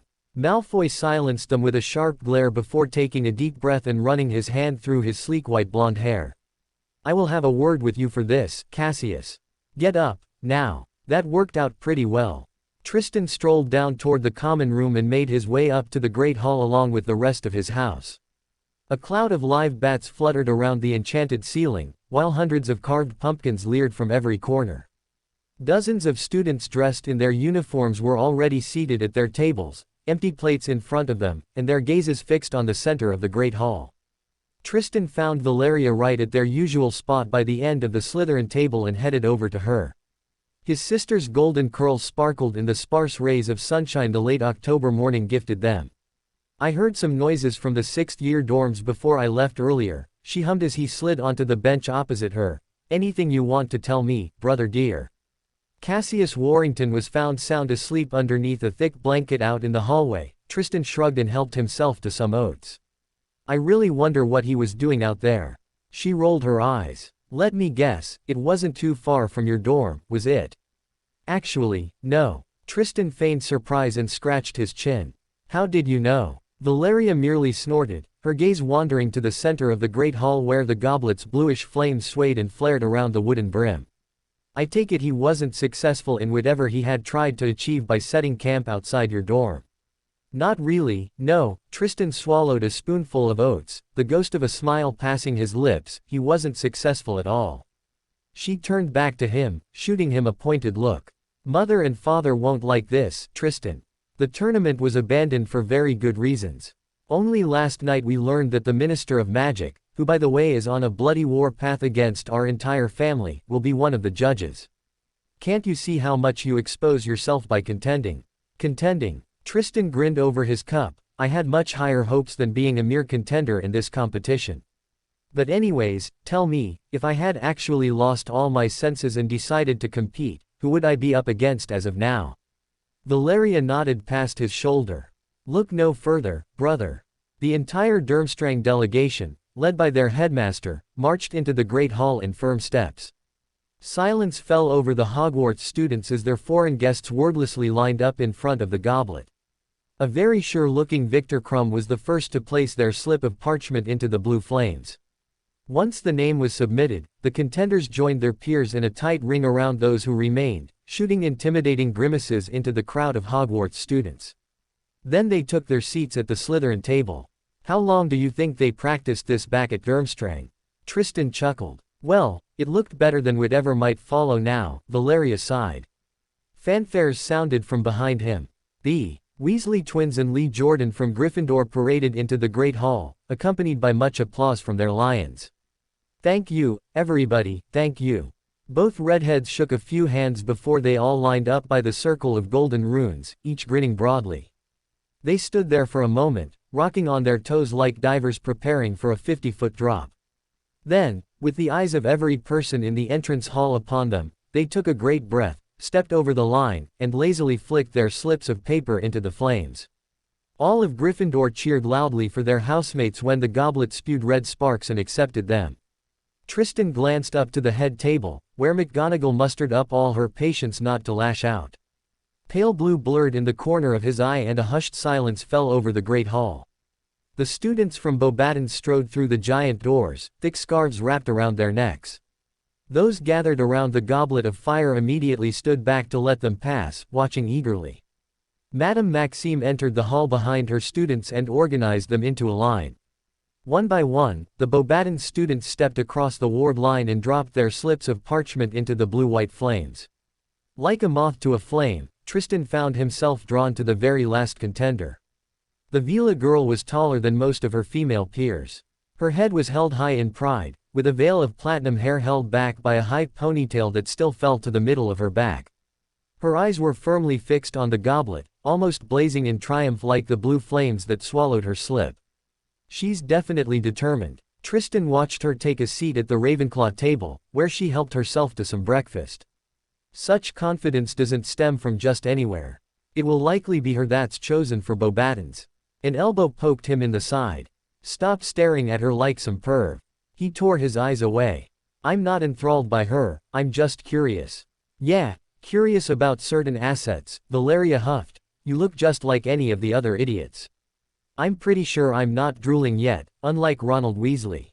Tristan glanced down at his wristwatch and finished his glass of pumpkin juice with a big gulp before he stood. Anyway, time for me to head to classes. I'll see you later, baby sister. He headed up for charms. The water-making spell conjures clean, drinkable water from the end of the wand. Flitwick began his lecture with an exciting squeak.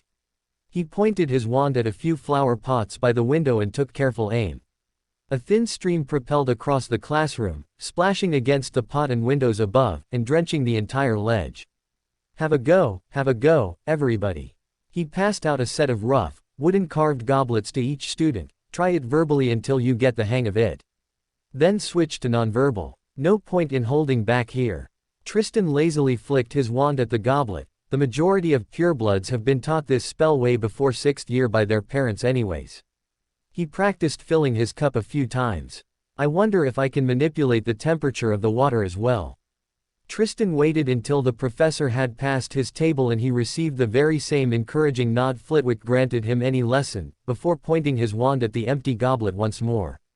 A bite of frost crept up inside him, racing through his veins like a cold chill until his skin prickled. Aguamenti. A sharp, thin icicle stabbed from his wand and punctured through the wooden goblet with ease. Reparo. He hastily whispered, glancing over his shoulder to check if anyone had seen him. I really need to stop practicing these kinds of things in class. I have a huge empty chamber with nothing else in it for that now. With the ring of the bell, he quickly packed up his belongings and followed the other 6th years down the giant staircase to Transfigurations. Besides, I should keep up my play just a bit longer. Tristan slipped onto his bench in the back of the classroom. Once the tasks start there will be no more holding back. I can finally prove myself. We shall expand in our project on human transfigurations. McGonagall changed the large windows looking over the grounds of the castle into a solid wall of mirrors with a flick of her wand. I expect many of you to be somewhat proficient in today's topic, she flared her nostrils, because we shall make attempts at modifying our hair and its structure. Most of Tristan's female peers giggled in delight and promptly set to work, studying the results of their efforts in the large mirrors all around them. He could feel McGonagall's cat-like gaze on him during the entire lesson, seemingly waiting for him to slip up once more. Tristan dutifully stuck to the assignment and repeatedly altered the length, color, and structure of his hair. He gave himself a mane of flaming red, much to the amusement of the Weasley twins, or alternatively curls of sparkling gold that rivaled his mother's and sister's. After a late lunch, he headed up to defense, his last class of the day. Loud noises and cheers rang from outside the classroom when he was already seated. "Well done, Seed. I'm sure you'll be chosen, who else could it be?" Diggory entered the class with a stupid grin plastered over his face. He was almost shoved by a mob of Hufflepuffs that clapped him smartly on the shoulder and took their seats at the front of the class in loud chatter. So he finally entered. With the goblet of fire revealing the champions tonight, the exciting chatter of his peers had only increased through the afternoon. Now, with Diggory contending, it barely faded, even when Professor Vance entered the classroom. The stately-looking witch held up her hands, granting Diggory and his friends a good-natured smile. "Since regular classes would hardly yield any effective results, perhaps I can capture your attention by..." A knock sounded from outside the door to the classroom, then it was opened. Half a dozen red-robed figures confidently stepped inside, shooting curious glances around. "Welcome, welcome." Professor Vance waved them in. "Don't be shy, feel free to join us." Thank you." The class immediately broke out in hushed whispers when it recognized the prominent brows and hooked nose of Victor Crumb, who led his peers inside to the back of the classroom, straight to the empty bench next to Tristan. Professor Vance beamed from ear to ear. "As I was saying, to capture your attention, let's do something stimulating and action-packed. A mock duel." The class hummed excitingly. Tristan glanced over to Victor Crumb, who was translating what was said to two of his peers that didn't understand. Their dark eyes lit up and their lips curled into amused grins. "English duel, they chuckled. Tristan shook his head with a barely conceived snort. He turned his attention back to the front and to Professor Vance, ignoring the narrowing eyes of his foreign guests on him. "Now then." The professor spread her arms. "Do I have a volunteer? Come on, Seed." The Puffs slapped Diggory on the shoulder until he raised his hand with a roll of his eyes and a stupid grin. The Weasley twins and Angelina Jones from Gryffindor, as well as Roger Davies and a few more Ravenclaws, lifted their arms too. "I volunteer as well, yes," a strong German-accented voice barked through the classroom. Tristan glanced at the tall, broad-shouldered, and brown-haired boy who rose from the bench of Durmstrangs, receiving chuckles of encouragement from his peers. The face of the Hogwarts students fell, as did their previously raised arms.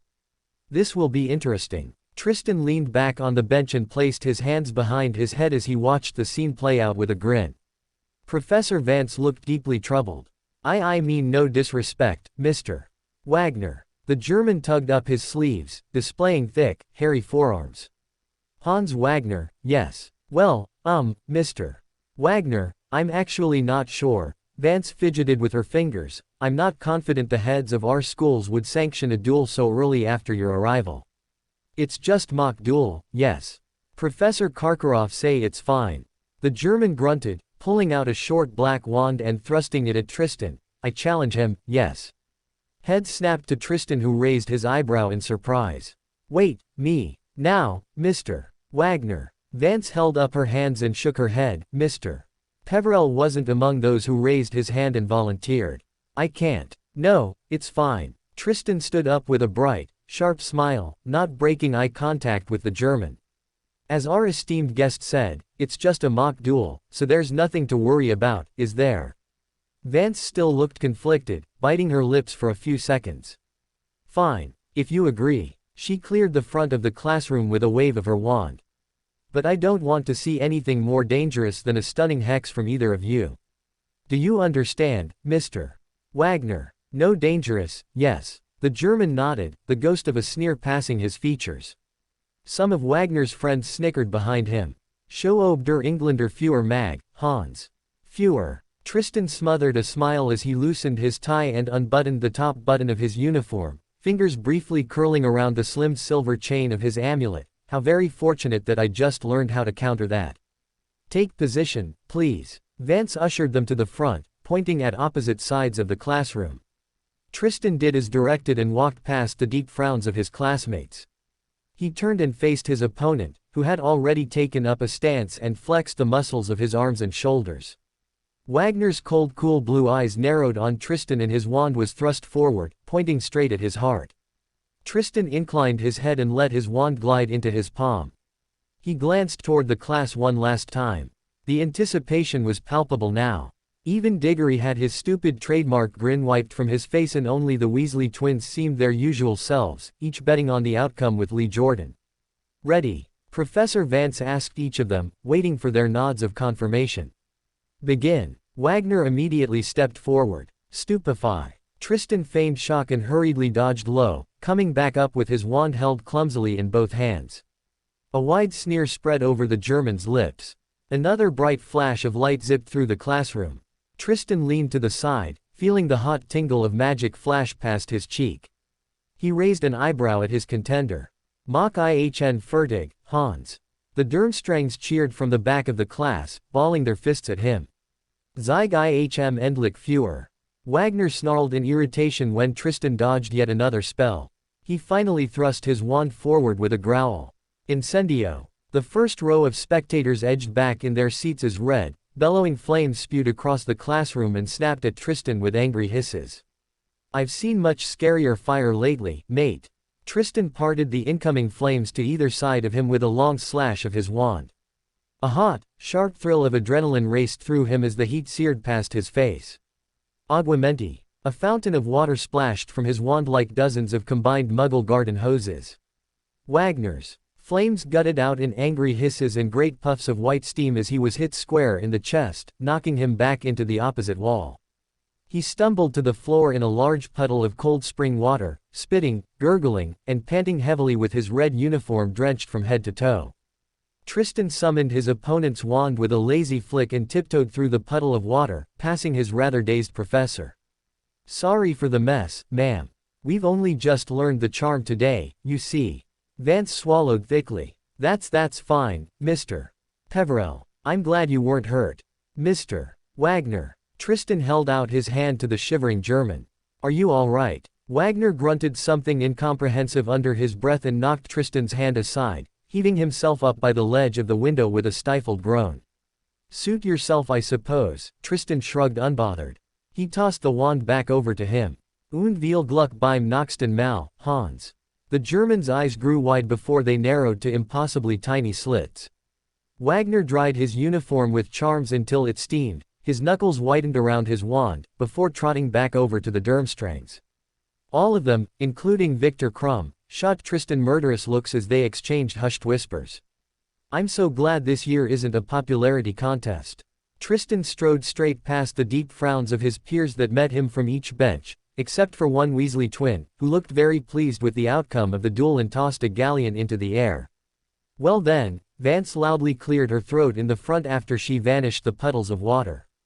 "Thank you to both competitors." She glanced down at her watch, "but I think that's enough for today. You may all head back down to the Great Hall, for the Halloween feast and the other big announcement." She shot them a wink and left through the door to her office.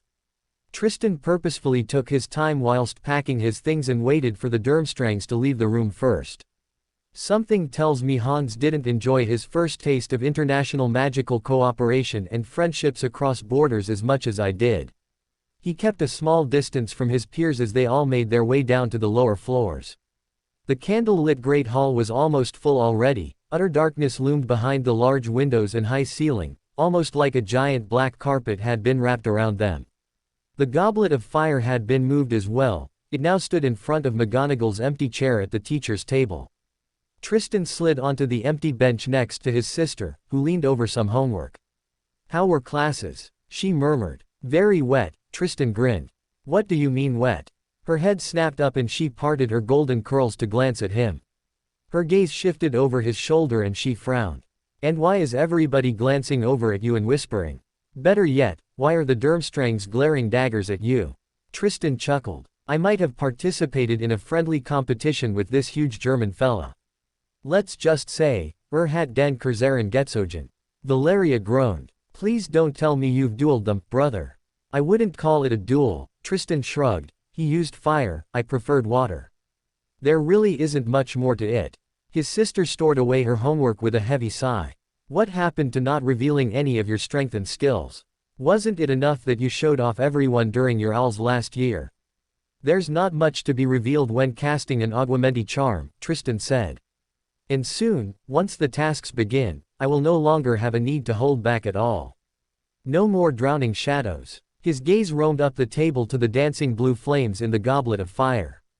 Finally something. For myself. Valeria regarded him with a frown as the plates filled with dishes around them. I hope you know what you're doing, Tristan. I really do. Trust me, I do, Tristan nodded. Which is why tonight, I need you to do something for me.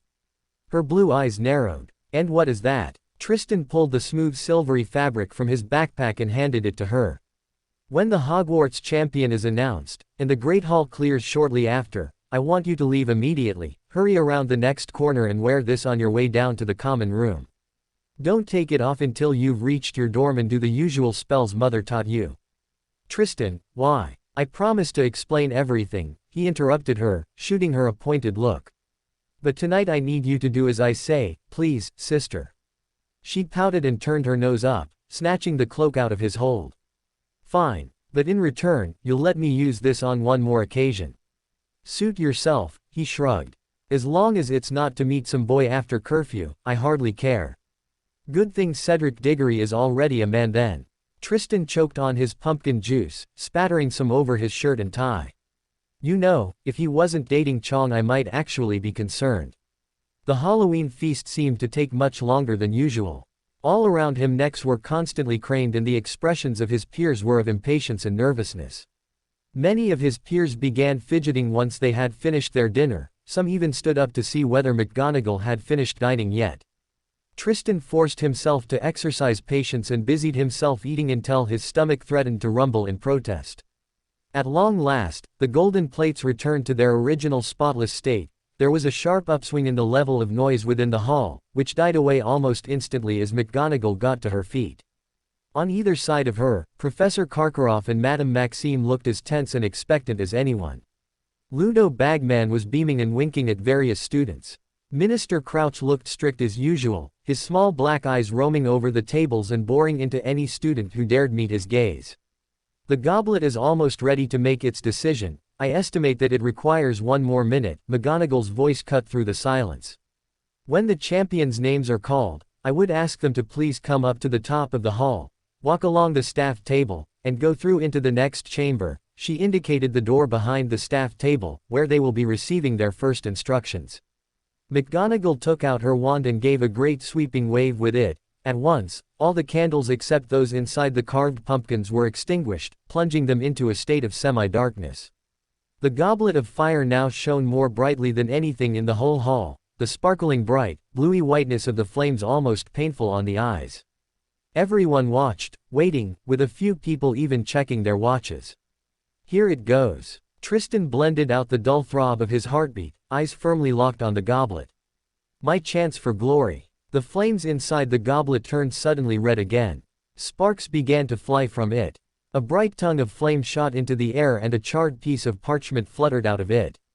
A gasp echoed through the silence. McGonagall caught the piece of parchment and held it at arm's length, reading it by the light of the flames, which had turned back to blue-white. She cleared her throat. The champion for Durmstrang, she read, in her sharp, clear voice, will be Victor Crumb. No surprises there. Valeria politely clapped as a storm of applause and cheering swept the hall. Sure, he knows what it takes to win, but this is not a Quidditch match. Tristan watched Victor Crumb rise from the Slytherin table after accepting congratulations from Malfoy and crouch with his persistent frown plastered over his thick brows. Bravo, Victor. Karkaroff boomed so loudly that everyone could hear him, even over all the applause. I knew you had it in you. Crumb slouched up toward McGonagall, accepted a brief handshake, and turned right. He walked along the staff table until he disappeared through the door into the next chamber. The clapping and chatting died down. Everyone's attention was focused again on the goblet, which, seconds later, turned red once more. A second piece of parchment shot out of it, propelled by the flames. The champion for Beauxbatons, McGonagall said, is Fleur Delacour. Ugh, of course, Valeria huffed. Tristan ignored her, eyes fixed on the girl who got gracefully to her feet, shook back her sheet of silvery blonde hair, and swept up between the Ravenclaw and Hufflepuff tables. Fleur Delacour. She'd passed her peers from Beauxbatons without a single glance. With her nose turned up, she completely ignored those who had dissolved into tears and were sobbing with their heads in their arms. If she were a flower, she'd definitely be a rose. With thorns, lots and lots of thorns. Tristan watched the blur of silver vanish into the side chamber with a slight frown. Out of her and Crumb, she might be the one to actually look out for. She knows that this is not a popularity contest. Her beauty would settle her for life, but for some reason, she has something to prove to the world. Silence fell in the great hall again, but this time it was a silence so stiff with excitement you could almost taste it. Tristan gave his sister's hand a gentle squeeze. Remember what we talked about. The goblet of fire turned red one last time, sparks showered out of it, the tongue of flame shot high into the air, and from its tip McGonagall pulled the third and final piece of parchment. No one spoke while McGonagall held it out and stared at the name written upon it. Her brows drew together closer by the second and her lip thinned impossibly. This is it. His heart began pounding frantically and he licked his dried lips. This must be it. There was a long pause, during which McGonagall simply stared at the slip in her hands, and everyone in the room stared at her. Then she cleared her throat and read aloud. Tristan Peverell. Tristan Peverell. He froze at the far end of the Slytherin table, balling both fists tight, fully aware that every single head in the great hall had snapped back to gape at him in disbelief. I did it. A great bliss spiked through him, like Muggle fireworks going off in his brain before everything settled in a warm thrill that brought a sincere, bright smile to his lips. Tristan slowly rose from his seat to his full height, taking but a second and a deep breath to truly savor the moment. I finally did it. There was no applause, no cheering, just absolute silence. Then a mere buzzing, as though of angry bees, was starting to fill the hall. Valeria started clapping next to him. The lonely sounds echoed over the house tables before she received sparse support from a selected few Gryffindors. Tristan glimpsed at the table dressed in red and gold. The loudest among them was his brother, who positively glowed in pride, bouncing up and down on his seat. There was also a single Hufflepuff with long auburn-colored hair, and eventually, some of the professors up at the staff table joined in and clapped politely a few times. Silence swallowed his applause much sooner than it had for the other two champions. McGonagall audibly cleared her throat. Mr. Peverell, up here if you please. Tristan left his spot and strode between the claws and puffs. Underneath floating candles and swirling bats. Faces stared up all along the two tables, twisted into deep frowns. Nasty scowls and dark glares were his steady companions along the way down the hall, yet their tightly pinched lips remained shut. He closed in on Cedric Diggory to the left, puzzlement, disappointment, and unmistakably anger evident in his expression. And finally no more stupid grins. Tristan couldn't help himself, he slowed ever so slightly and leaned down. Tough competition there, mate. He clapped him smartly on the shoulder. No hurt feelings though, I hope. Diggory scowled, knuckles white as porcelain while his fingers dug into the tabletop. Tristan continued and surveyed the faces up at the staff table. Most of the professors looked deeply troubled and exchanged silent glances with their colleagues. Ludo Bagman seemed very surprised, yet somewhat excited as if he expected a giant spectacle to follow. Finally, Minister Crouch looked like he was forced to swallow something utterly bitter. His pale face twisted into such a deep scowl that he threatened to fume any second. Congratulations, Mr. Peverell. McGonagall's posture was stiffer than Tristan had seen in all of his years at the castle. A sharp smile curled his lips. Thank you, headmistress, it's truly an honor. This way, if you will. Her handshake was quick, as was the nod she gave him towards the chamber. Tristan went through the door out of the great hall and found himself in a smaller room, lined with paintings of witches and wizards and with a handsome fire roaring in the fireplace opposite him. The faces in the portraits turned to look at him as he entered and immediately flinched out of their frames, spreading the news throughout the entire castle. Fleur Delacour and Victor Crumb stood around the fire. The former cut an impressive silhouette against the crackling flames, her hair almost glowing, the latter was hunched up and brooding whilst leaning against the mantelpiece. Tristan strode further inside. He completely ignored Crumb's scowl and remained by the wall opposite Delacour. Vraymon. She tossed a veil of platinum hair over her shoulder and examined him. You have been chosen by the goblet. It was the first time he had ever heard her speak. There was only the tiniest edge of a French accent in her soft, almost melodic voice. Summer sky blue eyes bored deep into him. Something incredibly gentle and soft brushed over his thoughts. His heart fluttered and the breath was stolen from his lips. She is the most beautiful girl I've ever seen. Tristan wiped his mind clean like a blank canvas, drowning the foreign touch in an endless void until the thrill faded away. But she's not playing fair. He met her eye again. His smile only grew as he watched her triumphant smirk falter. Have I thrown you off track, mademoiselle? Astonishment spasmed across her ethereal features. But you are only 16, non. She recovered rather quickly and her delicate eyebrows drew into a sharp V. And you're not even in your final year. And you're surprisingly well informed, Tristan teased. Have you been making inquiries about me? Say ridicule, Delacour snorted, glancing down her delicate nose at him like he was some insect she'd prefer to squash underneath her heel. Don't flatter yourself, Englishman. Tristan let the length of his pale wand glide into his palm, tossing it back and forth from one hand to the other. Don't worry, mademoiselle, it wasn't flattery that made the goblet call out my name. She crossed her arms over her chest, the corner of her lip curling ever so slightly into a smirk. It can't have been modesty either. Something we saw. Tristan's retort was cut off by the sound of scurrying feet. Ludo Bagman rushed into the room, positively jittery. A large group of people followed him, consisting of the heads of all three schools, as well as Professor Slughorn, Flitwick, Vance, and the Minister of Magic himself. The hectic murmurs of the hundreds of students in the Great Hall buzzed through the gap before the doors closed again. I expected much better from Hogwarts than to let the son of two known murderers and outlaws represent such an esteemed school. Karkaroff stepped over to his champion from where he sneered contemptuously at Tristan. Even your peers out there share my sentiment. Silver sparks burst from the tip of Tristan's wand and showered his boots. He stifled a flare of anger underneath a calming breath and a cold smile. You seem very agitated already. Why don't we all get comfortable by the fire and roll up our sleeves first? Karkaroff's face froze in a mask of outrage. Mr. Peverell, that is enough. McGonagall snapped at him and stepped in between them. She shot Karkaroff a sharp look. Childish spats won't change the fact that Mr. Peverell was rightfully chosen by the goblet, Igor. Karkaroff sneered. Unless he cheated, of course. It would hardly surprise anyone. That seems very unlikely, even for a student as gifted as Mr. Peverell, Flitwick squeaked. Allow me to remind you that Minister Crouch had an entire team of unspeakables inspect the wardline around the goblet for any irregularities before the feast began. No tampering was found. Mr. Peverell simply met all the conditions to put his name inside. Tristan could hardly believe what he was hearing.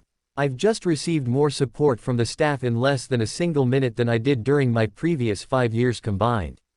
He leaned back against the wall, folding his hands behind his head with a grin.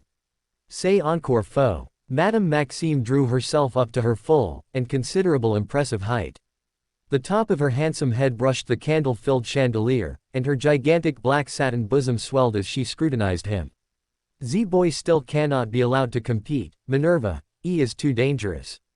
Dangerous, Tristan echoed, his eyes traveling down to Delacour, her pursed pink lips, and haughty pout.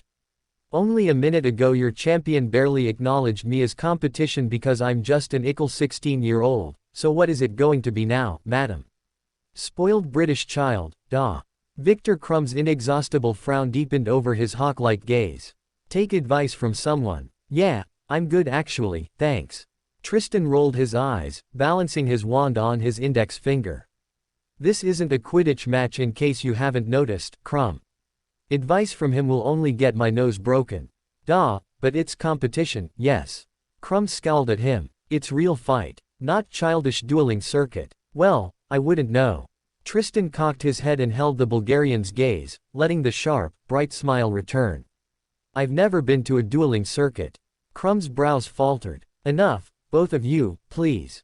This discussion is fruitless. McGonagall spoke up again. Mr. Peverell has been chosen as champion and is now obliged to complete. He entered into a binding magical contract knowing the risks, just as your students did, Olympe and Igor. Je ne l'accepte pas. Madame Maxime rested her enormous hand with its many superb opals protectively upon Delacour's shoulder. What is to stop I am from using dark magic against our champions? You tell me, Tristan shrugged. Shouldn't there be a rule book or something? A dozen pairs of eyes stared at him. I knew I should have done some more research. Tristan frowned. I take it there isn't a rule book. If I may. Slughorn cleared his throat, a bead of sweat gleaming on his large forehead. From tonight on, the magic of any contender is bound to the goblet, forcing them to compete and to finish the tasks. In return, any and all magic can be wielded during the tasks themselves because forbidding so would create a very dangerous imbalance. Well, I suppose that makes things far less complicated, Tristan murmured under his breath. Fair enough, no rules then. Anything else I need to know? McGonagall exchanged a quick glance with her colleagues. Owing to the demanding and time-consuming nature of the tournament, as champion, you are exempt from mandatory attendance during classes, Mr. Peverell. In addition, you receive unlimited access to the restricted section of the library in your preparation for the tasks, she explained. Of course, the same holds true for Ms. Delacour and Mr. Crumb. Any resource Hogwarts has to offer is at your disposal. Perhaps Minister Crouch could take over from here on since we're dabbing into the rules now.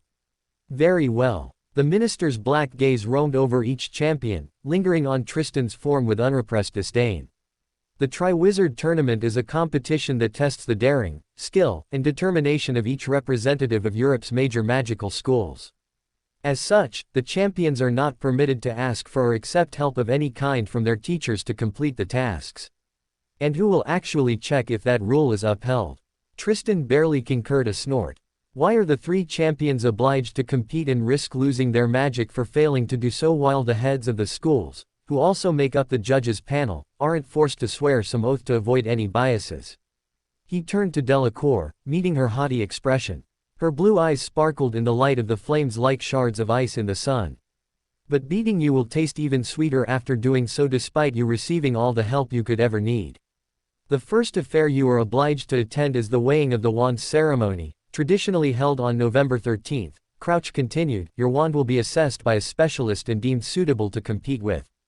Garrick Ollivander probably. Let's see what he makes of my wand. The first task will take place on November 24th, in front of the other students and the panel of all 5 judges. Crouch pointed to himself, Bagman, and the 3 heads. It has been designed to test your daring, so we are not going to tell you what it is about. Courage in the face of the unknown is an important quality in any witch and wizard. The champions will face the first challenge armed only with their wands, unknowing what it is they confront. Now that is curious. Tristan cast another peek at Delacour. A slight frown married her flawless face. At the other side of the room, Crumb began scowling even more. Whoever goes first will have the advantage. He absently spun his wand between his fingers. The other champions won't be allowed to spectate, because they might copy a tactic, but once you're done they likely won't stop you from studying the competition. The champions will receive information about the second task when the first is over. Ludo Bagman took over for Crouch, a bright beam on his chubby face. Traditionally, a Yule Ball is held between the first and second task, precisely on the night of December 25th. As champions, you are to open the ball with the first dance, for which you'll require a partner obviously. I suggest you polish those dancing shoes and don't forget to practice. He chuckled good-naturedly. That is, once you've finished the first task, of course. A partner, huh? Delacour's face had scrunched up in distaste at the mention of the word. Tristan smothered laughter. She looks like the type of girl to do rather well on a dance floor, so it must be the part about partners then. Delacour's head snapped toward him. Before his inner eye, her outline suddenly swirled and her pale blue uniform changed into a thin dress of silver that spiraled over marble tiles to slow music. She's doing it again. Tristan blinked the image away and tore himself free from her intense gaze. I really need to pull myself together. Yes, thank you, Ludo. Crouch wrinkled his nose and took over again, a touch of impatience in his voice. But since that will be all for tonight, I shall take my leave back to the ministry. There are other matters that require my attention. Well, I for one wouldn't say no to having a drink before I take my leave, Bagman said brightly. It's all happening at Hogwarts now, much more exciting here than at the office. McGonagall seemed to consider it for a long second before giving in. Oh well, why not? Igor, Olympe, may I interest you in a nightcap? Non. Madame Maxime had already put her arm around Delacour's shoulders and was leading her swiftly out of the room. Merci, but non. The veil of platinum hair was tossed to the side. Summer sky blue eyes studied him once more, this time with a gleam of curiosity. Then they took off into the great hall in a stir of fast French. Victor, do I? Karkaroff beckoned to Crumb, and they, too, exited, though in silence. Well, that was exciting. Tristan tugged his wand back into his sleeve and turned. I wish you all a good night, professors. Time to get out of here and check the map for Valeria and Galahad. Mr. Peverell, McGonagall called out just before he reached the door back to the great hall. Damn it. Yes, ma'am. The headmistress eyed him somewhat warily. Mr. Peverell, some of your peers have already vividly expressed their disapproval for the Goblet's decision tonight. Tristan feigned surprise. You mean to tell me they're throwing a fit? Her lips thinned considerably. This is a very serious matter, Mr. Peverell, and the staff requires your cooperation to deal with it. What would you like me to do, headmistress? He shrugged. Professor Flitwick said himself that the goblet was not tampered with. If they wanted to be the one that was chosen, they should have simply been the better candidate for it. McGonagall released a long breath. Be that as it may, in the interest of calming the tempers after tonight, it would do us all good if you were less confrontational about this tournament. Hogwarts is and will remain an institute of education. Being champion does not give you a free pass to do as you please. There will be no duels, no casting of spells, and certainly, no violence in our corridors, have I made myself clear? Crystal, Professor, Tristan quipped. Though perhaps you want to consider repeating the same to the rest of the school. McGonagall's nostrils flared. Horace, accompany Mr. Peverell back to his common room. And heed my words, child. I will give this warning only once. She turned on her heel and strode out, followed by the rest of the staff. They left behind only Bagman, who seemed rather conflicted on whether he was invited to follow her or not. Slughorn nervously fiddled with the top bottoms of his dress shirt. We shall best get going then, Mr. Peverell. Yes. Yes indeed. Please let Valeria be safe underneath the cloak. Unease nagged at his thoughts. Lead the way, Professor. The great hall was deserted now. The candles had burned low, giving the jagged smiles of the pumpkins an eerie, flickering quality. What a night, what a night. Slughorn's breath grew heavier as they descended the stairs. I will admit that I didn't expect you to be chosen, Mr. Peverell. I wasn't even aware you've entered either.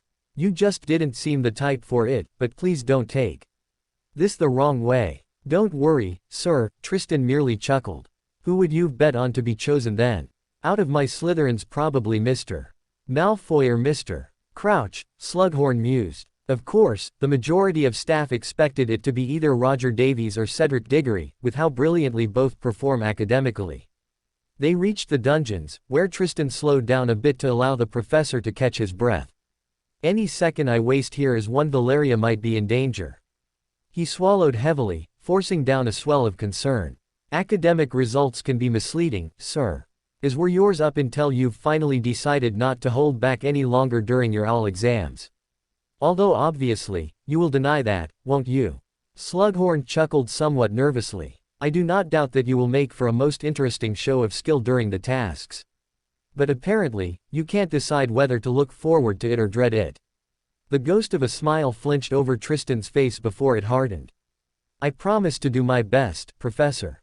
Slughorn nodded, coming to a halt in front of the concealed entrance to the Slytherin common room, his cheeks flushed bright red in exhaustion. Well, there we are. Have a good night, Mr. Peverell, and congrat. Oh no, you won't. Sir, could I bother you to come inside, for just a second? Tristan interrupted him swiftly. There's this spot by the fireplace that requires your immediate attention before no doubt some first-year students will hurt themselves. Slughorn's eyebrows drew into a deep frown. Spot by the fireplace, you say?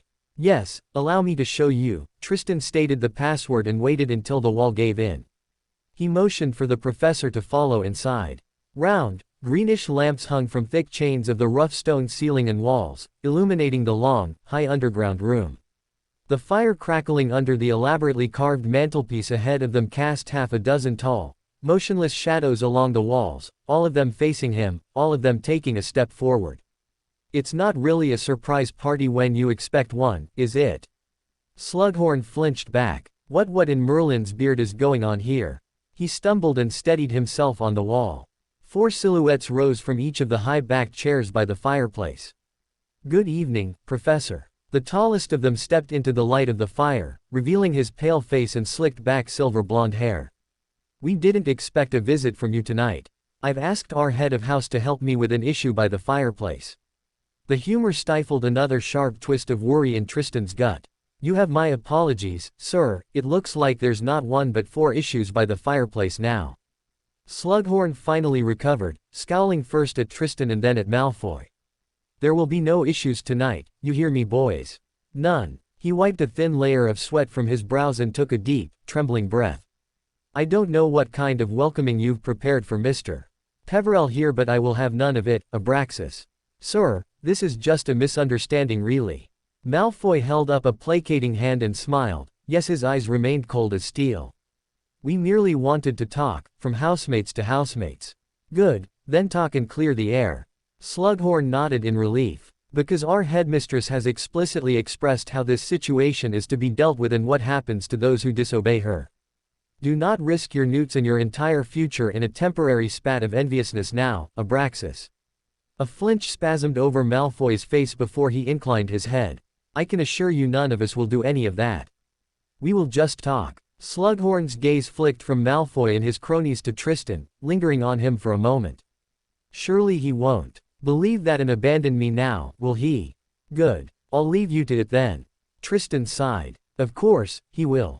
I will see you all tomorrow at breakfast, for the headmistress announcement. Good night, Slughorn said over his shoulder before abandoning the common room.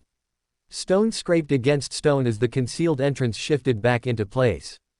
The common room suddenly felt like a cage, trapping Tristan with no chance of escape. The shadows along the walls stepped into the light of the fire, each of them from 6th year or above, with Valeria nowhere in sight. You wanted to talk. Tristan remained with his back to the doorway, silently counting them and weighing his options. What do you have to say to me? There's 10 of them in total. Not really the best odds for me. The false smile he had put on for the professor crumbled off Malfoy's face like a cheap facade. I thought we had an agreement, Peverell. Your part involved staying away from the goblet. Oopsie, Tristan quipped. Let's settle it in writing next time, shall we? Malfoy thrust his finger out, pointing at the circle of his housemates. There won't be a next time for us. If the tournament will even be held again, it will be in 4 years. You've taken our one chance from us. From every single one of us. I didn't take your chance away, Tristan chuckled. We all had the same to begin with. I'm afraid we don't quite see it that way, Malfoy retorted with a snarl. What are you going to do about it? Tristan quipped. Run to Daddy and bind him, Malfoy roared. A flash of purple light smashed into his ribs, knocking him back against the sealed-off entrance. Tristan threw himself out of the way of the second spell, wincing as he flicked his wand into his palm. Thick, dark ropes swirled and lurched at him like furious serpents, snapping for his arms and legs. One of them coiled tight around his shoulder, lashing him to empty brackets that usually held a set of torches. Bring him to me in one piece. We've talked long enough tonight. Tristan stabbed his wand at the dark robes and burned them in a scalding torrent of hot white flames that licked at his skin with angry tongues and stirred up a veil of black smoke. He tore himself free and staggered back up to his feet. Flashes of bright light struck through the thick, black haze all around him. They smashed into the walls behind him like hail into glass, blasting larger chips and sharp shards of stone into his back. Tristan leveled the smoke with a wave of his wand and drove forward. A storm of spells struck his silvery shield the moment he emerged in the open. He staggered back with each consecutive hit, grimacing in discomfort as he watched his shield flicker as weakly as a candle in the wind. A flash of blue punched straight through his fading shield, catching him in the thigh, and he cried out in pain. Got him. Casper crouched threw his head back in wild laughter. Enough. Tristan wrenched his wrist around with a roar. Crouch and those near him were hurled off their feet and swept into the tall bookshelves like ragged dolls. He yanked the shelves from their anchors in the walls, burying Crouch underneath an avalanche of thick old tomes and dusty wooden framework. Attack him together. Diana Lestrange's howls echoed through the common room like that of a wild banshee. Now, more than half a dozen wand tips lit up like fireflies in the darkness. Oh fuck. Tristan thrust his wand at the floor in the middle of the common. He poured every last drop of his magic into the large stone slabs and ripped them off the mortar like a bandage from skin. The spells struck in a clap of thunder that shook the entire room to its foundation. His cover detonated in countless sharp fragments of stone, tossing him harshly to the ground. A hot coppery tang lazed his mouth. Warmth trickled down his forehead and into his eyes. Tristan gasped for air and pushed himself back to his feet, narrowly dodging the second volley of spells. He swept the rubble back across the room with fast flicks of his wand, launching them at the tall armchairs his housemates covered behind. Tristan wiped the blood off his face with his sleeve and gulped in a few deep breaths. Reducto. A salvage of his curses exploded the round, greenish lamps that hang from the ceiling. Screams of agony echoed through the common room. Adrenaline raced through his veins in hot spikes and sharp thrills. Now it's my turn. Tristan thrust his wand at the ceiling and wrapped his magic securely around the thick metal chains hanging from it. His fingers curled into tight fists before he tore the chains down by the dozen. The rusty iron jerked to life and slithered across the floor, coiling around the legs of his foes like vines around a tree trunk. Stay away from the chains. Malfoy blasted those near him to bits. He and the Lestrange twins bathed the ground in a torrent of flames until the metal glowed and melted away. They regrouped by the fireplace, tossing over a large table to cover behind and hurl spells across the common room from Crucio. Diana Lestrange giggled madly. Stand still. Crucio. Tristan wove through the bright red curses with the grace of a dancer and returned fire. His curses punched straight through the tabletop in a barrage of splinters. He tossed Cassius Warrington into the unforgiving mantelpiece of the fireplace where he crumbled down and remained unmoving, a trickle of crimson running down the polished stone. Tire him out. He can't hold this for much longer. Crouch crawled out from underneath the shelves and rejoined the fight again. Blood dripped from a cut on his forehead and his dark wand snapped forward in a blur. They're not wrong. Tristan threw up a white wall of magic and covered behind it. He pointed his wand at his thigh and forehead. Vulnera Sananter. The pain faded, yet the pounding within his skull and the ache in his limbs remained. Spells struck his shield in a shower of sparks and deep, thundering booms. I have to do something. The fatigue began biting deeper.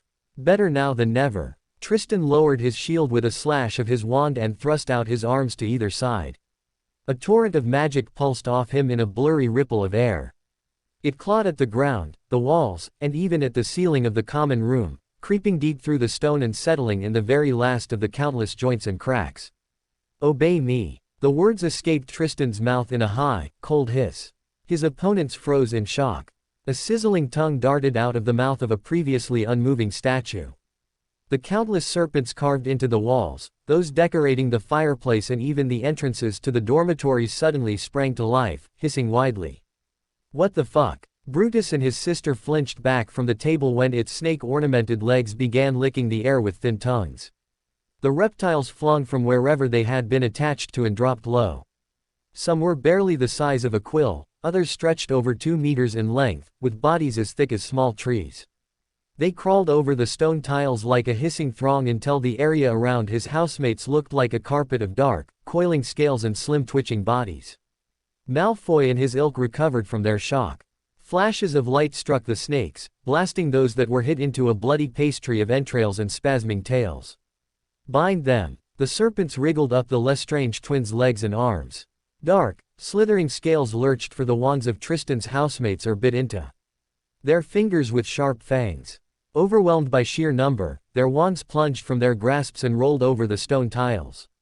This is why I was chosen by the Goblet of Fire, Malfoy, and not any of you. Tristan waved his wand in an arc and summoned the pieces of wood to his side of the common room, tossing them over his shoulder. Triumph flooded every sense of him, forcing away the pain, ache, and fatigue as he strode towards them. Because your family's carefully groomed connections don't matter to it. The coals in the fireplace crackled and hissed madly the closer he got, flames flaring high and bright.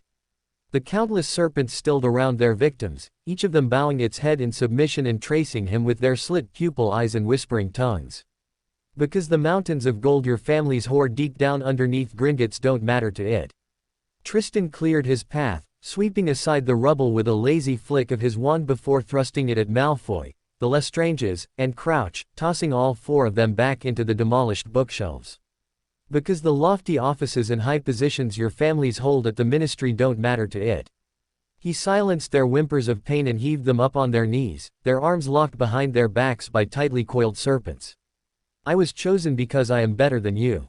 Tristan's lips curled in a sharp smile as he thrust his wand up high at the ceiling of the common room. Because I am greater than you.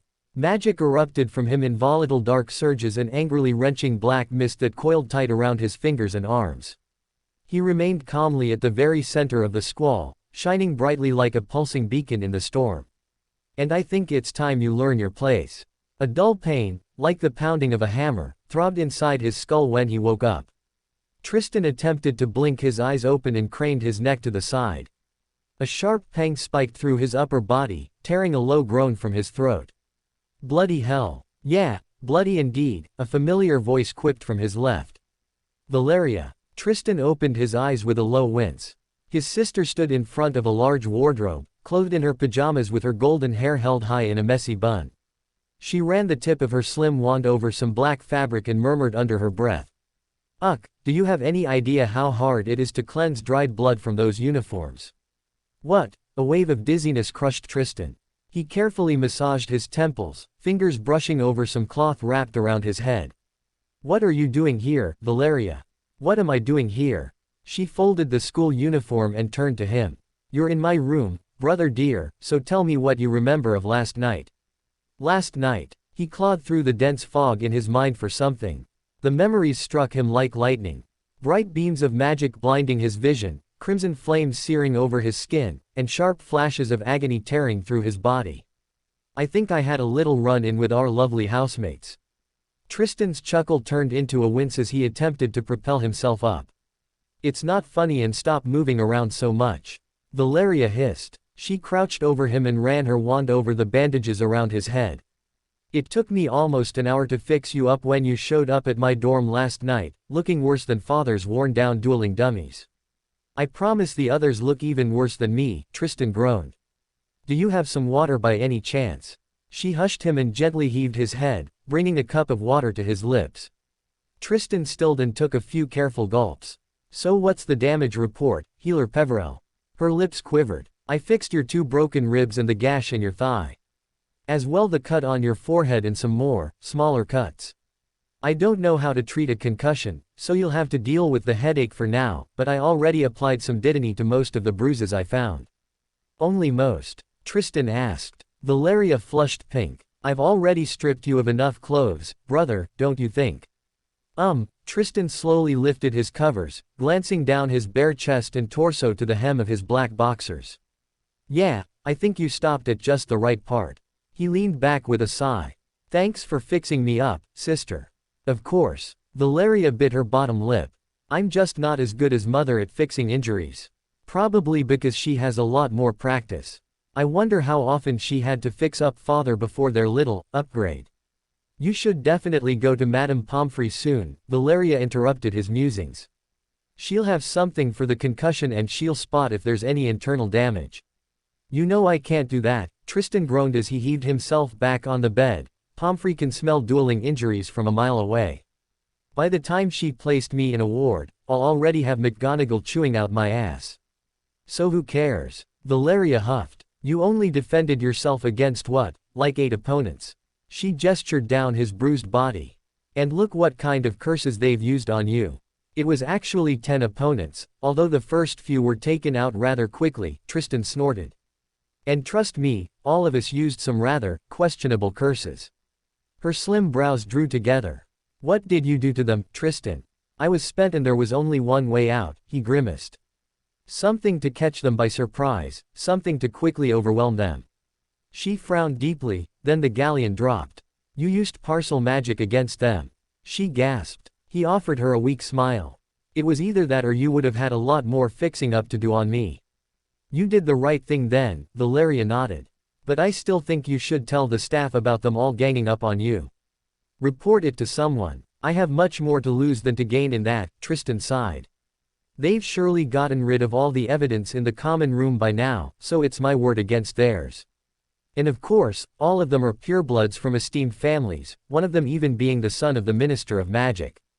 Valeria frowned. What is to stop them from spinning this whole story on you then? They'd be rather stupid to try that. Tristan chuckled. Diana Lestrange fired and unforgivable at me, and I don't think she's too keen on visiting her dear mother in Azkaban. What? Valeria's lips trembled and she reached out to him. Lestrange fired and unforgivable at you. Tristan, you could have been. It was just the Cruciatus and she had piss-poor aim. He took her hand and ran his thumb soothingly over the back. Don't worry too much about me. But if you want to do something good for me, there is a spell you should try. A spell? Valeria's slim eyebrow drew together.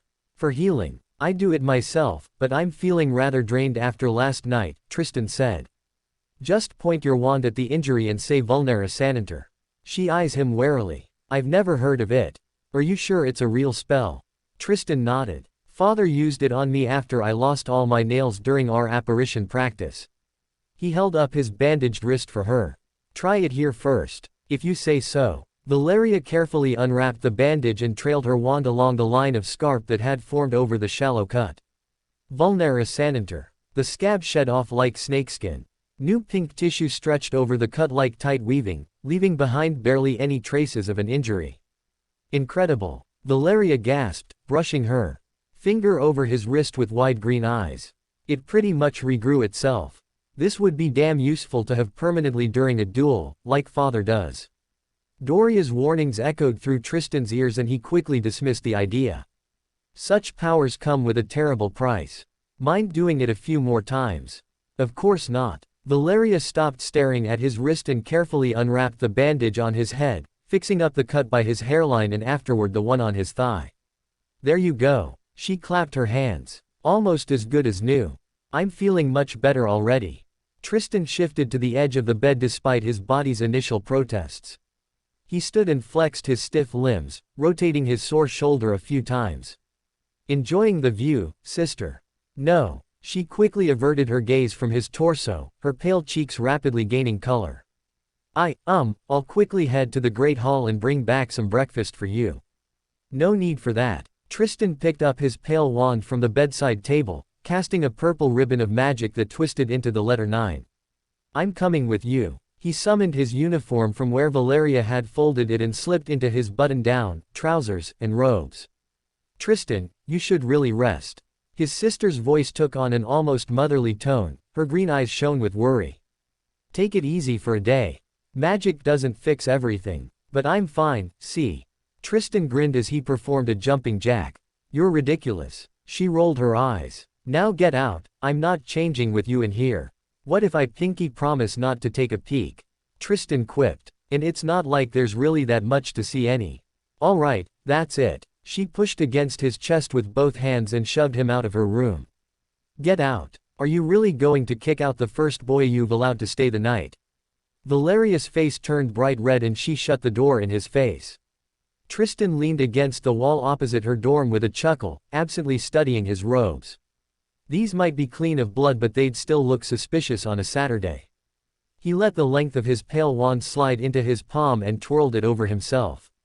His long black robes shrank down to an ordinary dark hoodie, his pair of trousers into casual-fitting jeans. Much better. The door opened and Valeria stepped out in knee-high boots, wearing black tights, a blue skirt, and a white turtleneck, her golden hair in a long play. Ready to go. Tristan gave her a once-over as he led the way to the common room. Is there a reason you dressed up? Of course, it's a Hogsmeade weekend, silly, Valeria shrugged. Huh. I completely forgot, Tristan mused. Got a date at Puttifoot's lined up then? No, but I'm meeting Maggie and Alfie in the Three Broomsticks later. They stepped out into the greenish gloom of the Slytherin common room. Valeria leaned closer towards him, brows in a deep frown. Are you sure you've actually fought someone in here last night? I'm getting the suspicion you simply fell down the giant staircase after having one too many shots of fire whiskey in celebration. Tristan's eyes trailed over the spotlessly swept space. More like some poor souls worked a night shift. Aside from a few lamps at the high ceiling, nothing seemed to be missing. Even the damage to the walls and fireplace had been repaired. Small, scattered groups of lower-year students glanced up as they passed through, falling in hushed whispers and quickly averting their eyes when they caught him. "Was anything interesting said last night?" Tristan asked as they left via the concealed entrance and made their way up to the Great Hall. "I wouldn't know," a small shiver shook his sister. "The moment the professors cleared the hall, I hurried into my dorm underneath your cloak. Not even a minute later they started pounding on my door, demanding I come out." A stab of guilt pierced through him. "I'm sorry you had to go through that," Tristan offered. "I knew entering might stir trouble for us, but I didn't expect it to escalate like it did last night." She slowed in her step and wrapped her arms around herself. "I'm just glad I made it to my dorm in time. I doubt Diana Lestrange would have missed the Cruciatus at point-blank range." "Hey, don't think about that." Tristan gently pried her arms to the side and took her in a hug, rubbing his hands soothingly down her back. "I'll never let them get close enough to hurt you. I promise. Will you really look out for us?" She buried her face in his chest, blonde curls sprawled out over his hoodie. "And what about Galahad? He's got the Potters and Blacks with him up in Gryffindor." Tristan shoved down a small dwell of worry. "Besides, the dorks are much too noble to harass a first year." "Probably true." A soft laugh burst from Valeria's lips and her hold on him tightened. "What a heart-melting show of loyalty to your family, brother dear. You'd have done so well for yourself in Hufflepuff. And there goes your chance for another hug this month." Tristan pried himself out of her arms, pressing a kiss down to her forehead before ruffing her hair. "Let's go, I'm hungry." "Wish I could say the same." Valeria trotted beside him. "All that blood kind of spoiled my appetite. Trust me, you won't pity whoever had to clean them up last night." The Halloween decorations were still up in the Great Hall. A few lonely bats dove below the candles and greeted them the moment they stepped through the giant oak doors. Silence followed their entrance. "Seriously." Valeria pursed her lips when almost every eye was immediately drawn to them. "Ugh, are they going to be staring like that all term? How annoying. Just ignore them." Tristan took a seat at their usual spot on the far end of the Slytherin table and helped himself to some breakfast. "They stare at us. They always have. Some things just don't change." "Well, they stare even more now," she snorted. "But I'm actually more curious why the delegations from Beauxbatons and Durmstrang are missing. Is not attending our breakfast their way of showing disapproval for the goblet's choice?" Tristan frowned and glimpsed up at the staff table. "No, I have a feeling it's something different that will be explained shortly." Their arrival seemed to have stirred some movement up there. McGonagall had initiated a heated and hushed exchange of words with Slughorn. The latter looked particularly uncomfortable while fidgeting with the top buttons of his robes. "Do you reckon Slughorn already knows what happened in the common room last night?" Valerie whispered. "I know he's a lot slicker than many students give him credit for," Tristan said. "He knew Malfoy and I would be at each other's throats the moment he left us alone, and still he did so. He's probably being chewed out by McGonagall right now because she noticed quite a few upper years missing. Malfoy's absent." Valeria brushed her curls aside and peeked to the far front of the Slytherin table. Usually, the upper years sat there during mealtimes in a tight wall of green and silver, yet, now it was rather sparsely crude. So were the Lestranges and Crouch. Tristan followed her eye. Their remaining housemates either exchanged hushed whispers, their eyes occasionally flickering over to him, or focused intently on finishing their breakfast. He made a quick head count, marking all 10 of his advisories from last night absent. A hot flare of triumph pulsed through his veins, curling his lips into a small smile. "Somehow I doubt we'll see any of them for lunch or dinner either." The students from all 4 houses had slowly caught up by now. They paused their breakfast or whatever conversations they had been involved in to point up to the staff table. Eventually, McGonagall's nostrils flared and she rose to her feet. The giant doors closed as if on command and the Great Hall fell silent immediately. "I'm sure many of you will have noticed that our honored guests from Beauxbatons and Durmstrang have not joined us for breakfast this morning yet," she addressed them sharply. "The reason for that is because I asked them to grant us a brief moment to discuss a matter of significant importance, last night's election of the Hogwarts champion." A murmur passed through the hall and all eyes flickered to Tristan, causing the hairs at his neck to stand straight. He forced his expression blank and waited. Hogwarts is a school for magic, McGonagall continued, her voice cutting through the whispers like a knife. It was built from scratch by 4 of the greatest British magicals, who all wished to create a safe harbor for young witches and wizards. They build a castle where our kind can be among each other. A place where we can all freely express ourselves without fear of exposing our world to the muggles and the dreadful repercussions it might bring with it. However, she paused briefly, her expression grew more serious. They did not build a place for slander, bullying, or even violence. Questioning mutters and confused glances were thrown in all directions, but especially to the Slytherin table and the missing upper years. I understand that many of you are frustrated and you have every right to be so. If I were your age again, I would have hoped to represent Hogwarts myself in such a prestigious event as the Triwizard Tournament. Nevertheless, letting said frustration out on the very person who has been chosen in your stead, is nothing more than the petty signs of a bad loser, and it will from now on be addressed accordingly. You all should have simply been better. Tristan smothered a small smile and let his gaze roam over the benches challengingly. I was only chosen because I'm greater than you. Roger Davies was staring up at McGonagall angrily amidst his gang of 6th and 7th year claws. Over at the Puffs, Cedric Diggory, who had his girlfriend Chong practically sprawled out over his lap, was glowering from the headmistress to him and back. Hurt feelings. Tristan mouthed silently and shot him a wink before turning back around. Tristan Peverell has been legitimately selected by the Goblet of Fire. That much was confirmed by an entire team of unspeakables led by Minister Crouch himself, McGonagall declared. No one will be forced to support or cheer for Mr. Peverell during the coming days and tasks. You're all free to not attend any of the events connected to the tournament, despite my personal desire to show our foreign guests a united school in healthy spirit. But let me make one thing very clear. Her voice turned sharp as steel. Any slander against Mr. Peverell, as well as acts of violence and other direct attacks, will not be tolerated. Bit too late for that.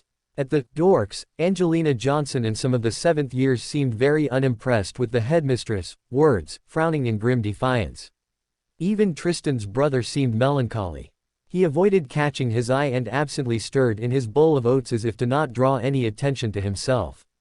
I'm sorry, Galahad. A dwell of guilt nagged at Tristan's consciousness. Now they probably give you shit for merely being my brother, don't they? McGonagall's voice remained sharp as ice. Hogwarts is and will remain an institute of education, just as our founders had envisioned. I will not let anyone make a mockery of our castle's millennia-old prestigious standing in front of our foreign guests. Any more slander, the malicious spread of rumors, or other forms of aggression will be punished most harshly. This includes suspension and even expulsion. A heavy silence settled through the Great Hall. That is all. McGonagall nodded sharply and took her seat. Please enjoy the rest of your day, whether it be at Hogsmeade or here in the castle. The giant doors opened back up. A string of surly-looking, red-robed Durmstrang students passed through, led by Karkaroff and Crumb towards the Slytherin table. Well, that was inspiring, Valeria chirped.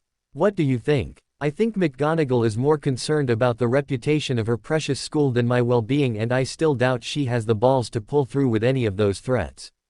Tristan snorted. But I won't complain if it makes life at the castle just a little bit more bearable, especially for you and Galahad.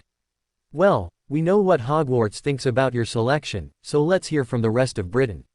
Valeria pointed up. About 100 owls streamed into the Great Hall, circling the tables until they saw their recipient.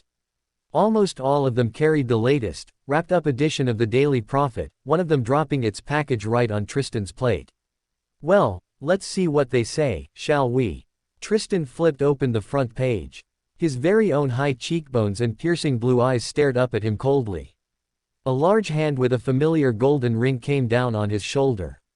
He whisked off in a puff of black smoke only to reappear seconds later for the scene to play out again. Scandalous selection. Peverell heir to compete in Triwizard Tournament. By Rita Skeeter. Which weekly will absolutely love that photo, brother dear, Valeria giggled, patting his jaw. At least whatever they recovered after father smashed their camera was captured from a good angle. Hush, little harpy. Tristan fought her hands off and began reading. Magical Britain is in shock, dear readers. What was meant to be the spectacular reintroduction of the legendary Triwizard Tournament turned disastrous when the Goblet of Fire spat out the name of one Tristan Ignotus Peverell, son of the notoriously exiled Lord Harry and Lady Marlene Peverell, née McKinnon. Whereas the rumors about the boy's parents are well known, one more horrific than the other I might add, the same cannot be said for Mr. Peverell himself. Here's what we do know about the so far rather mediocre heir to the darkest and most speculated European family, which fell from grace in the latter years of the last major British Wizarding War. What a bunch of dragon dung. Valeria rolled her eyes and discarded her own addition. Rita Skeeter didn't even give you the benefit of the doubt. She just jumped straight into our parentage and went from there. I finally understand why father loathes her so much. A shame all of Wizarding Britain clings to whatever bullshit spills out of her quill. Tristan took a deep breath, stifling a flare of heat coursing through his veins. And talking about father. A blur of white feathers fluttered down and settled between the jar of marmalade and the sugar bowl, hooting softly. Hello, Hedwig, you've got something from our parents. Valeria offered her a piece of bacon. I think this one's for you actually, Tristan. The snow-white owl hooted in confirmation, dropping a tiny scroll of parchment in front of him and pushing it closer with its black beak. No idea what this could be about, he snorted as he tore it open. There are things we should discuss, Tristan. Meet us in the Three Broomsticks at 10:30 a.m., room number 7. Your loving parents. The letter crumbled to black ash the moment he read it, sieving through his fingers. Valeria eyed him warily, taking tiny sips of juice. And, they want to talk. He glanced down at his wristwatch. In less than half an hour. Best get going then. She bounced to her feet. I'll meet you in the entrance hall in a bit, I'll just freshen up in the bathroom. Tristan finished his breakfast and headed to the exit of the Great Hall.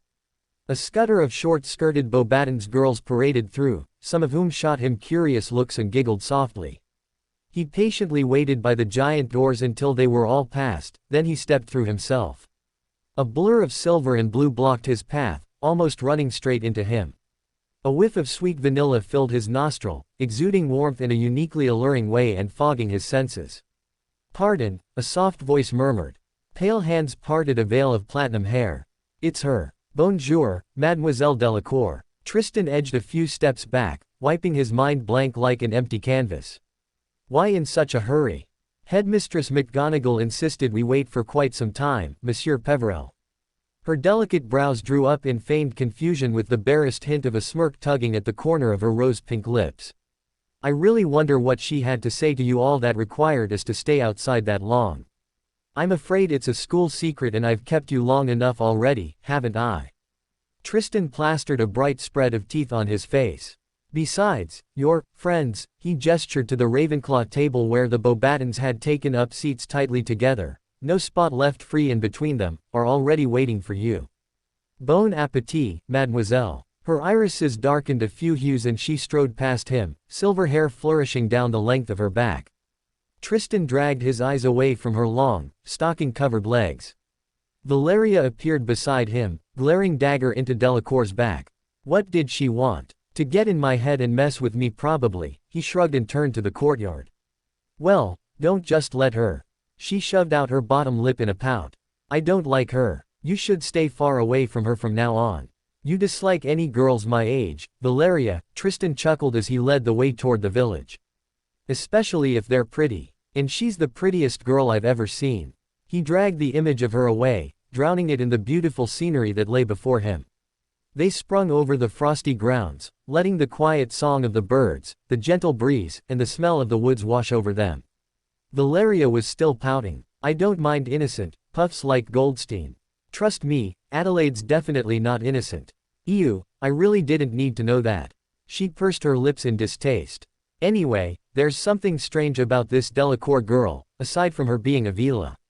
She is proud, very confident in her magical abilities, and doesn't have any friends among her peers.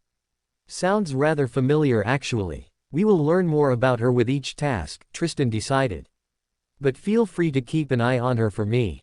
Their conversation from the night before lingered in his thoughts. After all, we know she's done the same the moment she arrived here. They reached the village and made their way toward Hogsmeade's best pub. Shouts, cheers, and the buzz of conversation rolled over Tristan like a wave when he held open the door for Valeria and entered behind her.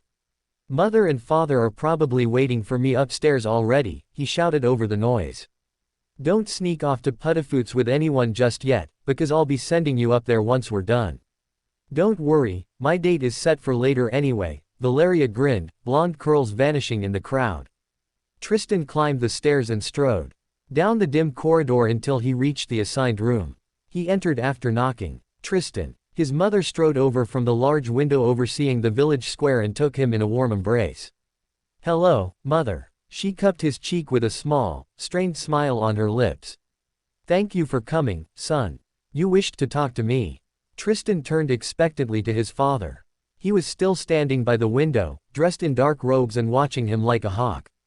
"Why, Tristan? Why, what?" His father's brows creased in disappointment. "Why did you put in your name?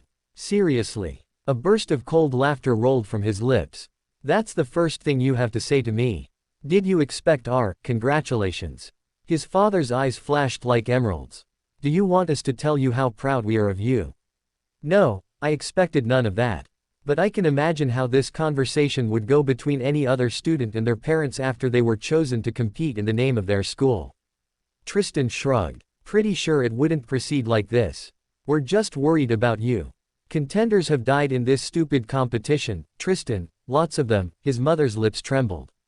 "What could you possibly have to prove to yourself that it's worth taking such blatant risks? Perhaps that I am more than the mediocre heir to Europe's darkest family.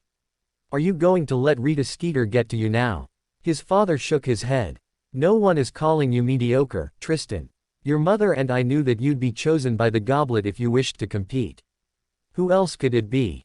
You're our son. And right there it is, can't you see it?" Tristan interrupted him, thrusting out his finger at his father. "I am your son," he said almost accusingly. "Forever overshadowed by either the fantastic tales of your achievements and your skill in magic or alternatively shrugged off as the son of exiled, lawless murderers. We've talked about this." His mother reached out and tried to take his hand, her eyes large and full of emotion.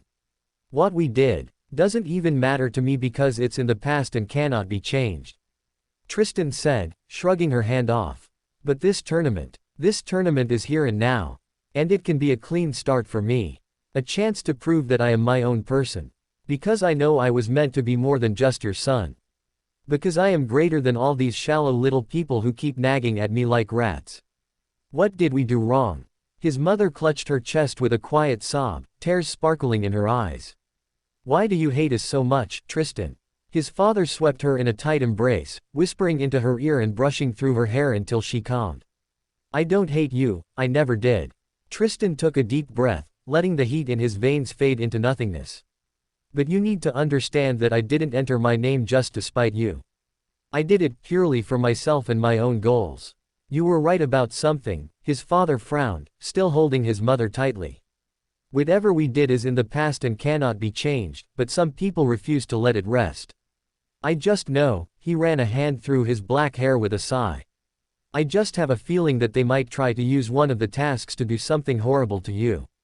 It would be the easiest to make it look like an accident with how they're usually set up. There's a pattern to how they're set up." Tristan raised an eyebrow. "What do you know about the tournament?"